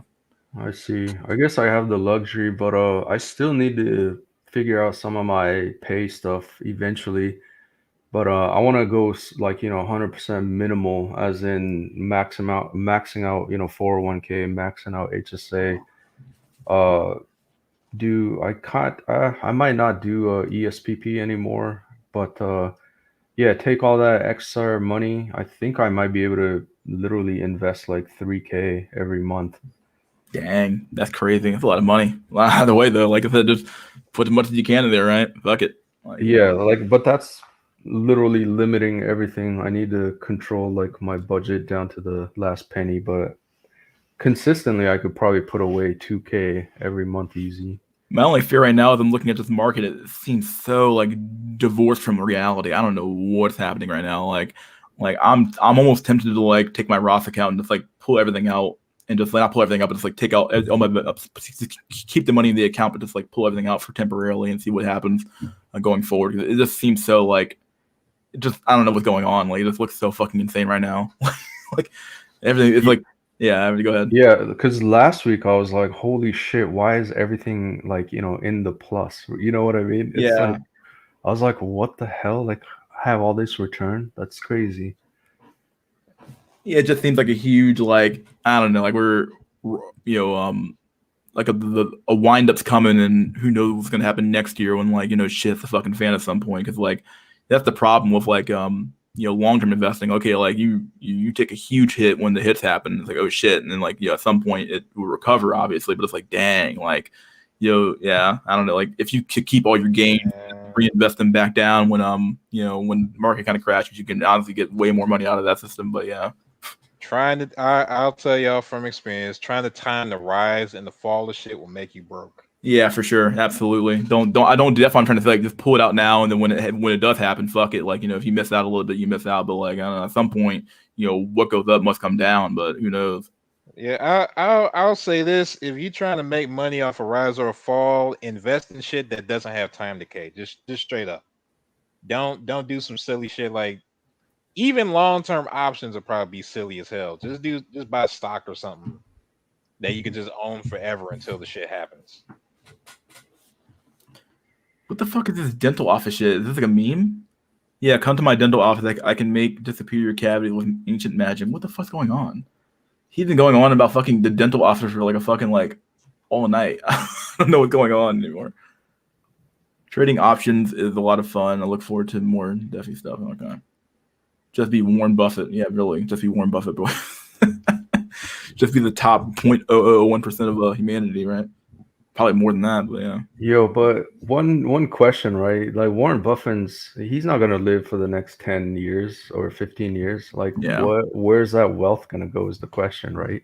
He has kids though, right? It's gotta be going to his kids, right? It goes to your children, then your closest relations, and then to the government, I think. It's almost a guarantee that he has a fucking trust. So a lot of that money's just gonna flow down to his kids and then be taxed at some point. And then so shit, a trust, probably multiple. He has multiple trusts. Yeah, absolutely. No, I'm his not saying fucking trust that probably has trust. Like yeah. Shit. Yeah, but too bad we don't have kids to pass it on. Oh boy, yeah. That's what I'm saying. Last time I'm gonna withdraw. Put my shit into a fucking in a fucking like I'll bury the fucking cashier check in the backyard to say I left it all in one piece. No, I'm actually gonna withdraw everything in cash and Burn it kind of all, like fuck in the Joker movie. It's not about the money. It's about sending a message. I'm gonna fucking burn it and be like, yeah, you can't have my shit. I'm out. Peace. Like fuck the tax man, fuck the ancestors if they have any left. Fuck them. Yeah. Oh god. Well, thoughts like if y'all understand thoughts like that, y'all understand why this fucking country ain't long for this world. There you go. Yep. I mean, hard though. I ain't get shit from it. They can kiss my ass too. Like I gotta keep bringing it up, but you just gotta extrapolate that to like the population at large. Yeah. You know, no, just the dudes like that. That's enough. Yeah. Right. Okay. The guy that fixes furnaces and takes and fucking does the sanitation work for the city just does not give a fuck. Like his mind is already at children to men level and shit. Yep. In fact, his job might be a fucking sick anyway, because the fucking might have some like fucking automatic fucking trash fucking drone flying around. Like I don't know, you fucked too, right? Like god dang, even the fucking trash man fucked. Like God. How does Buffett drink so much sugar and eat McDonald's every day? Dude, he's doing it to fucking increase the stock price, dog. That's the fucking secret. One can of Coca-Cola and a fucking what they call a fucking Big Mac a day keeps the fucking gains in check. Yeah, because if he's eating there, it brings confidence to Coca-Cola and McDonald's. I mean, Coca-Cola ain't going nowhere, dog. Please.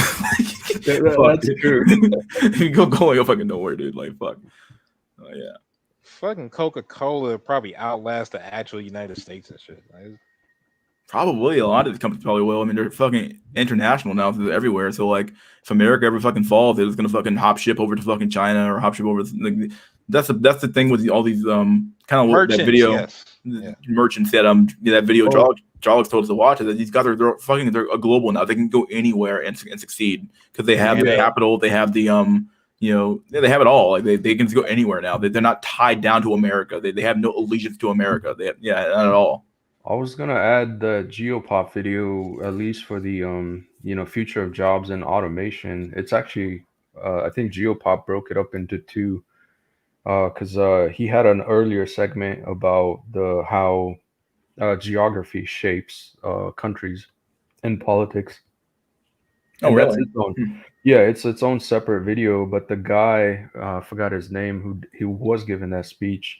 It's actually a 30-minute long presentation, and I actually watched the full thing yesterday. But that's exactly what he said. Like corporations, like you said, merchants are more powerful than governments, and they're basically international, and they're gonna thrive no matter where.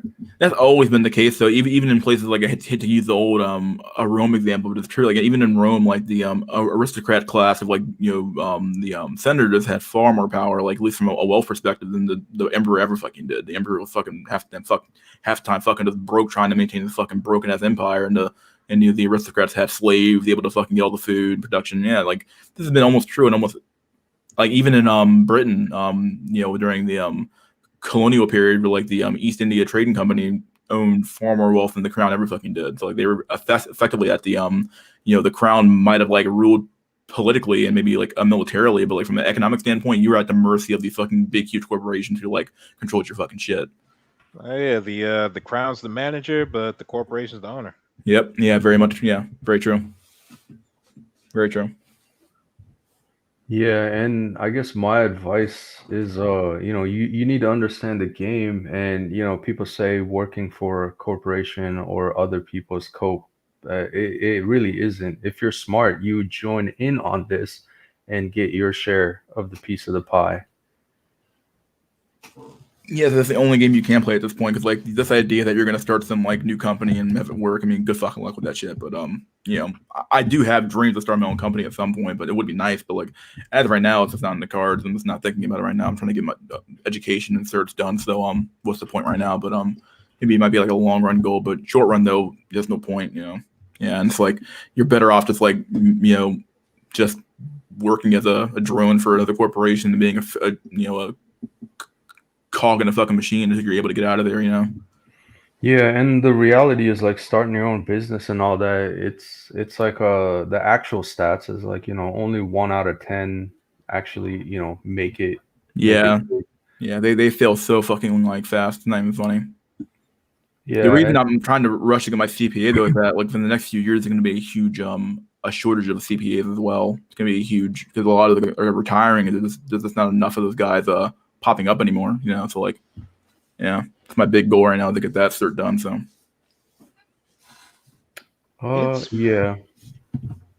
It seems like it's gonna be a hell of an opportunity for like millennials and maybe young Xers, because the boomers are gonna fade, but the fucking Zoomers and God forbid the alphas are fucked up in the head. So like it's literally either us or nothing. So there's gonna be a whole bunch of fucking opportunity out there. Yeah, for sure. I think the that one video I showed by Peter Zahan, or that name is his analysis of that with like the boomers are retiring in 2-3 years, like so like a government's gonna have a fuckload of opportunities there. So like if you're like want to be work for the government, you might want to think about that shit right now. Government's gonna be fucking wide open because those fucking people have been sucking off the government teeth for fucking 30, 40, 50 years. They're all looking to retire now. Everything else is going to be opening up pretty soon too as well. Everything, all these jobs, all these boomers have had the advantage in a lot of these things for a long time. Well, they're going to retire at some point. They're going to die at some point. So dang, like, yeah. Yeah, especially if COVID doesn't fucking go away though. Dentistry is a fake business. What's going on? Where's this meme coming from? Dude, what?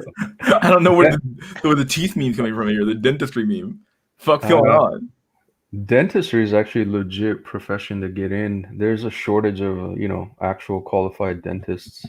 Well, I think definitely I actually did the accounting for doctors for like a few years, and oh my god, like the amount of money people who do eye surgeries make, like the LASIK shit, they make like millions of dollars just to have a machine do their job for them. It's insane, dude.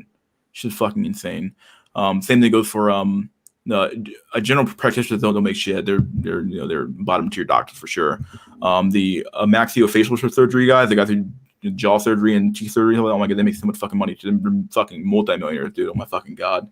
Those guys, like the people who work in optometry, or make like so much fucking money. They're like, it's like the margin on glasses. Like anybody who knows anything about glasses, like you pay out the ass for fucking glasses, but they really, the materials and everything are like dirt fucking cheap. So the margins are like insanely high on glasses. So yeah, like in the medical field, the most earning doctors are those plastic surgeons, especially like in the Hollywood, California area. Yeah, for sure. It's like the average median salary for plastic surgeons like $750K.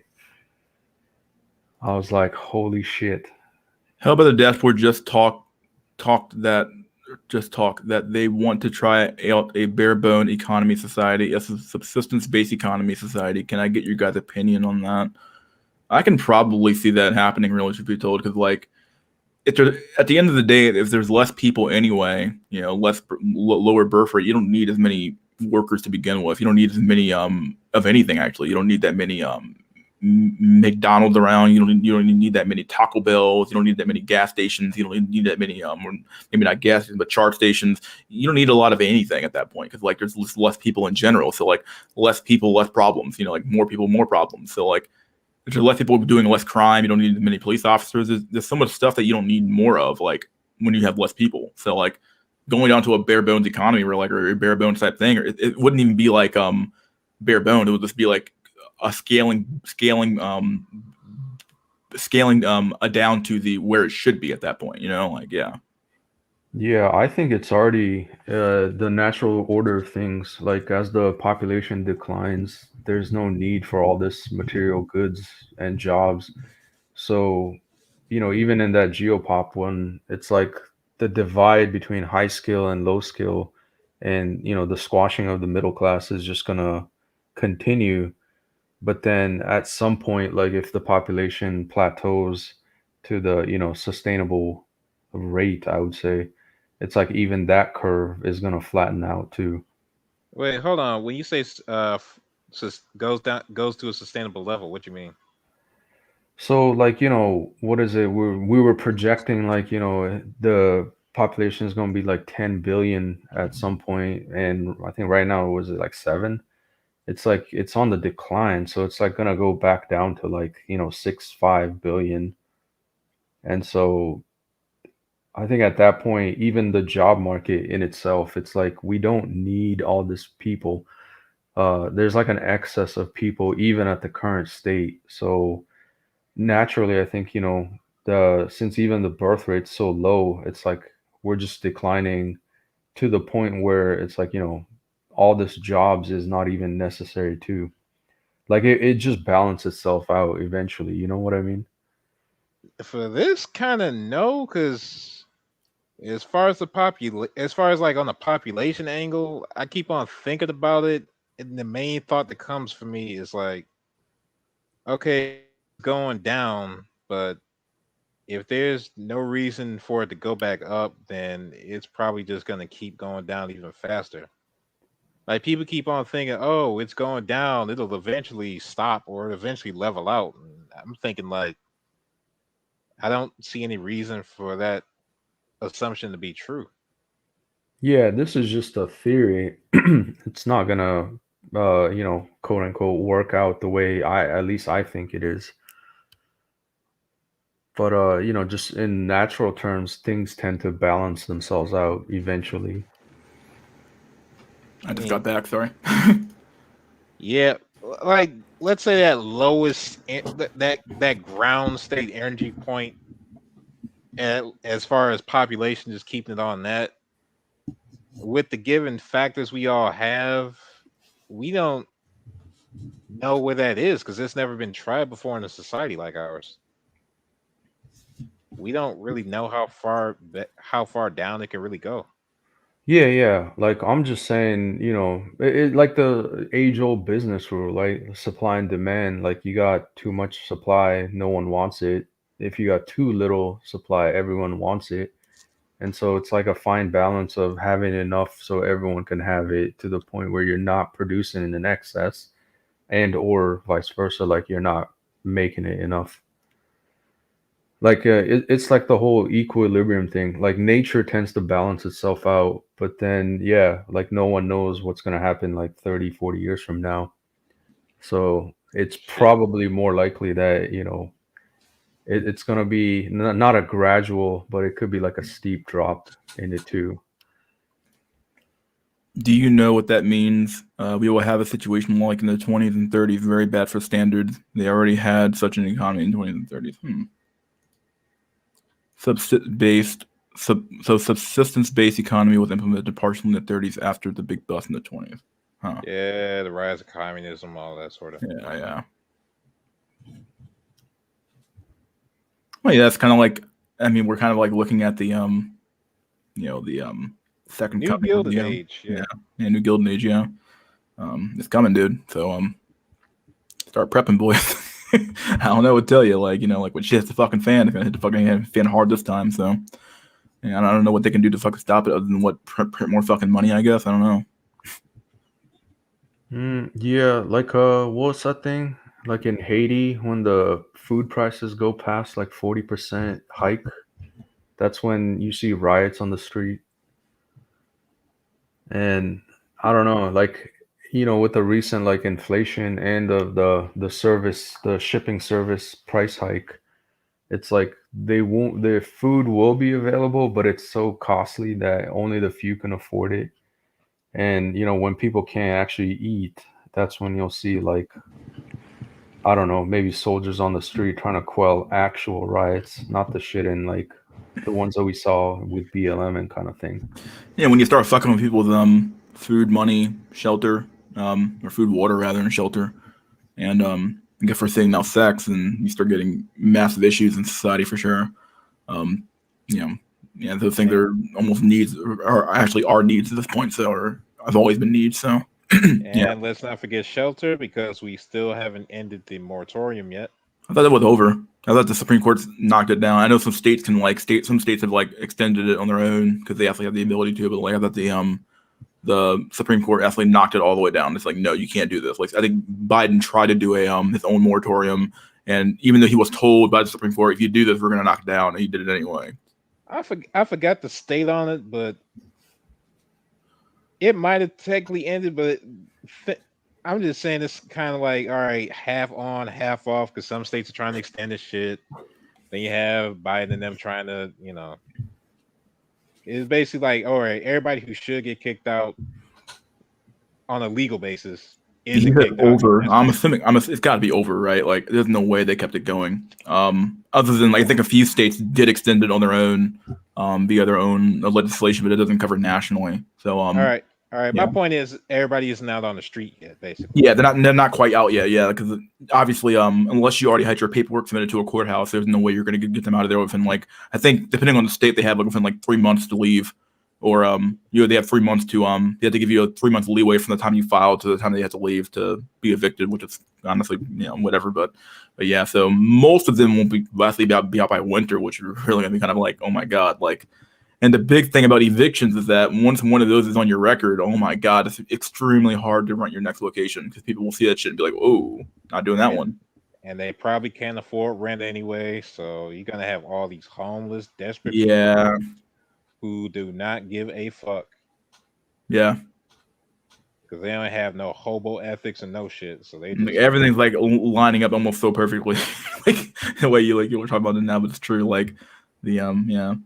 Yo, it's the proverbial winter is coming, boyos. Oh god, yeah, that was said a million times by KS and everybody else talking about it. It's coming. I don't know, like it's when you actually look at the everything's kind of like coming to a head at this point. Like yeah. Yeah, what are we in September? Like literally 3 months from now is winter, December. It's Yeah. over, buddy boyos. Well, if you can't get no coochie during this coming winter, your ass just a vol cell. It's over, dog. It's fucking over. That means you're either A, subhuman, like you're so ugly that no one will touch you, or B, I don't know what to tell you, like you're just fucked at that point, 'cause, like or you're volcel, like you said, yeah.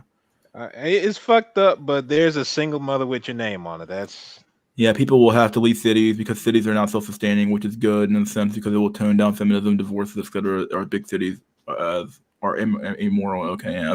Big cities are known. I think I forgot who told me this. It might have been what the fuck was that guy's name? Mercer told me this like during one of Medican streams, basically saying that cities are like even Ben Franklin knew cities were like extremely like non self-sufficient at all. Like they don't have any ability to like produce anything. I think I said this during a stream as well. They don't produce anything. They just absorb resources into the city. They can't grow food in the city. You can't. There's no fucking trees in a fucking city for the most part. So you're just fucked. Like like if anything goes wrong in the city, okay, good luck foraging for anything. You're fucked. Yeah. Yeah. So. Sure. Even the premise of Walking Dead show was escape from Atlanta. Get back the to fuck out of the city. Herschel's farm, Yeah. Yeah, honestly, you're if you're in like the countryside somewhere, dude, you got some fucking land out there and you know what the fuck to do, like you'll be in like prime fucking real estate for fucking being perfectly fine, dude. Because like no one's gonna drive like that fucking far out there for fucking shit. Like they might go out to the fucking suburbs, but like I doubt they're gonna like go that fucking far out on the fucking countryside and find some fucking one farm in the middle of fucking nowhere to fucking rob. Like much easier to go for like a high velocity or area, where people kind of like laying around at for sure. you know what I think the future is though? I think the future actually will be self-sustaining cities. Really, self-sustaining cities, like a city state, or like what, like an asset, like, literally the cities. But I think the future in general is towards autarky because all the technology is heading towards that. I mean, as far as farming, you have vertical. Whoa. Hold on. Like no amount of rooftop garden is gonna save the city, bro. No, rooftop. No, just inside. No.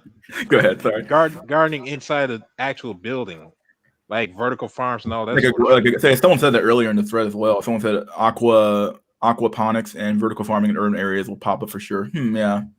Yeah, there's beyond the aquaponics now. There's also aeroponics where you just feed the plants with mist, and there are certain types that respond well to that. And then those are all good steps, and it's like supplemental, right? But it's not gonna replace like you go to the Nebraska and you see all as far as the eye can see, like just cornfield of like massive amounts of food.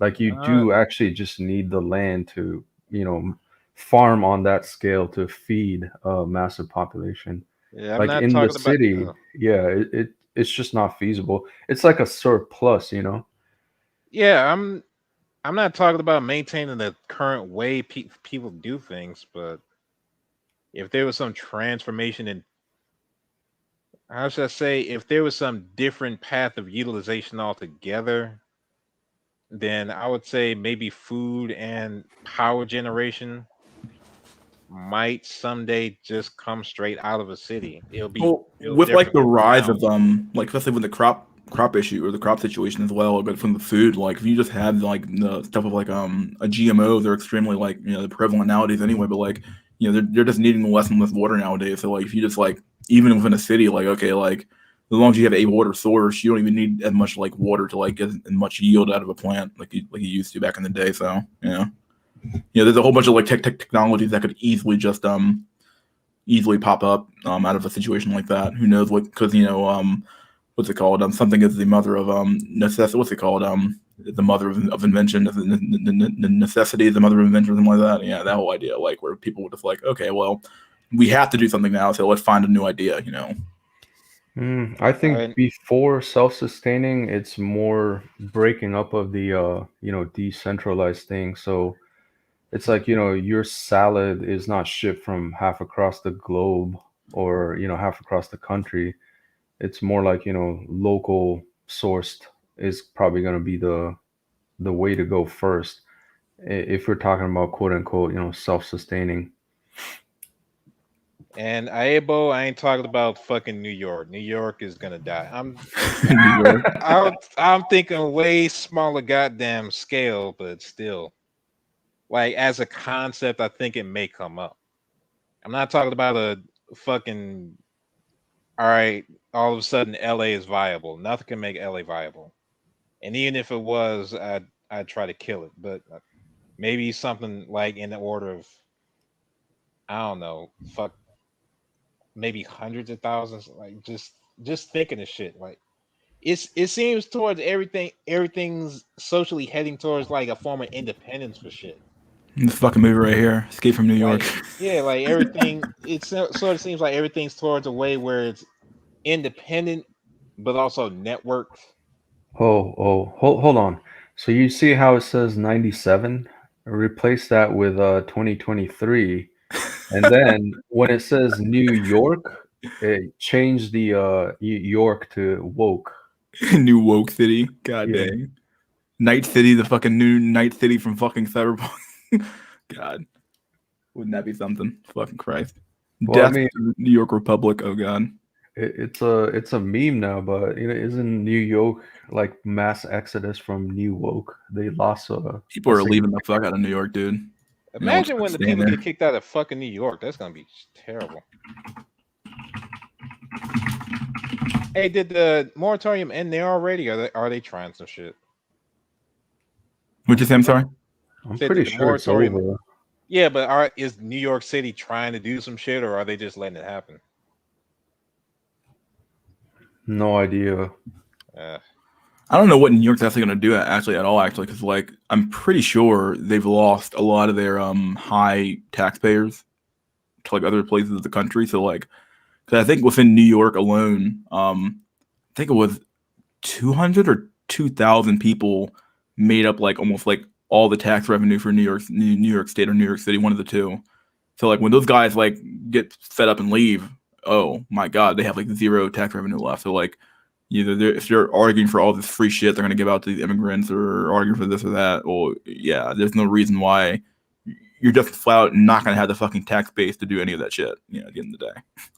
Yeah, And and then the other part it's only localized to New Woke, right? But the real estate market in New Woke doesn't budge. It was like recession proof, COVID proof.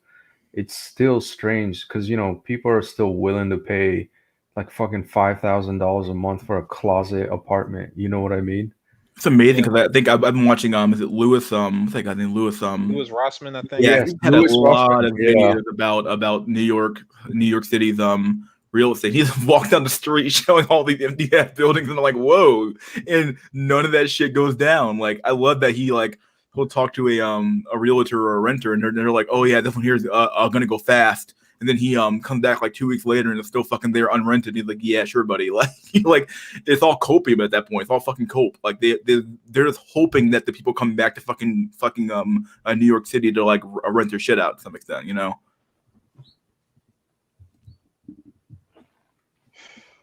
Yeah, it's strange. Like it's like the building owners don't want to budge because they know that if they lower the prices, it'll devalue the real estate there. And so they'll rather have it empty, non-tenants and not collecting rent and just stand there and rot away rather than devalue the real estate market. It's like complete idiocracy. Yeah, very insane. Let's see, what is this guy going on shift? Nothing much, man. Great stream yesterday. You hear me? Yeah, you sound good. Yeah, we hear you. All right. Yeah, New York City's insane, man, with the prices. It's like you either have to know someone, honestly, like a lot of immigrants, like they're like superintendents, they don't pay rent, but they have to take care of the building. That's how they get away from like from like paying those crazy rents, but you have to take care of the building, so you're kind of like a wage slave in a way. But it's one way you can get out of it. Yeah, you didn't know that. Holy shit. Yeah, there's many ways. Like if you know people, you don't have to pay that much rent, or you're like friends with the landlord, like they can cut a deal with you and stuff like that. You know, there's many ways. It's as long as you use your brain. You know, if you don't use your brain, and of course, you know, there's a lot of people from Google and like in what is it, meatpacking district. You know, they pay crazy amounts of rent, and you know they're the ones that get fucked. And even though they're getting paid really well, they're still a slave. So you know, because they don't know how to even invest or in the market. You know, they go in an index fund, but you know that is also a fail because you know the markets like to crash 20 or maybe even 50%. You know, and you're still buying that shit. You missed opportunity right there. So that's why, you know, if you could think outside the box, you know, you could also think of like finance in a way. You know, you could in black Yeah. pill terms. You know the elite. They never buy at the market price. They always wait for bargains, and in order for them to deploy large sums of capital in the markets, they need the markets to be at a cheaper price, and they never put all their money in one shot. Like when the market is going down 50%, they split their money in lots. You know, like Yeah, the first absolutely. lot. Yeah, and they don't give a fuck. They don't even time it. They just wait for the people to panic. Throughout history, it shows that. Even Baron Rothschild, he said, "You buy when there's blood on the streets." I mean, when Baron Rothschild says that, you might as well listen to that advice. It's super based, but it's super real. And you know, this game of the markets, you know, it's the way I see it. You know, there's so many quants and so many trying to use mathematical formulas, but really, the market itself is just based on emotion. It's based on greed and fear, and that's what you know. Basically it needs the crowd. It always needs the crowd. You know, like the best time to short is really when the crowd is super euphoric. You know, and the best time to buy is when there's massive panic. So even though we always say like cope in here and stuff, like if you know this stuff, like you could take advantage of it. You know, like for Yeah. yourself. I mean, Yeah, I I think co-sign that shit. yeah, it's based like I said, it's knowing how to play the game. That's all life is. Yeah. Know when to play the game. Yeah, it's like instead of just like I know like some of the guys here, you know, they're on the verge of rope or nihilism or whatever. I've been through that too as well, you know, but I thought to myself, you know what? If the 90% of the masses are retarded, I might as well take advantage. I don't give a fuck. Yeah, I'm going to take away from your grandma, your future kids. I don't give a shit if it benefits me, you know. And the market is like a jungle. You either become there's either a sheep or you're a predator. You might as well become a predator, you know, and just take advantage. Yeah, that was what I was saying earlier. It's like you come to this realization that, you know, like a lot of the people are just kind of sheep, and you almost have to be a wolf, and those are the people that actually do well. Yeah, like David, he says, trying to predict the market. Look, I don't predict where it's going to go because that's where the retards are trying to do. I'm trying to just let the market speak for me. If I see it's going too euphoric, I don't buy. When I see panic, that's when I buy. That's it. It may take a couple of years, but the market always gives you an opportunity, and that's when you fucking take advantage. You know, like what is it? Like 2018, the market was crashing hard because you know the Fed was saying, "Oh, we're going to hike rates." In December, it went down like 20%. Man, you should have been buying, man. Just like going balls deep. And guess what? In 2019, that shit was roaring. That's the best time. The coronavirus thing, I mean, He-Man 19, bro, that was so based. Oil was crashing. Oh my God. It was just like heaven on earth, man. When you see the normies panicking, you should be licking your chops, man. That's like, oh shit, I'm going to better myself, you know? Yeah, I only gotta be a wish I fucking had. shark and smell the blood, you know, sometimes, you know. Shit, Yeah. that's how I got to the stock market back in 2019 because I was like, oh shit, everybody's poor. I could be a millionaire. Yeah. Yeah, and it's No, like you're not I only predicting. wish I had the capital back then, because Do I have? I'm only just getting started on the investment thing. Yeah, I don't have a channel. It's because the reason why is like I feel like people idolize too much, and I'd rather like. There's an old quote my mentor would say. He would say, riches comes to those who seek it, and rags to those who chase it." So I really, if you're on these streams and I'm talking, if you benefit from it, that's great, man. But I really just want to, just I rather if people are here, they benefit from it. Like the people that actually really, like I see you guys are intellectual and actually think outside the box. I don't want to like have normies come to my channel and I have to like just like lower my intellectual like presence like to their level. It's like I'd rather just like say it in spurts, like in different channels and different streams, and let people seek it out. The people that really want it. Yeah, it's like one of my friends, he's also software engineer, and he recently moved, but it's like he definitely can afford it, but my philosophy is just because you can afford it means you shouldn't be paying. So, he's paying like, 2,200 in rent, and that's a significant chunk of your income. But I play it smart. I'm renting a room from like a house. You got to make kind of sacrifices. Like, yeah, I got to share with other people.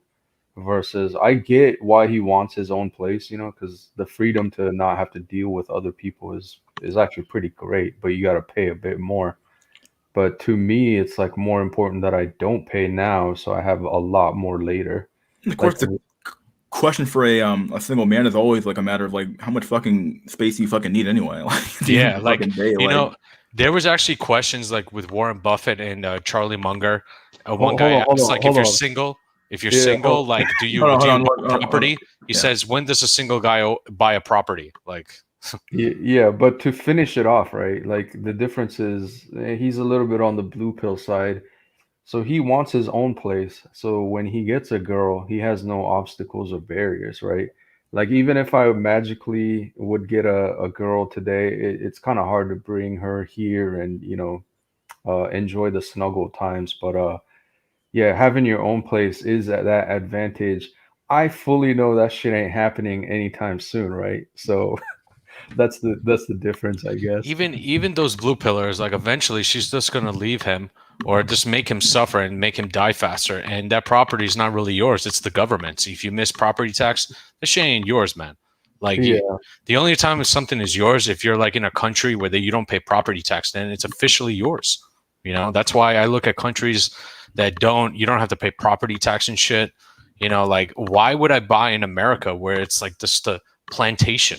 You get if you get married, you're signing yourself up for failure here. It's like there's nothing here in America that you should really be owning. Like it's not really yours. It's like you're just a mercenary here. You don't give a fuck. It's like you have to think globally, and that's what markets make you think. Do you really give a shit? Like America is good for now. Like it has the world reserve currency. It has all the tech companies and the best companies.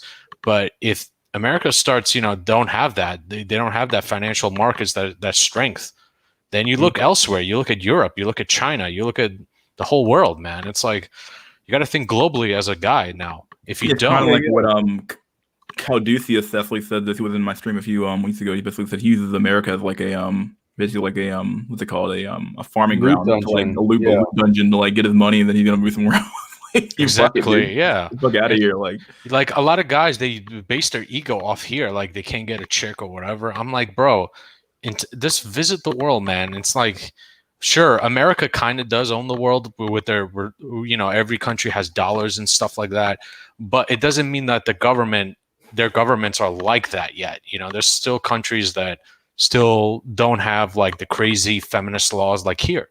So, I mean, you know the truth, right? So it's like, but there's still solutions out there. It's it's either you rope or you fucking adapt or die. That's it. Like markets teach you that. Like like the stock market, like if you really are an investor, right, then the stock market is really your wife. She's she's a bitch, but they give tremendous rewards if you just stick it through, and the stocks are your fucking kids. But if your kids are out of line, you cut them out. That's how it goes. Go ahead. I think Jack, you unmuted yourself for something, right? No, I'm just retarded. Oh, okay. Accidentally, And Drolix, I'm not sure if you're going to say anything to that, but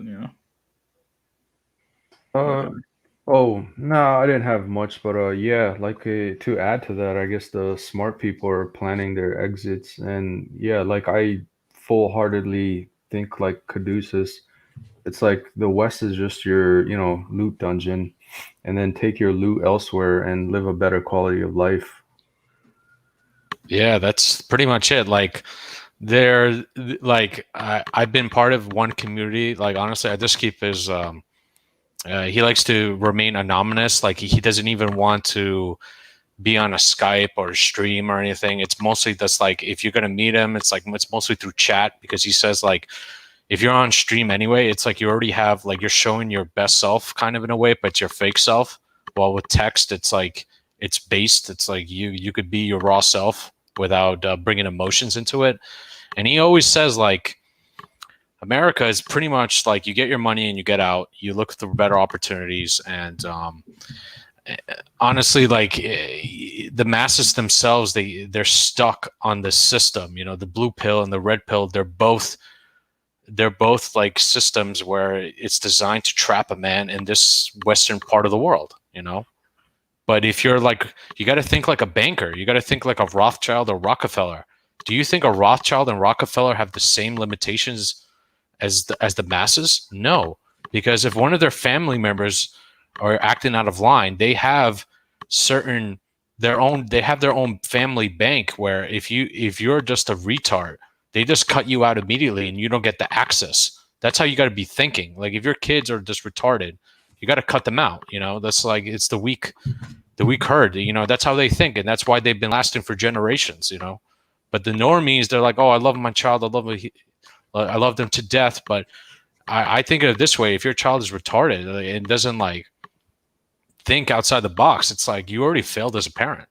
So that's honestly the way I feel. That's my parents. How my parents did up their will. Actually, they actually just kind of went by the merits of their kids and not by like, oh, I love my son and in general, so I'm going to give him whatever he wants. Like, no, they're like, no, if you didn't accomplish shit in life, fuck that shit, dude. Like, I'm not giving you shit. Like, you there's no way you're going to be able to like maintain what I'm going to give you. You know what I mean? Like, what's the point? Yeah. There's a lot of wisdom in that. The mindset of like, I think in some families actually they give the inheritance, the majority of the inheritance to the most the best child, effectively the one who's most competent to keep the money, instead of the guy who's just going to spend it up and then do what the fuck they want with the money. So yeah, it's like even my mentor would always say like, how nowadays the grifters went from like going from like 1,000 approaches, like the red pill grifters, into like you should go into social circle. When really my mentors say like, why would you be part of a circle? Because the people you're entrapped. If you're part of a circle, then you're stuck. You can't eliminate the weak hands. You want to have a social line, and if whoever's weak, you just cut them off immediately with no emotions or attachments. It's like they're just if they fall out of line, you just cut them immediately. Like there's no, it's just like pure logic. There's no emotion in it. And then wait, elaborate on that idea for social line. What do you mean? It's like you have friends and acquaintances, you have them online. Like it's kind of like, it's like mutually beneficial, but at the same time, it's like if you're part of a circle, then it's kind of like you kind of have to cater to the people in your circle, and you have to give a shit. When really, a line is like it's kind of like you can cut off the weakest link, the ones that you feel like, oh, if you even have a sixth sense of like the person is just trying to like use you, you just cut them off immediately. Done. It's like you have, if you're part of a circle, you also have an emotional attachment to these people, and honestly, when it comes to business, that's actually really detrimental. Like you should see it as like a value system. Like you should have like a graph. Or like, no, like an Excel sheet, like, okay, I give this person something.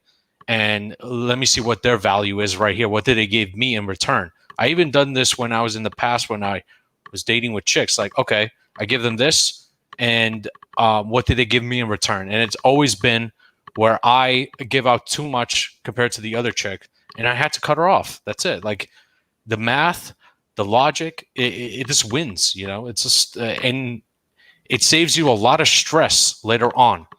You know, but a lot of people, they make mistakes. You know, they always say like you should network and stuff. But you know, networking too much, if you get like a weak person in your network, then you know you're the average of the 5 people you hang out with, or even more. Then you turn into a retard yourself. It's like a disease. You can't be around these people. Yeah, it's like the old saying goes, you're like the average of your group to some extent, right? Like I've always kind of heard that, at least around this sphere for sure. Like kind of like Now they're saying that I'm a psychopath. No, I'm not, man. I'm just like, honestly, my biggest. I'll add to this, right? Even in Amazon at the engineering level, they cut off their 15% least performing workers. So it's like every year they shut off the weakest link, and that's how they keep their team or org strong. Yeah. And partly it's kind of it's like double-edged sword, Yeah, sometimes you got to carry the weakest link to keep the success. But yeah, it's honestly based that you get rid of the not up to par people. It really depends on what business you're doing. Like if you're a trader, right?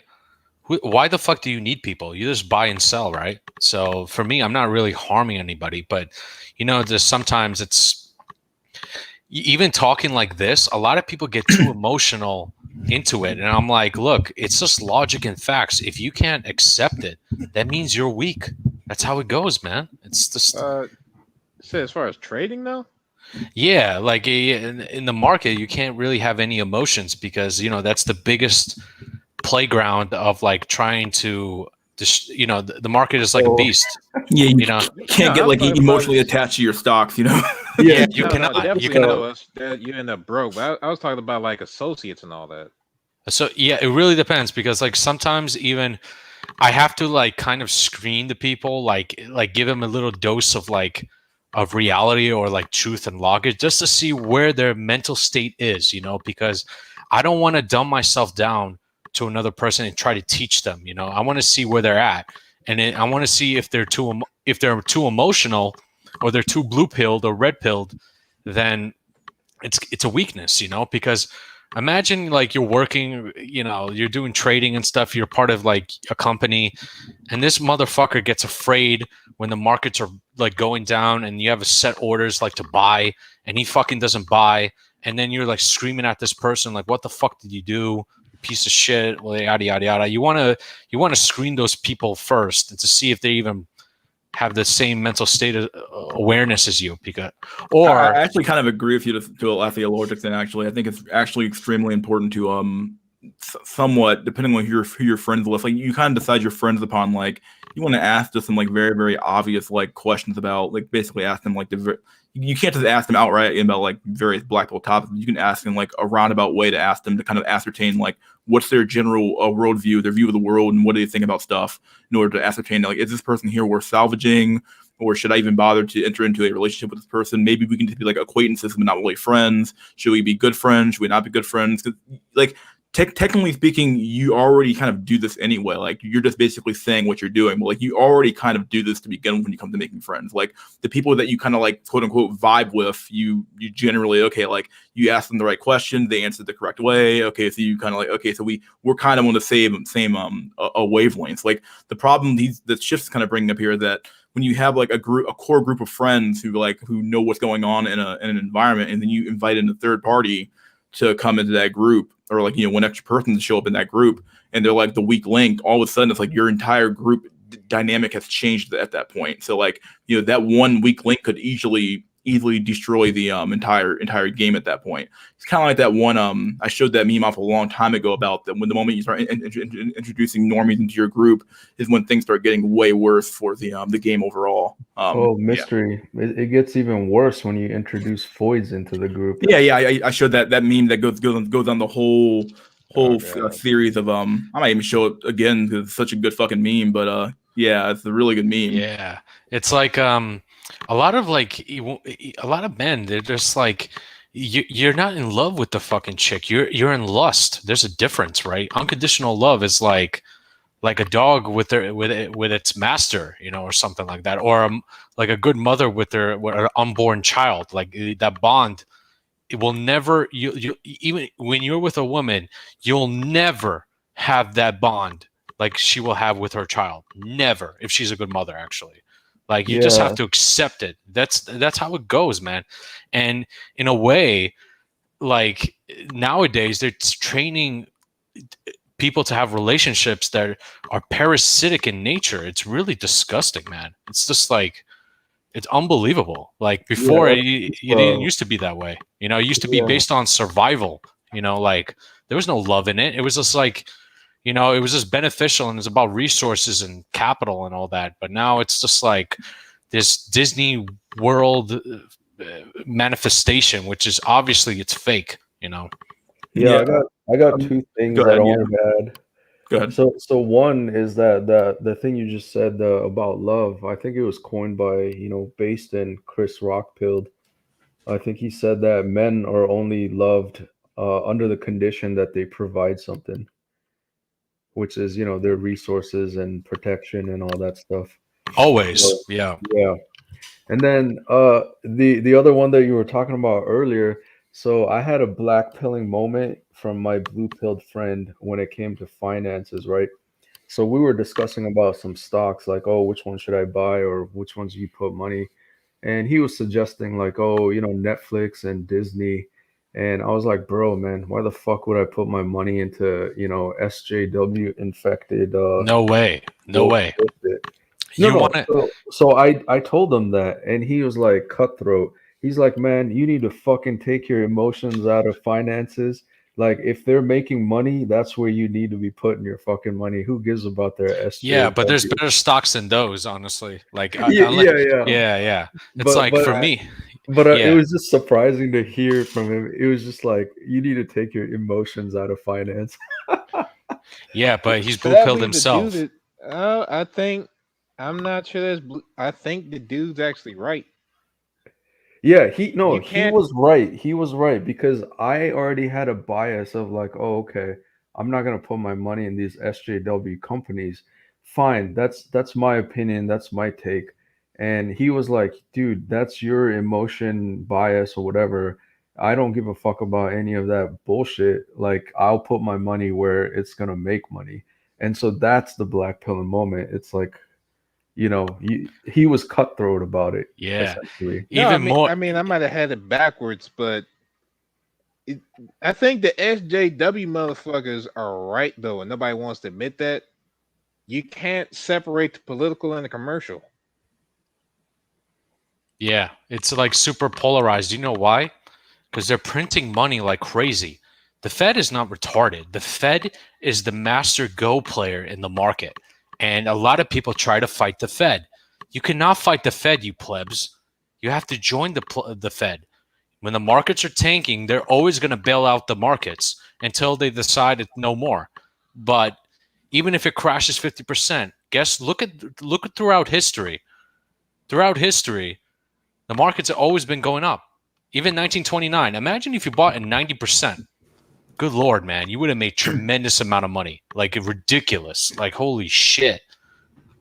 Here's the meme I was talking about earlier where I talked about the group dynamic shit. A degradation of a fan base hobby. So I'll just read the thing again. I've done it before, but I'll redo it again. Hobby is started by close friends, typically kept within that circle. There are guidelines within the game, and everyone involved is happy to follow them. A friend or acquaintance of the original members joins the hobby and begins to play regularly. Because he is a minority in this already small group, he largely has to acclimate to the group's guidelines quickly so that he may stay in.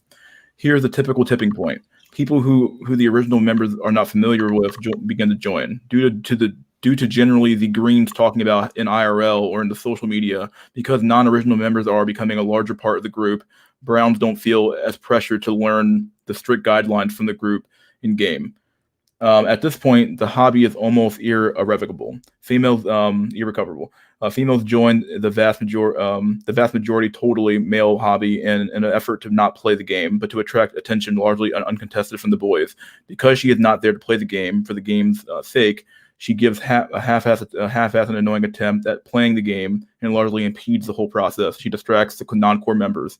Finally, near the end, dude bros and alphas see the typical kind of guy that plays the game, thinks he's better than them, and feels that he could attract the girls who are there for the attention. He is also not there to largely play the game, but even worse than the girl, he will likely chide and berate those who try to take the game seriously as nerds and tryhards, even though it is their community he is entering on. At this point, the founding core audience is so small in the comparison to the mainstream later entries that they feel that the only way to keep the game alive, albeit butchered, is to casualize it and make it easier to understand. This generally does nothing but make the game less fun for the people actually playing it for fun, and does nothing for people who don't care about it. The game has become an excuse largely for people to hang out and flirt and smoke or drink or whatever the fuck. The last slide here, how now the founders are disenfranchised from the state of their community that they invested so much time into, and they leave altogether to either abandon it or start their own, in which the circle may repeat.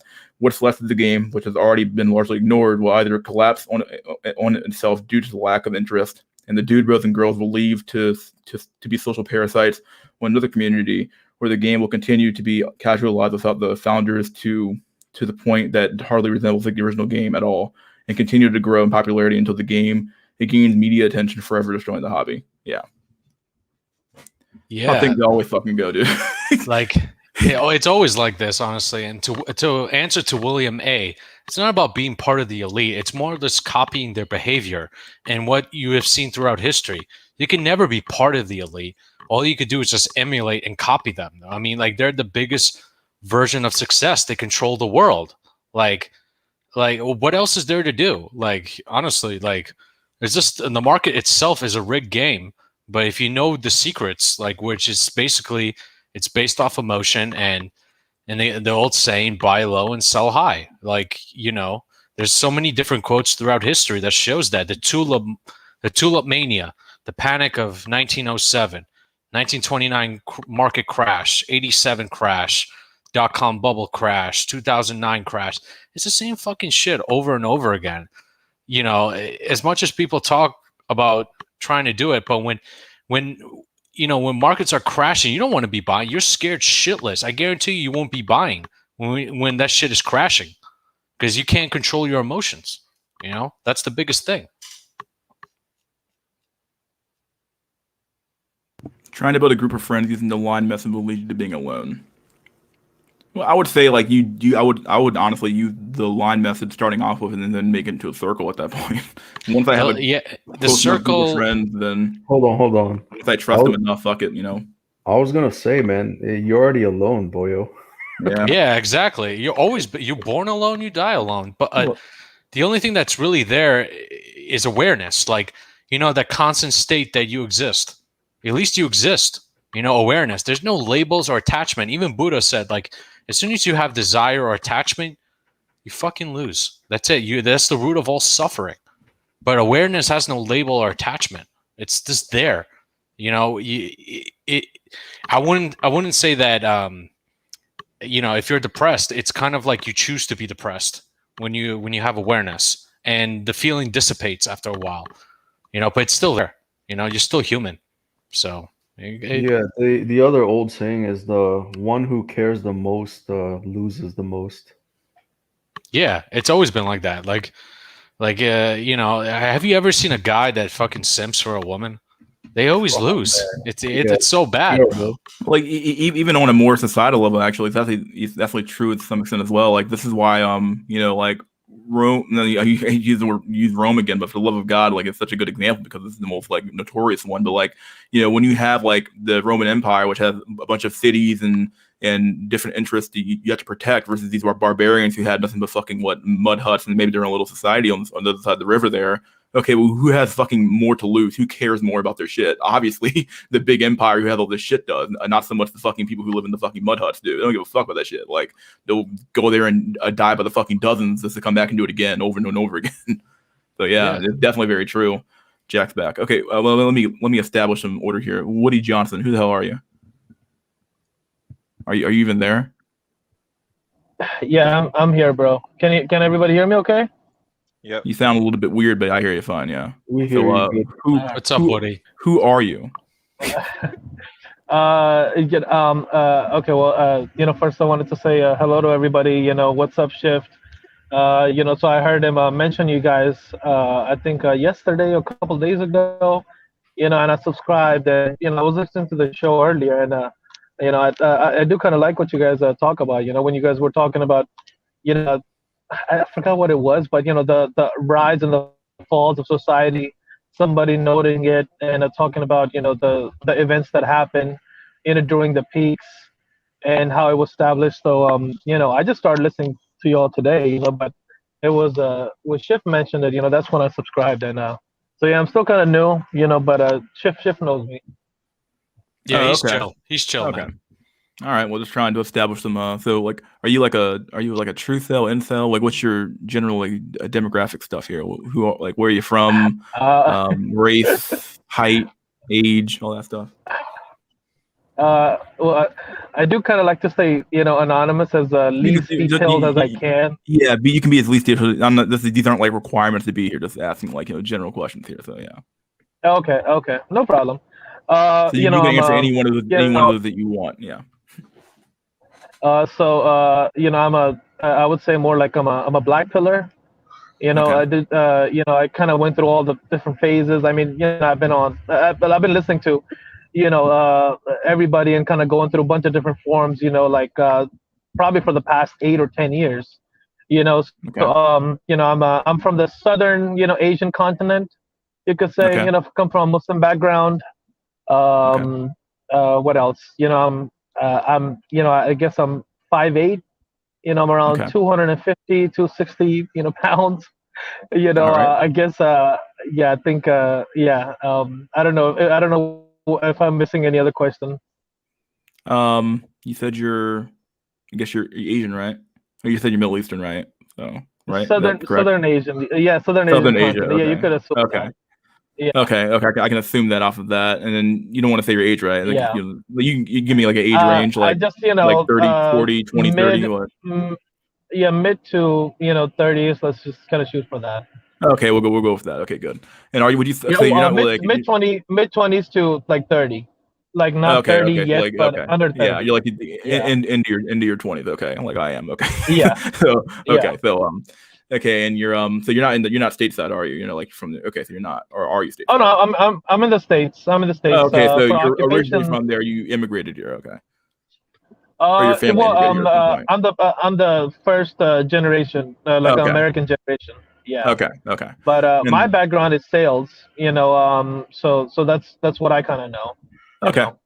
Okay. And then are you like what's your general story with dating women? What's your general kind of story here? Like, are you like a true cell, incel? Or I know you're black pill, so I'm assuming you're not incel, right? Or what? Hello. Everybody's like fucking dead quiet. Oh shit! Can you hear me? Yeah. Go ahead. You're muted. Sorry about that. I don't think I'm an incel, but the MD, he has a kind of a decent channel too. He talks about all of us are kind of acceptable incels in a way. By I guess the true term of it, I don't think I am. I think like I'm average, to be honest. What do you mean by you don't think you are? Like, when's the last time you've done the fucking deed, my dude? Like what, 6 years ago or what? Like I think for the past year, I did a little bit fucking around town. Okay. so nothing crazy, nothing major. Or what?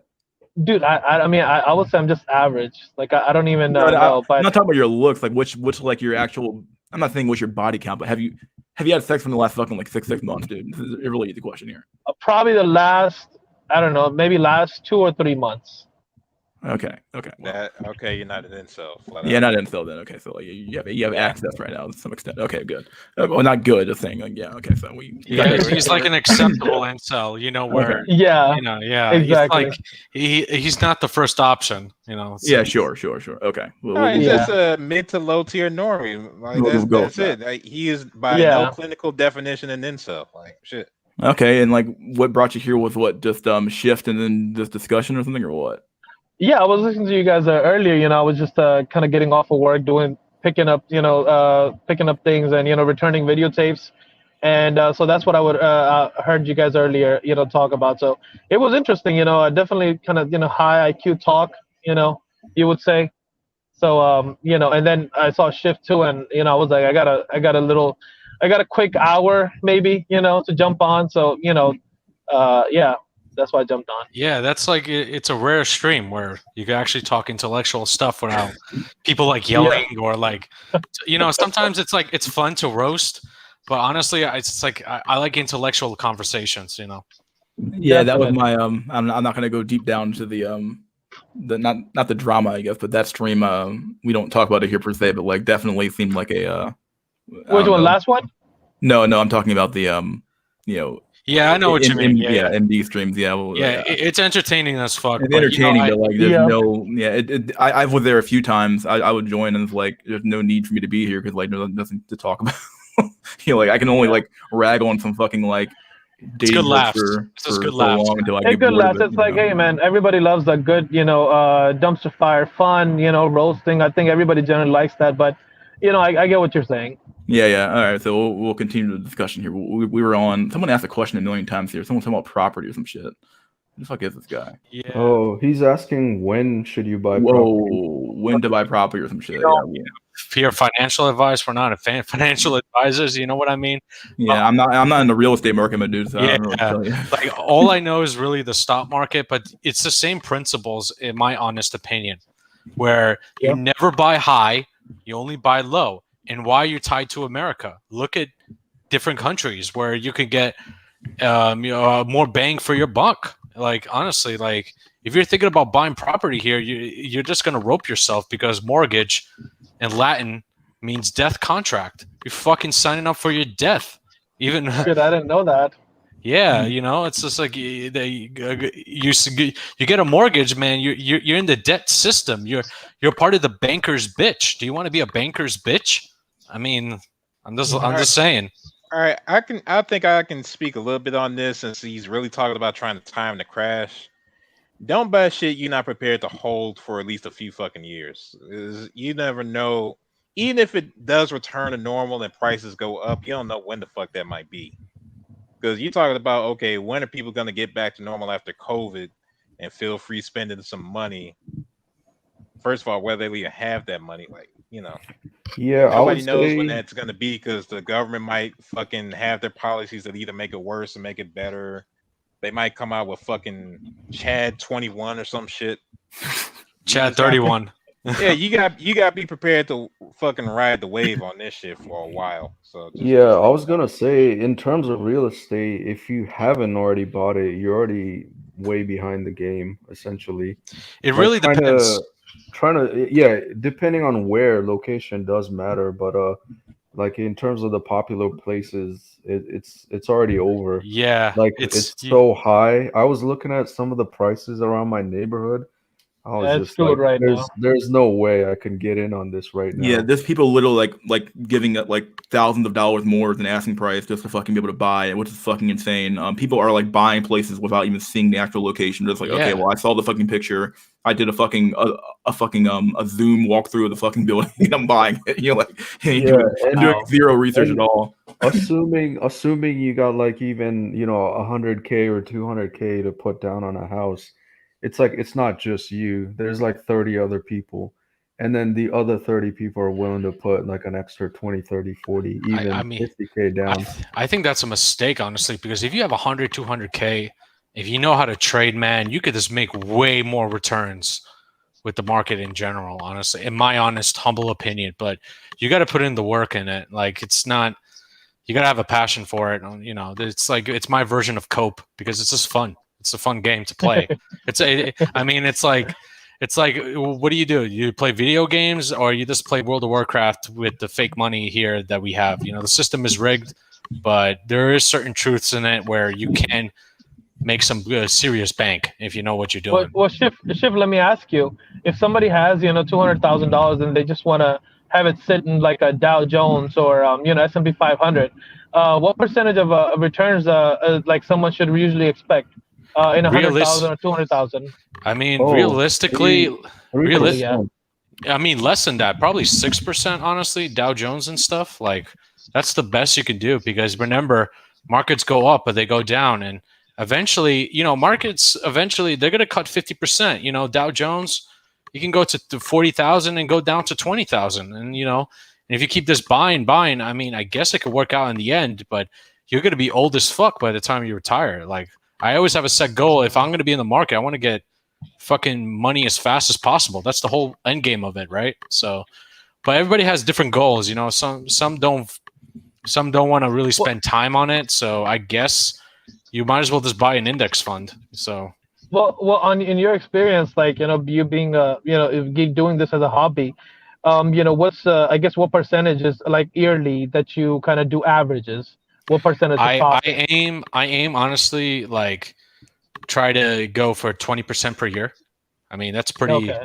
Yeah, that's like that's 20,000 over 100. Like, for example, if you have 100,000, yeah, per annual basis. I try my best.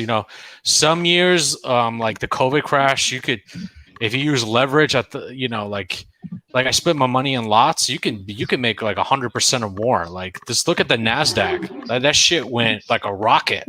Like, it's just incredible.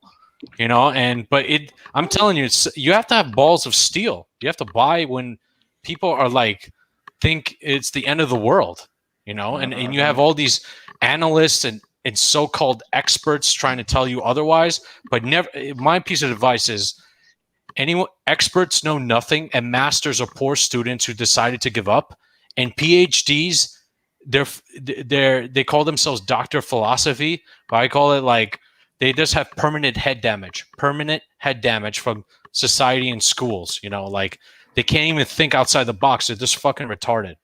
So.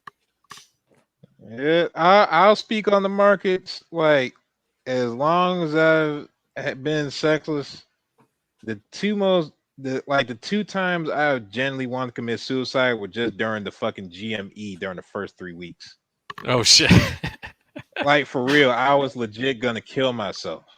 And the fucked up thing was, the fucked up thing was, I wasn't gonna kill myself because I lost money. I was gonna kill myself because I didn't get in and gain money. No, I mean, don't beat yourself up. There's always a next train, bro. There's always I'm just saying that. Yeah, I'm just saying about the balls you need to just get in, and the mental stress of the shit. If you really in it, like, it gets to that level. Yeah. Wait. That was before. Just real quick, if I understand the situation correctly. So the buy-in was very low before they got bailed out, right? And it skyrocketed after they got bailed out, if I'm not mistaken. They didn't get bailed out. It's just like the Wall Street bets, which I call them retards, but they're hilarious. They themselves retards. Yeah, they call themselves.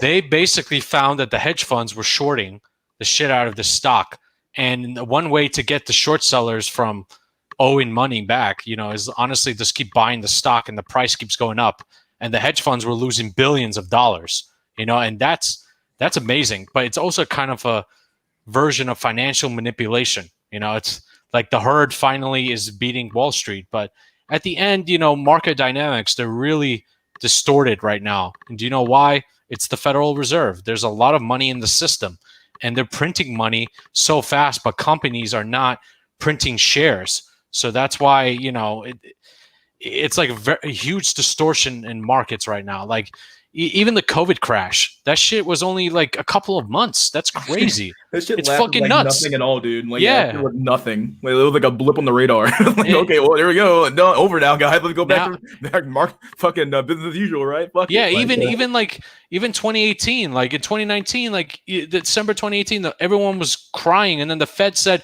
"Oh no, we're not going to raise rates," and then the market was roaring. I was like, man, this is a beautiful opportunity, man. So whenever you see blood, Let's fucking buy, man. Just fucking steal the fucking money from those blue pill NPCs, their grandmothers, whatever. It does not fucking matter. You want to be a predator? Just steal that shit for yourself because they don't deserve it. They don't deserve it. If you're in the market, it's all about winning. That's it. You know, and how you win is all about your bank account going higher. That's it. Yeah, basically, if you had 10K in GME, that would have turned like 100K. If you had 100K, you'd be a millionaire overnight. Fucking any of them meme stocks. If you got into AMC back then, yeah, back when it was fucking $4 and $10 and shit, like there's almost basically no bad pick. I know it's absolutely nuts. But the thing what's funny is eventually these Wall Street bed retards, they don't know any better, and they're gonna get caught, and the market will crash 50%. You know, it's just because the Fed has the control, and nobody knows what the Fed is really going to do. You know, but you know, eventually, all they have to say, we're going to raise rates, and the market will just cry and go down 50%. Like that is the risks. You know, like that's why I don't advocate buying like GameStop at like $400. There's a lot of dumbasses that are still holding at that price. I'm like, you got to be stupid. Like. You know, it'll never go back or surpass that peak. You're already on a losing downturn. Yeah, exactly, and that is like they a really even had a term called diamond hands. If everybody remembers that. Yeah, that's called. Yeah, that's being retarded. You're chained to retardness. You know, like, you know, that's why you got to cut your losses quickly. Like that's another thing too. You know, I'll tell you an expression I heard, and I forgot what website it was on. The stock market is derivative of the options market. Oh, well, yeah, from the debt system. I think it was like Gregory Mannarino. He says it all the time, but he says some good things, but honestly, he's also a Freemason. So yeah, I don't know if you want to trust a Freemason because those motherfuckers are part of the global kebab. So I'm not sure what's his end goal here, but I think he means well. So I guess you could listen to that channel. But honestly, his only like market analysis is like just buy, and I'm like, bro, not every dip is a buying opportunity. Sometimes there's better opportunities. Like you want the best opportunities is when markets are really crashing and everyone's crying. You know, it might take a couple of years, but that's how people, the rich, like make a shit ton of money so fast. You know. I remember. I will say this: you gotta be careful because I remember buying fucking puts on the cola months ago. Back when the CEO left, I'm like, oh shit, the CEO left. This is a scam company. This shit's gonna hit fucking zero. Shit went up. Yeah. You see this market and stocks have no rhyme or reason because it's fucking manipulated to the max. It does not matter what the company makes. It does not matter who's the CEO. It does not fucking matter. It's all about the Fed and how much money they fucking print. And that money has to go somewhere. So these stocks are just like, you know, a lot of people say, oh, just look at charts, bro. Just look at charts. It's like, no, charts are manipulated. If you're a day trader, you fucking lost. You can't win that game. I mean, like looking at 5-minute charts and shit. No, you fucking lost. You look at a daily chart. Nope, you can't win. That's manipulated. The only charts you got to look on it, even though technical analysis is pretty much bullshit, but still, they're like it's the weekly and monthly charts. They're the ones that they can't manipulate it because one bar is like 1 week worth of data and one bar is 1 month worth of data. And you kind of have to like do your own analysis to see, oh, is the weekly chart having more influence on the market over the monthly chart? You know, look at Tesla. It's just that company is getting subsidized from the fucking government. How the fuck is this stock even worth that much? That's ridiculous. It's because a lot of the market participants think it's the future, you know, but they're not making that much money. No, they don't need to because what they're going into possibly is market defining. Where they are on AI, EV, and energy distribution, Hold on. like. So, as part of the person in tech, I gotta warn you all, like Elon Musk is a fraud, dude. I told you, yeah, I know He's that. a fucking fraud. Like, if you really understood tech and engineering, he's nothing but a clown monkey facade going on Yeah, exactly. about how great he's going to be the next, messiah savior. Fuck There's that. there's also a bunch of fucking normie idiots that don't understand, and they're complete fanboys of Musk. Yeah, yeah. When if you truly understood tech in a sense, he's just another grifter. Yeah. Financial markets are full of grifters. You think like the manosphere or like YouTube is bad? The financial markets have the art of grifting since the dawn of time. It's like seriously that it is. Yeah. It's the art of grifting. And once you realize those tactics, it's like, man, you just look at the manosphere and YouTube like a fucking kid's playground. Like who gives a fuck about these idiots? Like when really the biggest thing is really the biggest evil is following where the money is going.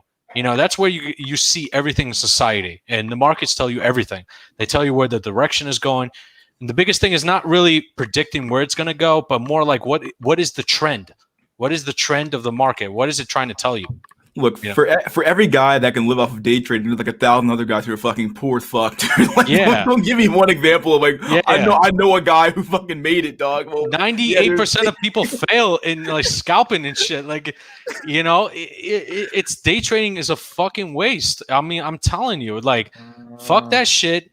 Like, if you don't know what you're doing, just get an index fund. Yeah, and I was gonna add, and possibly a good shout out. If you guys don't know who Thunderfoot is on YouTube, like I suggest you check him out.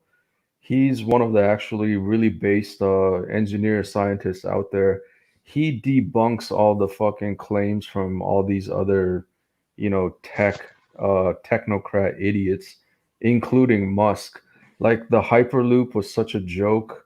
It's Like full there's of so lies, man. Yeah, Full yeah. of fucking lies. Like the guy barely makes any money, and the government subsidized, and he talks about all this shit. And I'm like, when a CEO is focusing on like 5 different things, that means he's not making any fucking money. Like in my honest opinion, like look at companies that actually do make money that's doing one thing. Look at Nvidia. They make fucking graphics cards. They focus on AI. Look at AMD. They're making fucking chips. Look at Intel. Even Intel is the American version, and TSM. Those are real companies. They actually have to make shit. They can't just bullshit out of their ass. Like, and Elon, he's a huge troll. Like, why the fuck is this company buying Bitcoin?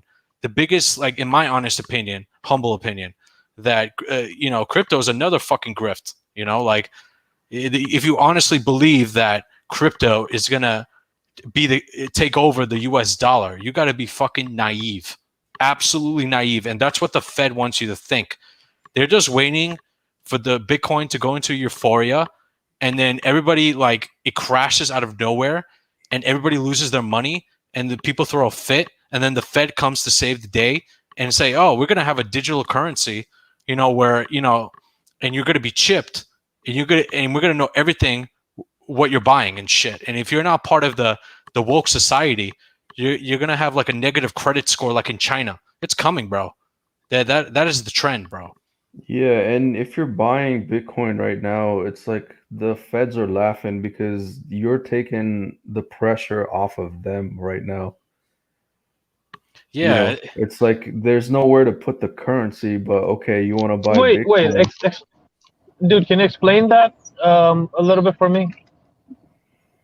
I also kind of have a hard time explaining this, but it's like when Schiff said earlier, like, there's a lot of money in the system, but then where do you actually put this money? And that's why they lower the interest rate. So then, when you go buy Bitcoin, you're exchanging dollar for digital currency, which inherently has no value, but it's also an IOI for money promised later in a sense, right? So you're taking the pressure off of the feds printing all this money. So you're helping actually even restore more value to the currency. Yeah, like the US dollar is the ultimate grift. It's all everywhere, right? And also, how like certain countries, like the financial minister talks about how the US dollar has so much power. And I say, what the fuck are you gonna do? all these countries have US dollar reserves, right? And if they sell those reserves, then the US dollar will collapse, and then guess what happens? We're going to have a world depression. The US has the entire world by the balls, and China knows that. It's going to take a while before China surpasses the America. Like at this moment in time, you can't. Like even though they're really messing up, the current administration and all that. But really, it's just polarization because they need to keep the money scheme going. They need to keep printing money, and they need disasters. These fake manufactured disasters, to keep printing money. I do think differently you on this. I don't think China really has a future. Yeah, exactly. They Yeah. don't. But the one base thing they did was ban Bitcoin in China because they knew this grift. Massive grift. Aren't they trying to have a digital yuan? They just don't want a competing grift. I mean, they could start, but it doesn't mean anything because no one here in America is gonna accept the digital yuan. They're like, fuck you. We have the dollar. Like the normies will never accept anything from China. They already have a huge like negativity towards China, which honestly I have nothing against the people there. I think they're like one of the most based and smartest people out there. I mean, the Asians, honestly, but the government there is fucking brutal, man. Holy shit. It's fucking monstrous what they're doing. But a lot of videos that we've shown in the stream about China, and really like the deal for China really is that the people accept that government in exchange for they love that shit. Not so much that they love it. Most of them probably don't really care. Probably just ambivalent to it. But like at the end of the day, the big trade with that effectively, we give you a stable economy, you get higher standards of living, and you give us your allegiance effectively. When things kind of work in that country. Yeah. You see, like if I were to open a channel and actually like, unfortunately, like I would love to have like people from this community to view it and stuff, but then I would have a huge bunch of normies checking it out too, and then it's kind of like against the status quo. It's like this shit is just too brutal for them to accept. So it's like, I don't know how the fuck my channel's still up actually. Yeah, exactly. Do a channel shift for the 10th time. Make a channel. What I say is riches comes to those who seek it, man, and those who listen. I mean, good information, honestly, like this. Especially, I don't know how long these channels are gonna last, so you better fucking download them and listen to them. So that's what I gotta say, and I don't know, like.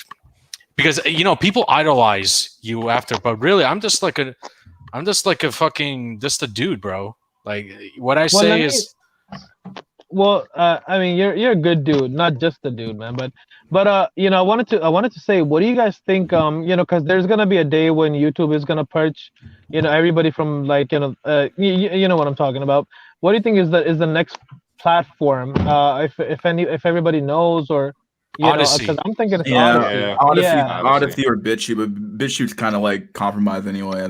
I would also add MGTOW.tv because a guy made a free speech platform, and there's a lot of content creators already going over there. But that's also a free speech platform to just kind of put your content out there, just kind of, just for that. The problem with any platform is that we're saying now when it comes to stuff like free speech or free expression or just saying what you feel is that depending on what's going on with that platform, like, okay, like, so the platform itself might be happy with what you're saying or might be fine with what you're saying, but like what ends up happening is that but the people a downstream of that don't like what you're saying. So like, okay, well, you have your like people like GoDaddy is like a big one, like they're like a big provider of like those services. And it's like, okay, like so like the website might be fine with that, but like all of a sudden they hear from like okay, well, no, I don't want them to say that, or they hear from Visa or MasterCard or something like that. Oh, we don't like what's happening on your platform. We're cutting you off. So effectively, it forces the platform to like, okay, well, we have to get rid of this guy here. We can't be as free speech as we used to because we end up having to like placate to these other business interests for sure. So it's always going to be a matter of like maybe there might be one day might be like a platform that's so fucking based where they're so off the fucking a grid to the where they can just be like do whatever they want. But for the most part, we're still at the until you totally detach yourself from these big corporations, you're going to be constantly at their fucking mercy to some extent, depending on what you're talking about. So Exactly. It's like if you have to limit or even worse, dumb down your information, God, man, that's the worst. Like I see so many of these grifters, even on finance. Like there was a guy that was actually talking about like great stuff. I think I forgot his name, but then he bring Homo Tomasi on that thing to talk about red pill economics. I'm like, what the fuck? Are you serious? I'm like, you got to be kidding me. I'm like, God damn it, grifters and grifters. Like this. Oh man, it just fucking made me angry, man. Yeah, I was gonna add locals might be the new rising platform. yeah, I think Better Batch was on there as well. I believe he's like that's his big platform for sure. That's his right. He's not his platform, but he's one he's using for sure. Yeah, and actually a couple of base people there too, including the Stefan Molyneux and all the other right wing. No, I wouldn't say right wing, but I forgot he even existed. Right Wait. He does philosophy, right? He's actually he's interesting. I mean, at least he has. I can't believe they even banned him because like he's just talking about stuff that happened, like Plato and Socrates. Before he got yeeted, he was so high IQ, and the ones that I really loved was the actual, conversations between him and the Foids, because he destroys them with logic. You know what I mean? You can also Stefan Molyneux is great. Yeah, you can hear their pain and their regret in their voice as he just destroys their brains with logic, telling them that they fucked up their lives while they had the chance to get it all. Voids will never understand because they're just emotional. Women, unfortunately, like unfortunately, they have the mass mindset built in their nature. They have to be part of the masses. They can't reject it. They need it. They need that sense of security to talk about their feelings and shit. And this is part of their nature. There's nothing wrong with that. But we as men have been gifted with logic. We don't need to follow the herd. We can study the herd and make our choices and actually get our opportunities off the herd. It's just human nature. We can never, I accept it. Like you can't change human nature. You can't change what it's going, but you can seek the opportunity and make profit off of it. It's better than it's better than roping. It might as well fuck it. I'm gonna steal that shit away from you in like the most lawful way possible. So right. Well, last time I remember, Stefan Molyneux was getting into the Trump stuff, and just female. He was doing a lot of topics about females and the state of females. What the fuck is going on with that dude's mic? Somebody breathing hard or what? The fuck was that? Someone was like, say that again. I didn't hear you. Somebody was like, that was a win. That was a win. Oh, are you outside or some shit, dude? No. Yeah, I'm outside. I'm on my way going home. All right, what's going on? I was like, shit. Go night walk sort of shit. Yeah, like there's shit going on, dude. Like the fuck with that shit? Someone fucking fall. It was a win. There's some rain. There's some rain coming from far. That's why. No, I was just gonna say, he was talking about Trump and women in general. The state of women today, and that was the last. I think before he got kicked off of YouTube. So that but hey, man, Stefan Molyneux, he taught me a lot, man. He's a great guy to listen to too. I'm honestly surprised that Black Pigeon Speaks is still on YouTube somehow. Like I don't know how the fuck he survived, but it honestly astounds me like how the fuck his channel is still up. But maybe I guess he doesn't get his channel doesn't get triggered by the algorithm. Me, I would just say shit off the cuff, and honestly, I'll probably get my channel banned. I'm so surprised my channel's not gone yet because I literally don't censor anything other than maybe the worst of the worst things you can possibly say here. Well, you avoid drama and you probably that, and my channel's also not that big either, so it's kind of easy to fly under the radar a little bit. So as long as you avoid the drama and you avoid talking about the opposite sex in a very very super based. You know, we do talk I in don't the know, based man. way. We've had some pretty base discussions here earlier on in the stream before, Okay. dude. But I mean, you don't. I don't know. Like that's what I'm trying to say, dude. Like, but that was back when we were like super small, so I don't know what's going on here. But you do it in like in a scientific way. You know, it's like the algorithm is not that advanced to pick it up. You know. Then again, it might just be because it's so fucking long that like if the algorithm are gonna go through the whole fucking video. I guess it's the algorithm that doesn't matter, right? But I mean, I've gotten a few copyright violations, but like mostly because like okay, like I put like a dumb video on stream and then I have to fucking take it down or some shit like that. But for the most part though, I don't have any real issues. Like they haven't never gotten. I think I got one community guidelines warning, not even a strike, just a warning, and that was really it. And that's from one of the videos I did. Someone said this channel is shadow banned. Probably is really. I mean, the growth isn't like nearly as exclusive as I thought. I'm actually like promoted on a few other YouTubers pages, and of course the growth probably comes from there a little bit. But yeah, for the most part, though, a lot of black pill content creators are for the most part shadow banned anyway. So we don't. Do any of you guys listen to James Corbett of the Corbett Report? No, he's kind of like honestly, like he's good. Like you know, if you want to know, like he goes into the conspiracy realm pretty well, but he does it in a very logical way. And like in like it's basically like conspiracy news. It's really good. Like honestly, he's a very good guy. He's been doing it for years. Like he's the one that makes videos on the Federal Reserve, World War I conspiracy, 9/11 conspiracies, and all the other things. But he does it in a very, very logical way. Like I have huge respect for that guy. What's going on, Caduceus, my dude? What's up? Saw you were streaming. Saw a couple guys. I do Shift and Woody hopped in. What's going on, bro? What's up, bro? I had to say what's up. Only got about 20 minutes, but it's good to say what's up. What's up? All right, well there you go. All right, you got a full house here a little bit. Well, I can have more people on, but I normally only have like about 6 or 5. So yeah, try to keep it. And if there's a question about you being shadow banned, the answer is most likely yes. Yeah, there's no fucking way I'm not. I mean, you have to be. You have incel in the fucking title. Yeah, it's literally in the fucking title. Yeah, exactly. I mean, fuck. I don't know. No way to avoid that shit. I don't know. I mean, I think the name got suggested by this guy named Amaral. I'll never forget that guy's name because he like said it in the chat. Like, that's a really good name for a fucking stream. I'm like, okay, I'll just take it from him. Like, okay, it's like that's where the name came from. But I was like, fuck, dude. But like, yeah, in the long run though, I don't know, man. That fucking name. Oh man, seek the truth. Shift is the new Cooper. Oh, Richard Cooper. Yeah. I don't know.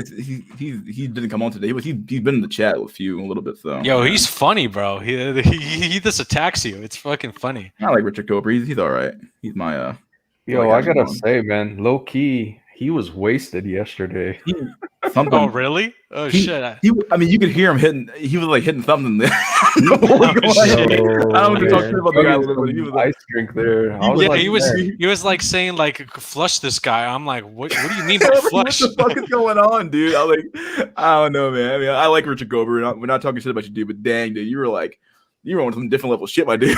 Last night, I was like, holy shit. I came in the last minute, and I was like, all right, I'm just not gonna know what happens. So let me just. Don't worry about it, dude. Don't worry about it. Yeah.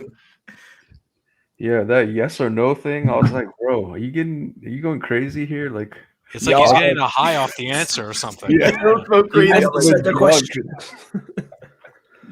Deep throat the mic like that. And then he talks about like how like you should never bring a woman on the stream. I'm like, I think that's been established already. I don't know why you need to bring it up. So. It wouldn't be me, that's for sure. Yeah, definitely don't, especially if they're from Brazil. Yeah, it's always a fail. Like I see these guys in these podcasts. They always put like a void there, and I'm like, God damn it, you just ruined. And they always talk in a way where they're the victim. I'm like, God damn it, just shut this shit off. It's like ridiculous. I've said it before. Women have assumed weakness. Men have assumed strength. Women have assumed lack of agency. Men have an assumed presence of it or superabundance of agency. Yeah, very true. God dang, Jack, my fucking base dude. I always bring this shit up. It's true though, very much true. Oh yeah, you get it. You feel me? Yeah, you can advertise with women maybe, but I don't know. I don't know about bringing them on the show. Simps through and everything. Yeah, very true. Yeah. Yeah, like this was way back when, but I used to work in the job where like it was basically all guys, and then as soon as a Foy joins, like she was butt Everybody ugly. changed. Yeah, she was butt ugly. She's like basically a 2 or 3 at a best. And the attention that she gets, it's like crazy, like a 10 would get. And you can see her ego inflate and all this stuff. And back then I was kind of blue pill too, but I had no interest in a 2, and I just couldn't fucking see why all of these fuckers are simping over. Yeah, it's like if you have a best friend, you wouldn't even let your best friend put his Yeah. dick in that woman. It's like, Yeah, so yeah, it's true. like there's some. It's like, God damn it, I'd rather just die alone, man. Fuck this shit. It's Like, insane how much men will like change their whole fucking behavior and everything about themselves for a fucking. It's honestly astounding to me. Like, I guess it makes some sense because it's competition, but for the love of God, like this is why I've always had the policy. I've thought about it before, but the policy's generally been like, don't bring women on, dude, because the moment you start doing that shit, they come on again and again and again. Then they become part of the panel. Then they start talking, and all of a sudden, men are placating to them. And it's just an ingrained fucking male fucking thing to just fucking acquiesce to females. And it's like, okay, like it's just destroyed. The biggest thing with that shit is even if the men don't care about the sexual aspect, they will always drop everything to make that bitch comfortable. Yeah, very true. They'll soften their words. Yeah, they'll soften the hold back words, on their change their thoughts. language. Yeah, Nobody's yeah. gonna be based like, hey man, you attacking a girl, dog. Chill. It'll always be that fucking mentality. Yeah, it's the white knight simping. Yeah, And white knight syndrome. The crazy part is like, I could kind of understand if she was like a 8 or a 7. You know what I mean? But she was like a 2. It's like, god damn, why are you? But here's this? the thing, though. Like, even if you do fucking marry an 8 or a 7 by some stroke of luck, by something, you ain't keeping that shit, dude. You ain't keeping that shit. You're renting or leasing that shit, dog. And also, she's just gonna get uglier and uglier as the years goes on, and the nagging and the fucking constant struggle of like, you just can't. You can't be with a chick from the fucking States. You can't. You have to go where it's like, like they live off of like a fucking tribe or something. That way you have a fucking hope. It's like some cope, where she's not westernized, and you have kids. Yeah, you have kids over there, and you never bring her to the fucking States. Never, because because if you do, fuck, man, she's gonna rape you dry, man. It's over. Yeah, I'm gonna just say what you're trying to say and ain't getting to. You want a chick that you possess, not a partner. Yeah, you want to own them. Well, here's the thing. Yeah, you don't want a partner though. Why do I need a partner? It's like I'm not saying that's bad. I'm just saying that's what it is. You ain't trying to be responsible for some shit that you allegedly equal with. That shit don't make sense. How are we equal? Like, honestly, in my honest opinion, men and women are not equal. I mean, this whole notion of being partners, that's fucking bullshit. Are you kidding me? It's like if I'm making more money and if I'm putting my fucking life on the line and shit, we're definitely not equal.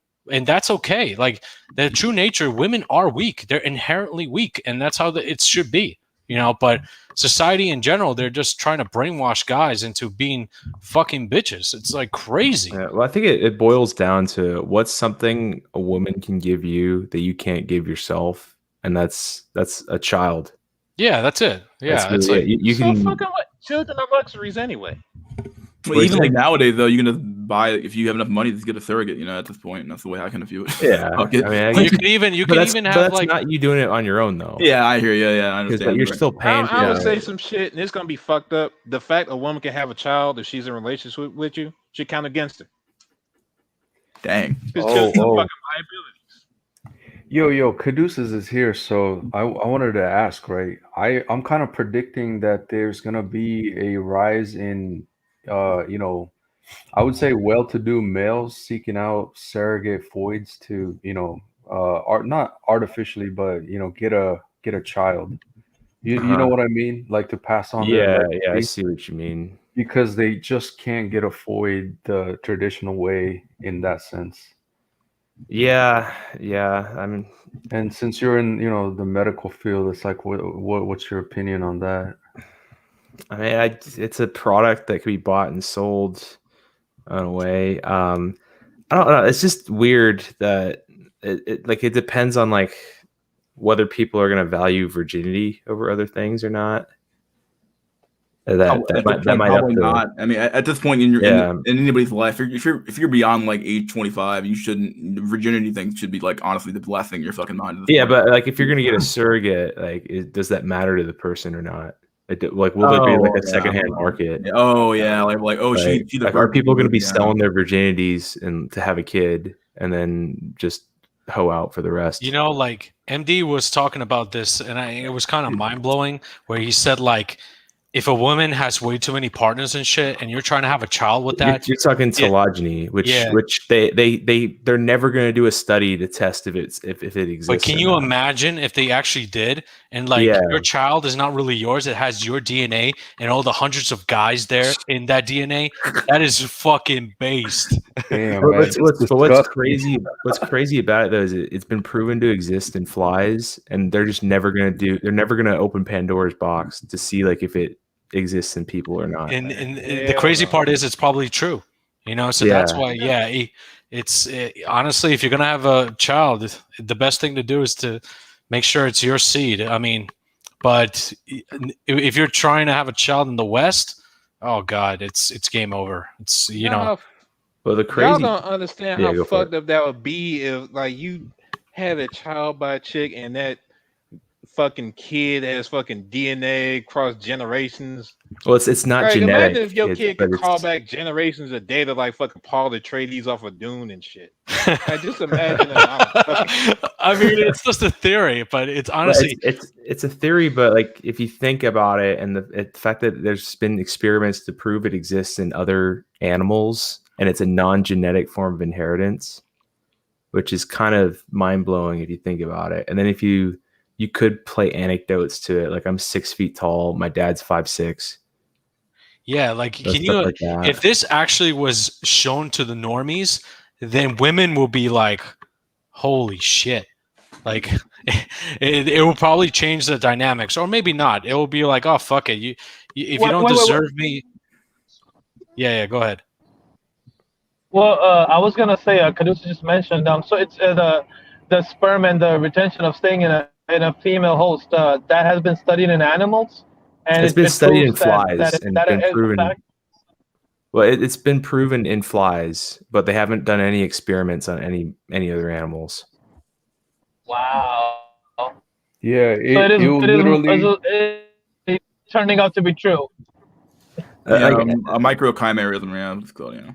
Well, there's a strong likelihood that it probably exists in other animals. It's just it would just destroy a lot of industries, since a lot of industry is based on like consumerism in general is based on vices, and one of them's lust and just random like just having sex whenever you want instead of just to think about it, like from a natural, like taking like the rational mind of a human being out of it, like why are men just naturally averse to like dating a woman who's has a high body count? Like there's probably some evolutionary thing behind that, like of thinking like, wait a second, she's not faithful, there's something going on here, paternity. Okay, but even beyond that though, like how much do human beings like subconsciously or even unconsciously know about what's going on with somebody else? Like, you know, like the whole notion of like don't judge a book by its cover.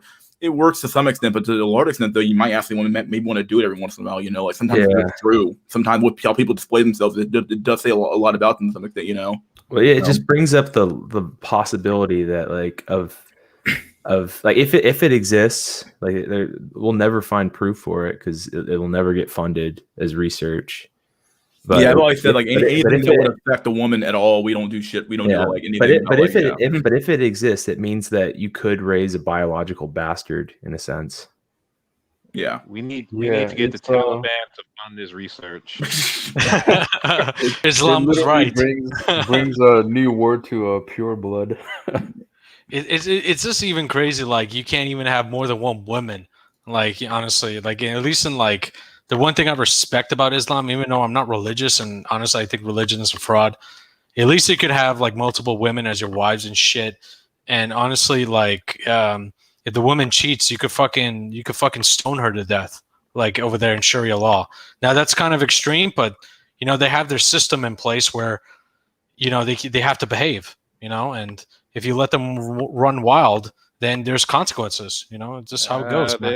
There's a lot of problems with polygamy, but Yes, so on a societal level, it's definitely way far more unstable than every other system. But like, yeah, I would probably limit it to maybe. I think it's what Islam does as well. You can have maybe like 2 or 3 wives, but like in the beyond that, dude, you just Yeah, take it up Like, to you're can he gonna handle? How many wives can he handle? Is the you real can question. well, you're gonna die faster anyway. There was guys that had like 20 women and they died at like age 40 and shit. So the stress will Oh just kill you. no! Like, oh no, sex. What a burden.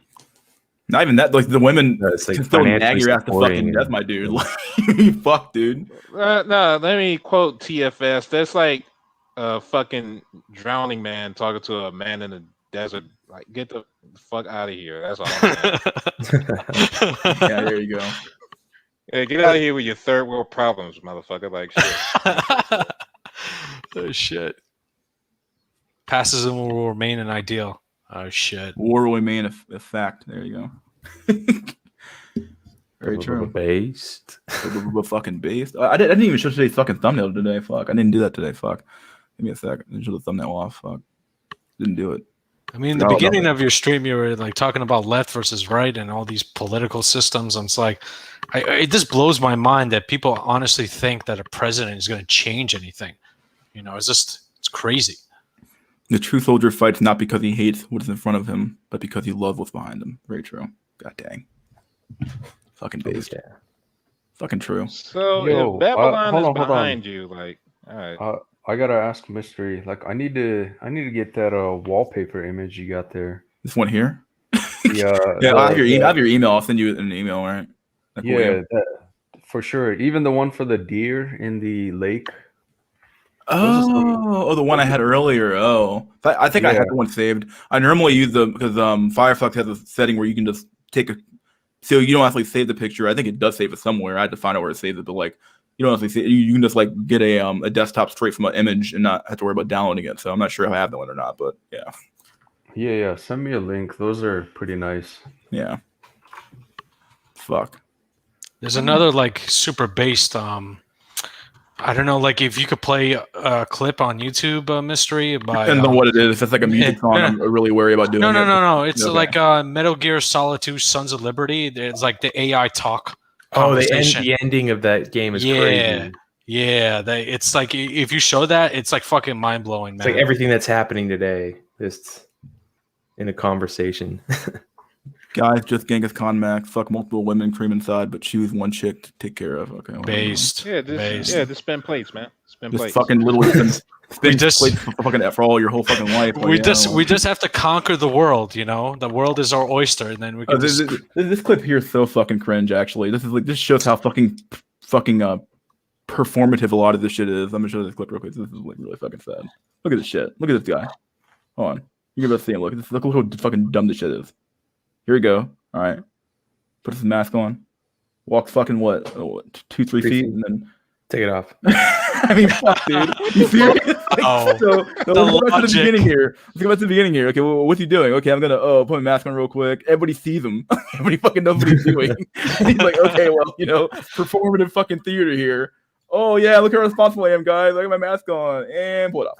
Like, fuck, dude. Like, you serious? So I feel like that every time I go on and off campus. Like I just go because I have to wear it on campus, and then right when every single person, not just me, right when we walk outside the doors, everyone that shit's coming right off. It's so dumb because like you go to a fucking a restaurant, right, and you walk to the restaurant, you have to wear a mask. Like this is fucking stupid. I'm gonna be eating my fucking food for an hour here, maybe even plus to sit here with my fucking friends. What with my mask off? Are you fucking stupid? Like I'll be handing plates around and handing silverware that I put in my mouth. Honestly, I work in a hospital, and man, on my way there, I don't even wear a fucking mask and shit. I just go in there. I only when I start working, even my fucking the head doctor, head physician, he never wears a fucking mask outside. He's like, fuck it. Yeah, there's a doc that I worked with, and she's like super conservative on the side, like not doesn't know like the full truth, but she wore a mask and she wrote in pen on it, said this does nothing on it. God, saw her patients. Yeah, gave up. It's straight like savage. I feel cringe when I have to tell patients like wear a mask, and one of them is like, "This shit doesn't work," and I'm like, "God damn, he's right." It's like I can't say, but I don't even say shit. It's like fuck because when I'm at work, how ballsy it is. Be a physician and show up with your mask that says "This does nothing." God. Hilarious. I mean, this is how screwed up the system is right now. It's just crazy. At least before there was some logic, like the 1990s, before society was a little bit more, thinking with their brain a little bit. But then, my goodness, man, this 2020, what happened? It's just more idiotic behavior over and over again. It's getting insane now. It's like people are accepting being a slave even more. It's like, look what's happening in France and shit. It's like if you don't get the thing, it's like you can't even go to a hospital to get care. How crazy is that? You think France is back? Fucking Australia, is it New Zealand or Australia? One of those two. Oh, Yeah. New Zealand. God, dude, it's so bad. Like, I saw Australia doing the crime of watching a sunset or something like that. It was in their news thing. I'm surprised how the public in Australia are not fucking burning buildings and stuff. It's They were rioting. Yeah, and now it's like if they caught them, they're gonna delete all their social media and stuff. And I'm like, first of all, if I was them, I would have deleted it already. It's like bullshit anyway. Dude, they got actual social media. I ain't even social got media patrols, like actual cops, like arresting you for posting memes. Yeah, because social media in general is just you're the product. Anything free, you're the product, right? Yeah. So they're examining you. They're looking at what you're buying. The algorithm knows more than your fucking self. It's just they know what people. They know what people talk about you, so they know you and they know everyone's perception of you. Yeah, and they change if you're not practicing awareness and stuff, then that algorithm can make you think like really fucking crazy shit. They post the most crazy shit so you can be clicking and looking at stuff on their platform all the time. I'm gonna do this meme again because I did yesterday. We're on the topic, so fuck it. It's like, what's in the vaccine? -24 science. You can learn all about it. Just accept that part of the people smarter than you, you're self-made. If something, dude, that's that soy face. Like, oh my god, dude, the fucking vaccine, man. Yeah, dude, you see this post, man? Like, look at the vaccine. Fuck, dude. Like, Jesus Christ. Man, Redditors, man, that shit is just terrible. It's all bots. It's crazy. Yeah. I mean, the one forum I was on before was on bodybuilding forum, the miscellaneous. They got some, right? The MISC, but they had some funny ass threads, man. It was legendary. But now it's just full of soul boys. It's really bad. I just had a random thought. The shift you brought up, social media and knowing everything about people. I think it would be a cool movie or a cool show where it's just random people that wouldn't have met, just getting engineered to meet and become a couple just based off of how social media manipulates things. Oh yeah. It goes so deep that they're probably doing that. They experimented and now they're almost perfecting it. And AI, they're kind of doing it now with the Facebook dating, right? Like Facebook. Hold on. Now, so I gotta add to this, yo. Go ahead, buddy. So every time you leave a like, dislike, one of those, because initially when Facebook started, they only had the upvote and downvote, I think. Yeah, now they added the emotion ones where you're like, oh, this makes you happy, laugh, angry. Yeah, dude, make no mistake, all that is every time people click on that shit, they're categorizing it. They're learning, oh, this whatever thing makes people angry. This whatever makes people happy. And so, all that info is actually really valuable. You know what I mean? To manipulate you. And, I log into, I use Facebook maybe once a week, if that. And, the first thing I logged in last time, it was like, oh, you're invited to this you qualify for this new dating app or whatever, free. We want to test you out. I'm like, bro, first of all, I'm the wrong demographic, right? And then second of all, that's why they're trying to go hard on you. They're thinking, okay, yeah. if we can get this guy coupled up through our matches. Oh yeah. I'm probably fitting the demographic. It's single Asian male. There you go. Because people post their status, right? You're married. They know you're single. Yeah, obviously. Yeah. I have your married relation, all that stuff. They know. So I think this is a new, behind the scenes I can't believe project. they have a dating thing. Like I Yeah, on deleted the app. Facebook. Yeah. I deleted Facebook back in like 2016 because I was like, this is bullshit. Like, Yeah. And I did had Instagram at first, but when I was like going out and shit, but then honestly, I deleted that too because it was just it's like a mental grift on you. Like you always you feel like you have to compete with the Jones. Like everybody's has like these fake ass photos and shit. Yeah, that shit's like totally worn off of me. Actually, I have a Facebook. I never like do anything on it. I just like scroll down the page and never. But even that shit's creepy though, because like when you scroll on the page and you stop on something, they know that shit, and they're like, cause I have a friend. I'll look at his post, you're and trapped. they know where you step on the screen. So like, I'll get more of his post. I'm like, what the fuck? I'm like, this is so creepy, dude. Like when you start realizing what they're doing, it's like, oh my god, like you can just see it happen in real time. They know what you stop on. They know who you look at. They know whose pages you go on. It's crazy. Yeah. Whatever you like even if you don't leave any interactions, the scrolling is tracked too. Yeah. Like how long are you scrolling on the page? Okay, well, we have to give him more ads, or we put an ad here. That way, he'll look at the ad there, so we can know we can get an advertising revenue there. It's crazy how much data they're collecting on you. Yeah. Well, it's gotten to the point. Oh yeah, go for it. Yeah, I was gonna say I got that massive, creepy moment where it was like I posted some shit. This was way back when, because I got a friend gifted me a toy, right? It was one of those fucking Mattel Hot Wheels. You know what I'm talking about? The tiny ass cars that every little guy has ever played with. And so I posted like, oh man, I haven't even seen one of these Mattel Hot Wheels in like ages. And guess what? Like, every ad, Mattel Hot Wheels, buy one, get a sale one here. I was like, what the fuck? Completely. It's like they know what you're talking about. They want to sell you more shit.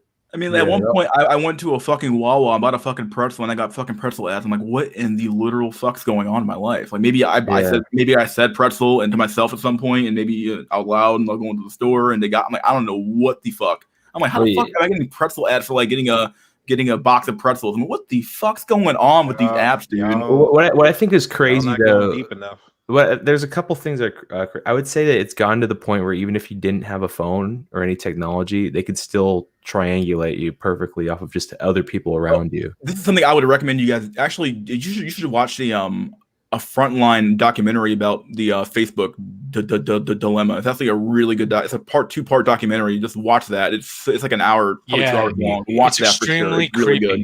Like I had a second point, and we dive into that, is that whenever you go to a food court or you go into like a place that has like a lot of little restaurants, like in a small area, to where your location setting probably shouldn't give it away. Like, let's say you're at like a restaurant that has like a building that has like 10 restaurants in it, all surrounding each other. Your phone still figures out which one you went to, even if you paid in cash. Wow. Or if someone else paid. So fucking creepy, dude. Yeah, they know everything about you. Easy, just go ahead, Jack. In the limit for GPS, like within 10 feet nowadays, just for safety from the military and all that. So it's probably not hard to triangulate that. If you could but I mean, like, to a certain spot by a restaurant and where they stayed at for like, let's say 10 minutes. That'd be fairly easy to do. But here's the thing. Let's say it's a food court and it's a bunch of restaurants, and you just sit in the dining area and you say, friend, hey, can you go over there and pick up some food? And I'm chill with anything.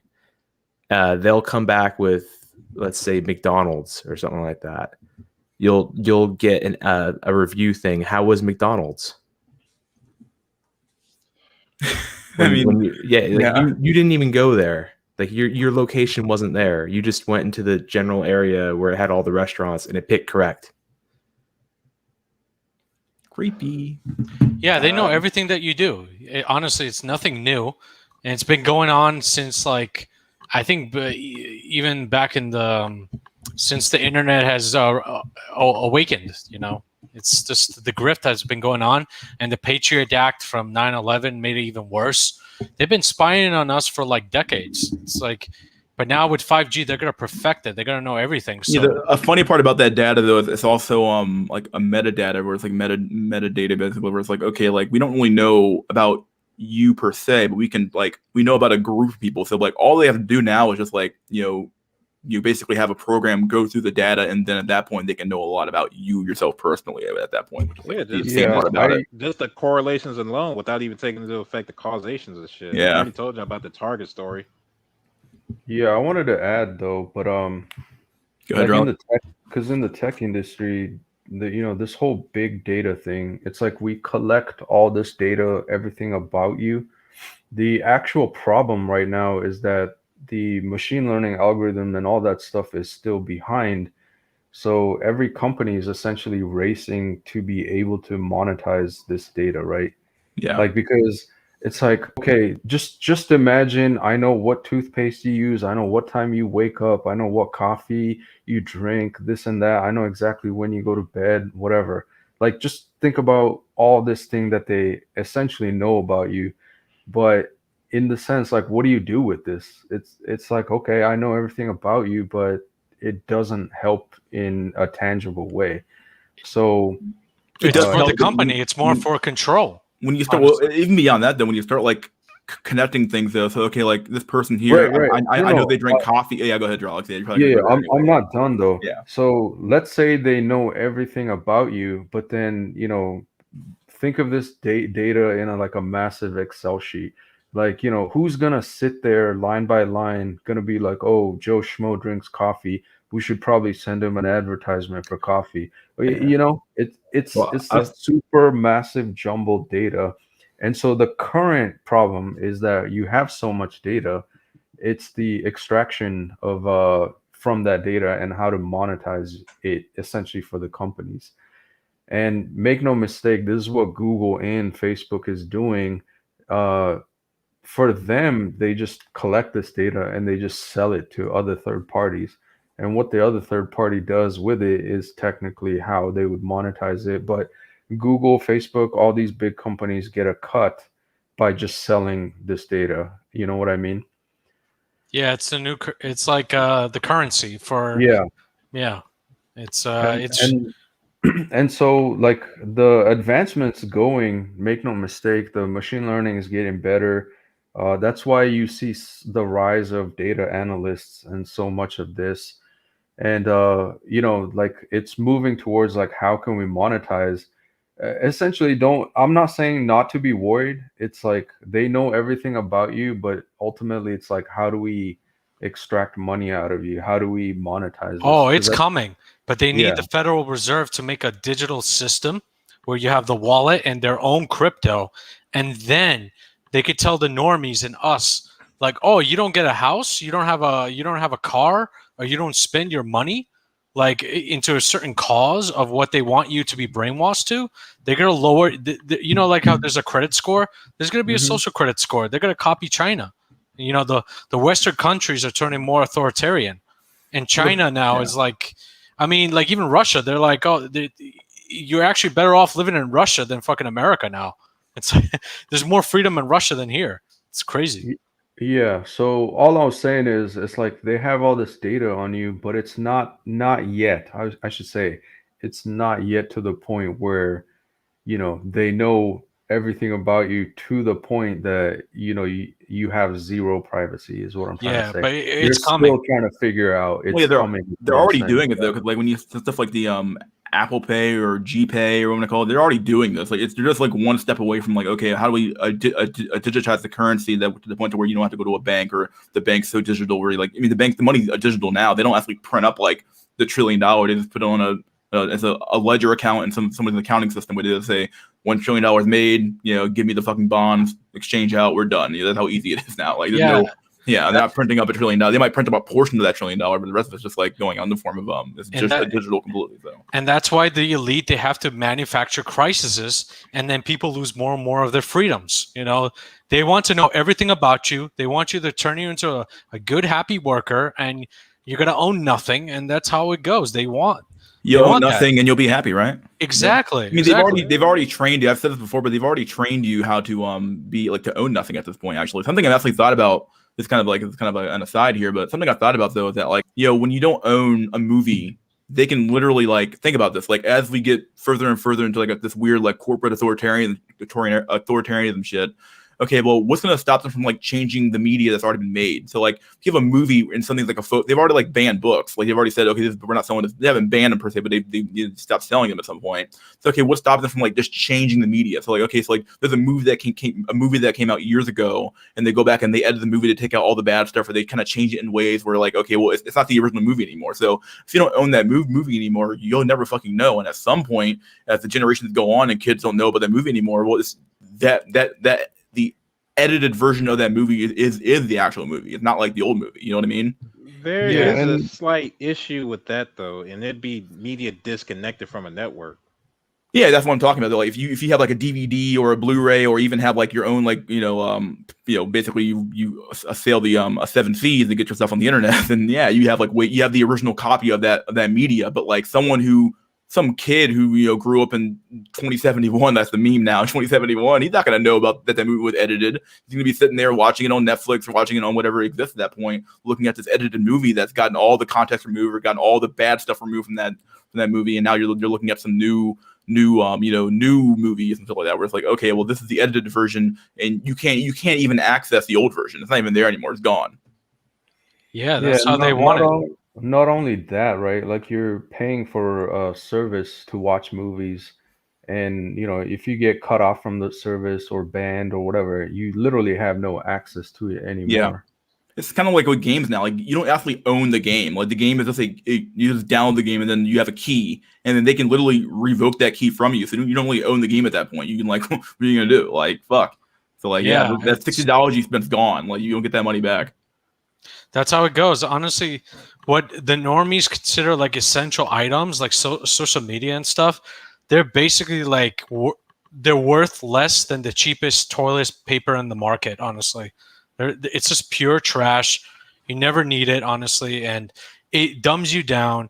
It lowers your attention span, and it doesn't allow you to think and focus. Like, and just look at like a TikTok, man. It's just people's brains are just turning into mush. Like TikTok is just full of shit. It's just unbelievable how much shit there is. And there's a lot of YouTube creator content. Like I watch it from time to time to get a laugh or two. They make fun of the women videos and stuff, but I'm like, holy shit, do people actually look at this stuff? Like they actually like absorb, like consume this endless garbage of information? It's like, wow, no wonder why society's fucked up. It's like crazy. To be fair, the exact dynamics you were talking about could have applied to TV decades ago. It does. It did actually. If you definitely, I watched a whole bunch of documentaries about the 1950s across like the last like month and a half, and Yes. the exact same thing happened. Okay, they looked at what people were watching, how long they were watching for. It's all there. It's the exact same behavior. Like there's nothing new under the sun. They've always wanted this data, and it's only gotten easier and easier to get it now. So like, okay, like whereas with TV, it's just as easy, but it's still there. You can get it, okay, but it's not nearly as like targeted. Now they can keep targeting lower and lower and lower and lower and lower down to the atomized individual. Now we're like, okay, what does the individual actually want? How can we extract more money out of the individual versus like just a group, just just some big huge blob of people, versus that, yeah.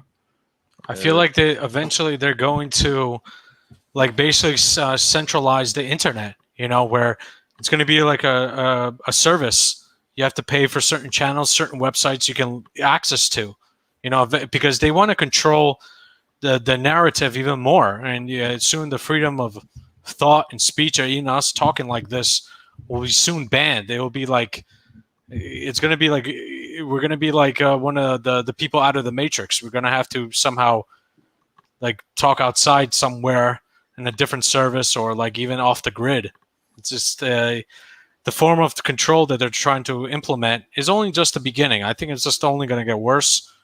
It's just insane. The way I view it is like, we went from I'm sorry, go ahead, Jack. No, I'll finish my point later. Go ahead. No, go ahead, because mine's a bit of a... No, it's kind of like, it kind of comes down to like, we went from having a for entertainment was what you have a fucking caveman have a painting on the wall, and then you had a fucking then you went to fucking some watching a thing at a fucking at a playwright, and then you went from watching TV. It's the same shit. Everybody knew in Rome or some other civilization which plays were more popular just by looking at the attendance records. Okay, well, if I can tell by the demographics of who's showing up there which play to do next, like this is all they're doing is they're just taking the behaviors they're already doing and they're just getting better at it and over and over again. That's how things have always worked. We're just talking about it now because it's just getting extremely creepy now because we're seeing it like on your phone. It's creepy as fuck to see it there. But whereas but I'm sure like even back then though people were like, dang, like they're targeting these ads so fucking crazy now. Like I don't know, like it's amazing. Like I'm whenever I go to the gym, like they know when people go to the gym. They do it in the morning and they do it in the afternoon because and that's when they target all the fucking ads for fast food. It's crazy. There's so many fast food ads during that time of day versus any other time of day. It's insane because they know, okay, people are getting off of work, so hey, when they stop by and get a bite to eat. People going to the gym. Hey, dude, you went to the gym, you worked out, get a bite to eat, dude. Yeah, it's the exact same thing over and over and over again. Nothing's changed. It's just becoming far more efficient now. Yeah, if the 20th century was about making the individual into an atom, if the 20th century was about atomization, then the 21st century is about splitting that atom. People are gonna go fucking nuclear, my dude.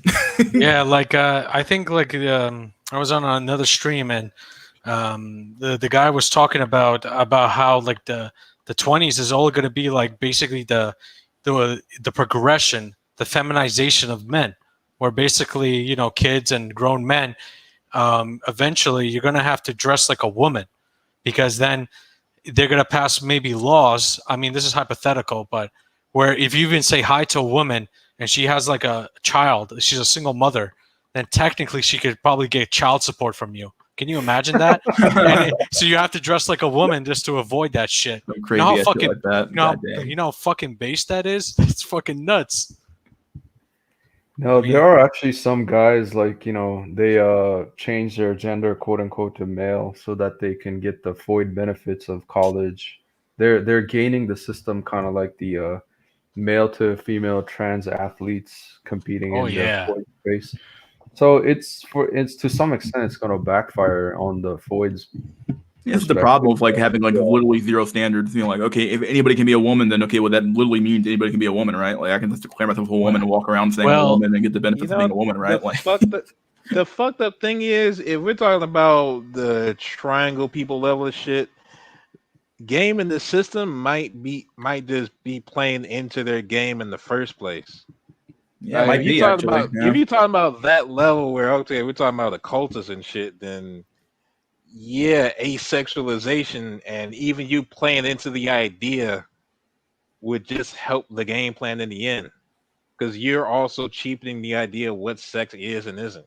That's true. Yeah, I might have to be a play-in with that versus if you just stand your ground and say what is. Yeah, then there's no really like gaming the system. If you're not at the top, then you're just still. It doesn't matter how much money you have. You don't control the world, so you're still a peasant. You're a peon, yeah. Yeah, it's like you could just be an enlightened peasant. That's all. That's all you really do. Yeah. I mean, like your life is short anyway, so there's not much you could do about it. But at least like you could move around the world. Like if this country is just getting extremely horrible, at least you go somewhere where it's tolerable, where they could leave you alone. At least for the short time being. Yeah, true. I wanted to add this is a true story, but a lot of people don't realize, but all the $1 million or even $1 billion company websites that you visit, like make no mistake, everything is tracked, right? Like especially if it's a account, as in you sign in, log in or whatever, because I work in the internet space and I might be the programmer that programs some of this shit too. But when you visit a site, it's like you're assigned a visitor ID. They know exactly your IP, the browser, what you're using. That's why I also encourage people to use VPNs. But and then they know where you're looking, what page you visited. What about using Tor? Like like using like a Tor and a VPN?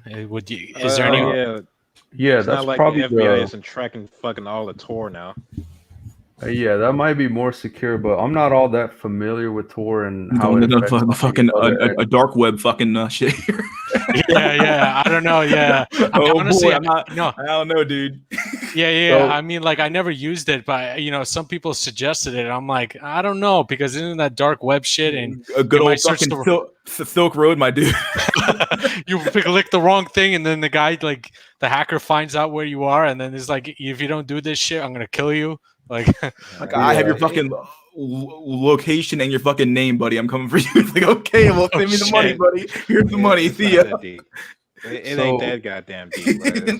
So to add more to this, right? To add more to this, like they know everything essentially, including what browser you're using, your PC stats and all that, and IP address. So this was a true story. I don't know how true it is because it's secondhand because I heard it from my friend that works at Amazon.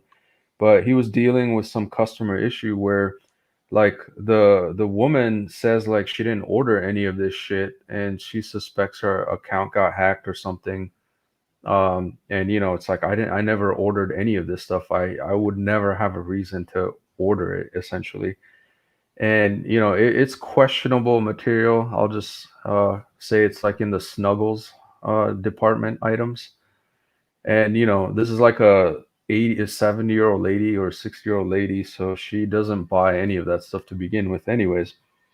And like as the dev, he was debugging like the previous activities of that shopper and where they visited, what they did, this that. And so he got some info, and then he wanted to confirm with the lady shopper. And it's like, oh, like this came from this house, this address, this computer.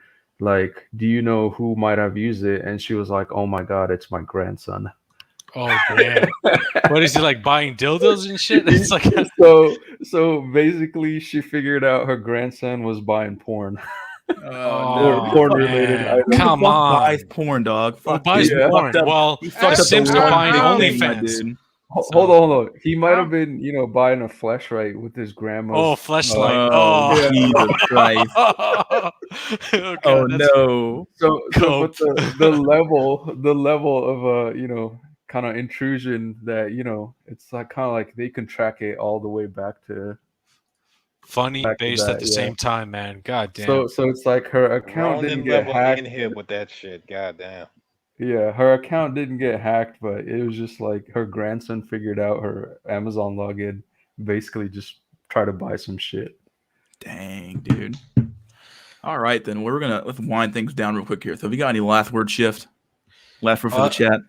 Honestly, like, think for yourself, and honestly, never buy at market tops. Just buy when people are fucking crying, the normies are losing, grandma's crying, she's on her deathbed, but you're gonna steal that shit for yourself, and you're gonna fucking go global. Think like a winner. I mean, All right. or else rope. All right, buddy boy. I'll see you next time, my dude. All right, and we got Jack Nickelback, my dude. Last words. Yeah, advice for the young cells out there: don't buy dildos with your grandma's Amazon account. They're gonna track you. They're gonna Everybody find you, gonna my know. dude. Yeah, don't They're do gonna it. fucking know, dude. All right, my dude. Drolix, last words, my dude. You know me, man. Always stay based, buddy boyos. All right, my dude. See you next time. All right, we're done. We are fucking done. 6 hours 21. Is that a new record? I don't know. Is that a new record? You fucking tell me. Jesus Christ, these streams are getting longer and longer and longer. This is fucking crazy. Jesus Christ. What else we got here? 29 people still fucking sitting here. What the fuck, dude? Check the poll. Do you like long streams? Okay, yes, 88%, no, 12%. Well, I guess it is what it is, right? I probably should really I need to find either myself or someone to like fucking like tag these streams with like little timestamps, because oh my god, they're getting like so fucking long, and I'm sure people are only interested in some parts of the stream and not the whole damn thing. So it's like there's certain parts of the stream that are really boring and other parts that are extremely long. So it's like, okay, do I really want to fucking watch this part, or you kind of gotta like skip around a lot to fucking do that? But it's just really fucking hard. I don't have enough time to fucking sit down for a 5-hour long fucking 6-hour stream and fucking divide up the fucking stream into fucking parts. So it's like fucking I don't fucking know. Well, I don't know. Fuck if I know. Let's see. All right, chat. I got fucking last words. Let's see. We got approaching BGS levels of length. Yeah, tell me about it, dude. Send a like, Phil. Yeah, send me a fucking like. You guys even like this fucking stream? Fuck, let me check the fucking stream on fucking Firefox. Fuck. Do I get fucking likes at all here? Fucking the likes at. Likes. Let's see. Check the stream. Give me a sec. 19 likes. 32. What the fuck is this shit? four dislikes. Okay, well, fuck you guys. Get the fuck out of here. Fuck. 20 fucking likes. That's the best I can fucking do. Wow. 4 to 6 hours is fine. Okay, well, bring on Tomato Cell. You need to bring do I know him? Like, tell him to come on. I'll fucking I know. Send him a fucking email. I'd love to have First on every once in a while, but I think he seems to like he comes in every once in a while and leaves. So, matter if he wants to show up or not. It's an open stream, so he can just show up and leave if he wants to. I love long streams. Nice. Long streams help prevent self-deletion. Tell me about it. Someone will do it. God. Good stream, yeah. A lot of lurkers. Yeah, tell me about it, dude. I think you should delete old streams just for security reasons. I thought about it, just getting rid of old streams, but I don't know. You're being followed, yeah, for sure. Obviously, people are watching this shit. A lot of fucking agents in my fucking chat, right? Fuck. Psychonauts 2 is cucked, but it's a great game. Worker, man. Tomato Cell is base as fuck. He used to be Black Pill leader. Oh, really? Didn't know that. Coom or Doom. Tell me about it. You're being followed, yeah. So Kumbar. A lot of yeah, there's always a lot of lurkers, dude. Good stream. Nice, dude. Yeah. Holy shit, this has been a long. I got tomorrow off too. Should I do it tomorrow? Should I stream tomorrow? No, I can't do tomorrow stream. I'm gonna spend my fucking day probably going to the gym, then do some schoolwork, and then just chill. Really, just lay around and do nothing. So it is good. Always nice to have nothing to do. Yeah, lay around and I'm actually watch some anime tomorrow. Actually, I'm so behind on my fucking anime watching. So a new a Gundam movie came out, some shit. So I can't wait. Yeah, it's over. Labor Day stream. Yeah, I don't fucking know. Good night. See you later, dude. Is it? Good night. All right, we'll see you. All right, guys. Well, I hope you guys enjoyed the stream. Always enjoy having you guys on here for sure. Always a lot of fun. Yeah, let's do this shit again. Let's have some fucking fun next fucking weekend where next weekend, once again, there probably won't be a Saturday stream because I'm probably going to go home to my mom's house. But Sunday will definitely be another stream day. So it's always good to have a break day anyway because more time to accumulate memes and better streams anyway. So Sunday streams are always better than Saturday streams for some strange reason. I don't know why. But yeah, I'll see you guys on the flip side and hope you guys enjoyed it and see you guys next time. For the SNI, I'm out of here.